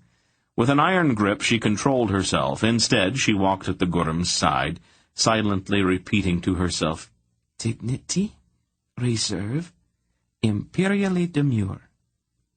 Her friends were travel-stained and weary-looking as they entered the Gorum's cavern. And there were strangers with them Tinedra did not recognize. Her eyes, however, sought only one face. He looked older than she remembered him. His face, which had always been so serious, had a gravity to it now that had not been there before. Things had obviously happened to him while he had been gone. Important things. And the princess felt a little pang at having been excluded from such momentous events in his life. And then her heart froze. Who was that great gangling girl at his side? And why was he being so deferential to the big cow? Tinedra's jaws clenched as she glared across the calm waters of the lake at the perfidious young man. She had known it would happen. The minute she had let him out of her sight, he had run headlong into the arms of the first girl who happened by. How dared he? How dared he? She thought again. As the group on the far side of the lake began to come across the causeway, Tinedra's heart sank. The tall girl was lovely. Her dark hair was lustrous, and her features were perfect. Desperately, Tinedra looked for some flaw, some blemish, and the way the girl moved. She actually seemed to flow with a grace that nearly brought tears of despair to Tinedra's eyes. The greetings and introductions seemed hardly more than some incoherent babble to the suffering princess. Absently she curtsied to the king of the Algars and his lovely queen. Politely she greeted the lushly beautiful woman, Taiba, her name was, whom Lady Polgara introduced her to. The moment she was dreading was approaching, and there was no way she could forestall it. "And this is Adara," Lady Polgara said, indicating the lovely creature at Garion's side. Tinedra wanted to cry. It wasn't fair. Even the girl's name was beautiful. Why couldn't it have been something ugly?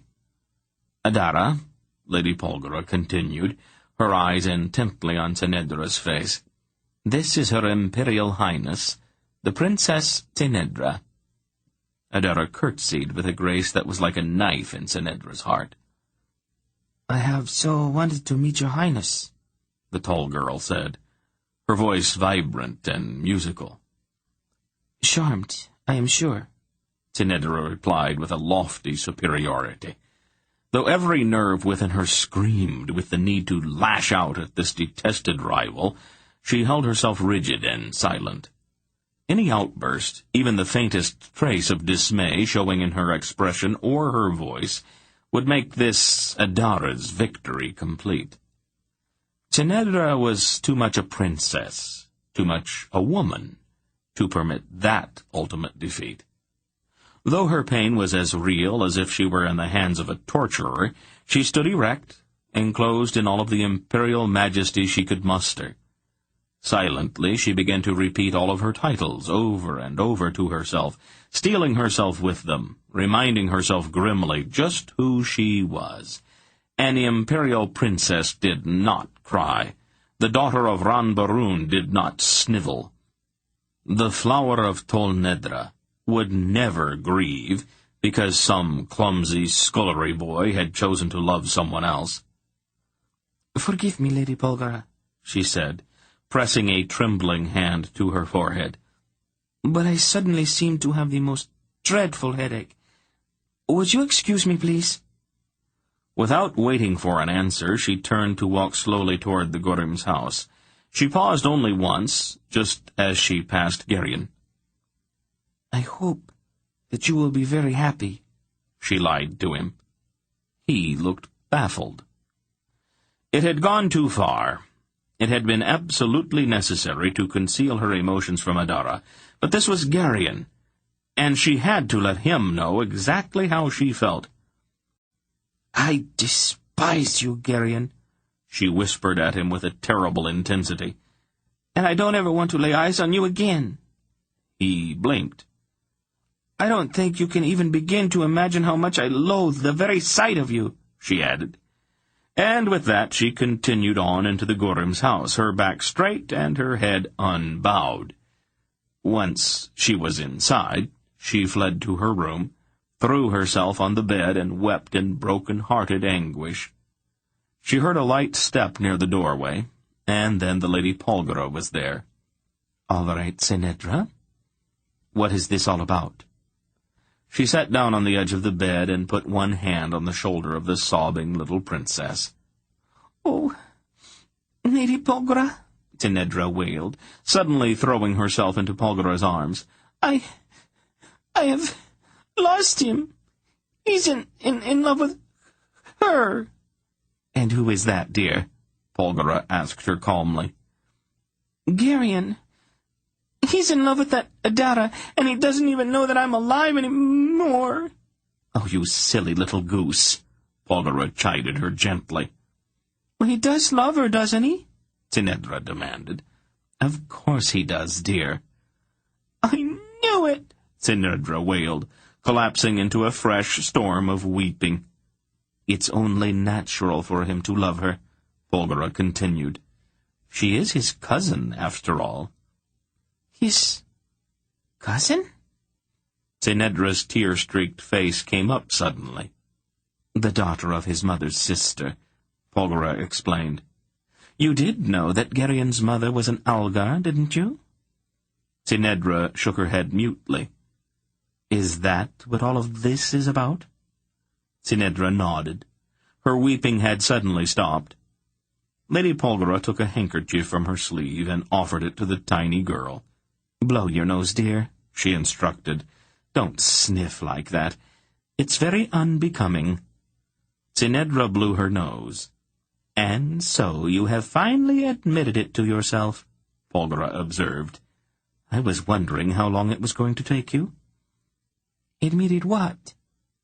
Polgara gave her a long, steady look, and Tsenedra flushed slowly, lowering her eyes. "That's better," Polgara said. "You mustn't try to hide things from me, Tsenedra. It doesn't do any good, you know, and it only makes things more difficult for you." Tsenedra's eyes had widened as the full impact of her tacit admission struck her. "It is not possible," she gasped in absolute horror. "It can't be." "As my father is so fond of saying, just about anything is possible," Polgara told her. "What am I going to do?" "First, you ought to go wash your face," Polgara told her. "Some girls can cry without making themselves ugly, but you don't have the right coloring for it. You're an absolute fright. I'd advise you never to cry in public if you can help it." "That is not what I meant," Tsenedra said. "What am I going to do about Geryon?" "Oh, I don't know that you really need to do anything, dear. Things will straighten themselves out eventually." "But I am a princess, and he's just Geryon. This sort of thing is not permitted." "Everything will probably turn out all right," Lady Polgara assured her. Trust me, Sinedra, I have been handling matters like this for a very long time. Now, go wash your face." "I made a terrible fool of myself out there, didn't I?" Sinedra said. "Oh, it's nothing that can't be fixed," Polgara said calmly. "We can pass it off as something brought on by the excitement of seeing your friends again after so long. You are glad to see us, aren't you?" "Oh, Lady Polgara," Sinedra said, embracing her and laughing and crying at the same time. After the ravages of Sinedra's crying fit had been repaired, they rejoined the others in the Gurum's familiar study. "Are you recovered, my child?" the Gurum asked her gently, concern written all over his dear old face. "Just a touch of nerves, Holy One," Lady Polgara reassured him. "Our princess, as you have probably noticed, is somewhat high-strung."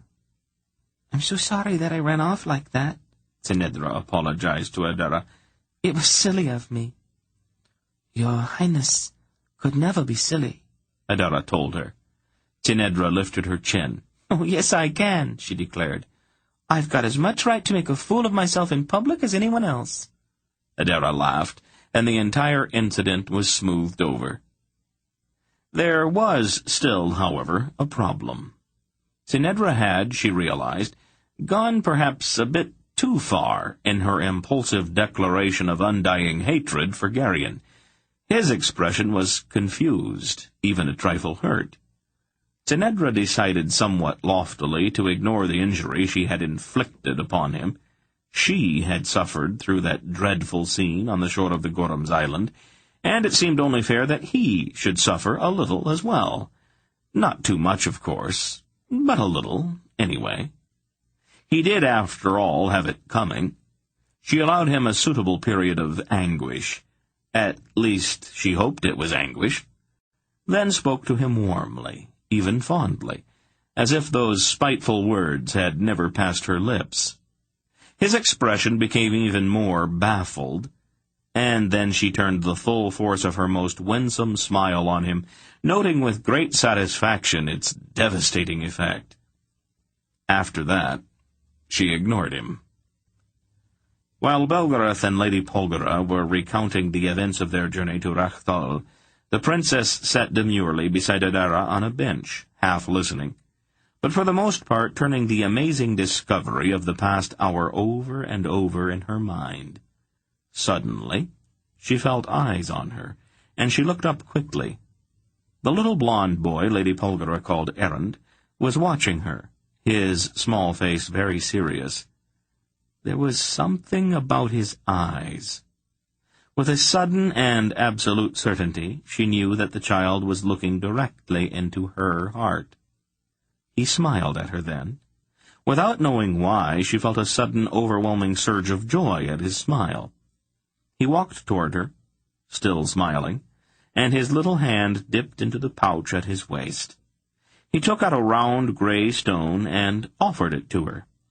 "Errand?" he said. For an instant, Sinedra seemed to see a faint blue flicker deep within the stone. "Do not touch it, Sinedra," Lady Polgara told her in a tone that made Sinedra's hand freeze in the very act of reaching for the stone.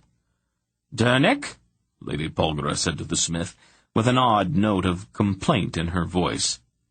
"Mistress Pol," he said helplessly, "I don't know what else to do. No matter how I seal it up, he always manages to get it open again." "Make him put it away," she told him, with just a hint of exasperation. Dernick went to the little boy, knelt, and took hold of the pouch. Without a word he held it open, and the child dropped the stone into it. Dernick tied the pouch shut, pulling the knots as tight as he could. When he had finished, the little boy put his arms affectionately around the smith's neck. Dernick looked a bit embarrassed and was about to lead the child away, but Errand pulled his hand free and climbed instead into Sinedra's lap. Quite seriously he kissed her, then nestled down in her arms and promptly fell asleep. Feelings moved in Sinedra that she had never felt before. Without knowing why, she was happier than she had ever been in her life. She held the child close against her, her arms protectively about him, and her cheek laid snugly against his pale blonde curls. She felt an impulse to rock him and perhaps to croon a very soft lullaby to him. "We will have to hurry," Belgarath was saying to the Gorham. "Even with Relg's help, it will take a week or more to reach the Sindarian border. And we'll have to cross the whole country, and the snow in Sindaria can pile up in a hurry this time of year. To make things even worse, this is the season for storms in the Sea of the Winds, and it is a long way over open water from Sindar to Reva." The word Reva jerked Tinedra out of her reverie. From the very moment that she and Jeebers had crept from the imperial palace at Tolhunath, one single thought had dominated her thinking. She was not going to Reva. Though she might have seemed on occasion to have surrendered on that point, her acquiescence had always been a subterfuge. Now, however, she would have to take a stand. The reasons for her adamant refusal to obey the provisions of the Accords of Omimbre were no longer entirely clear to her. So much had happened that she was not even the same person. But one thing was absolutely certain, no matter who she was. She was not going to Riva. It was a matter of principle. "I am sure that once we reach Sindaria, I'll be able to make my way to an imperial garrison," she said, as casually as if the matter had already been decided. "And why would you want to do that, dear?" Lady Polgara asked her. "Well, as I said earlier, I am not going to Riva," Tinedra replied. "The legionnaires will be able to make arrangements to return me to Tolhunath." "Perhaps you should visit your father," Polgara said quite calmly. "You mean that you are just going to let me go?" "I didn't say that. I am sure we'll be able to find a ship bound for Tolhunath sometime in the late spring or early summer. Raven commerce with the Empire is extensive." "I don't think that you fully understand me, Lady Polgara. I said that I am not going to Riva, under any circumstances." "Oh, I heard you, Tinedra. You're wrong, however. You are going to Riva. You have an appointment there. Remember?" "I won't go." Tinedra's voice went up an octave or two. "Yes, you will." Polgara's voice was deceptively calm, but there was a hint of steel in it. "I absolutely refuse," the princess declared. She was about to say more, but a small finger gently brushed her lips. The sleepy child in her arms raised his hand to touch her mouth. She moved her head irritably. "I have told you all before that I will not submit to—" The child touched her lips again. His eyes were drowsy as he looked up at her, but his gaze was calm and reassuring. Tinedra forgot what she had been saying. "I am not going to the Isle of the Winds," she concluded rather lamely. "And that is final." The trouble was that it didn't sound all that final. "It seems that we have had this discussion once or twice before," Polgara observed. "You have no right to—" Tinedra's words trailed off again, as her thoughts went astray once more. The child's eyes were so blue, so very blue. She found herself unable to look away from them, and seemed to be sinking into that incredible color. She shook her head. It was so completely unlike her to keep losing track of an argument this way. She tried to concentrate. "I refuse to be publicly humiliated," she declared. "I will not stand in the hall of the Raven King like a beggar while all of the Elorns snicker up their sleeves at me." That was better. Her momentary distraction seemed to be fading. Inadvertently, she glanced down at the child, and it all went out the window again. "I don't even have the right kind of dress," she added plaintively. Now, what had made her say that? Polgara said nothing, but her eyes seemed very wise as she watched the princess flounder. Tinedra stumbled along, her objections growing less and less relevant. Even as she argued, she realized that there was no real reason for her not going to Reva. Her refusal seemed frivolous, even childish. Why on earth had she made such a fuss about it? The little boy in her arms smiled encouragingly at her, and unable to help herself, she smiled back at him, her defenses crumbling. She made one last try. "It is only some silly old formality anyway, Lady Belgariad. There won't be anyone waiting for me in the Hall of the Raven Kings. There never has been. The Raven line is extinct."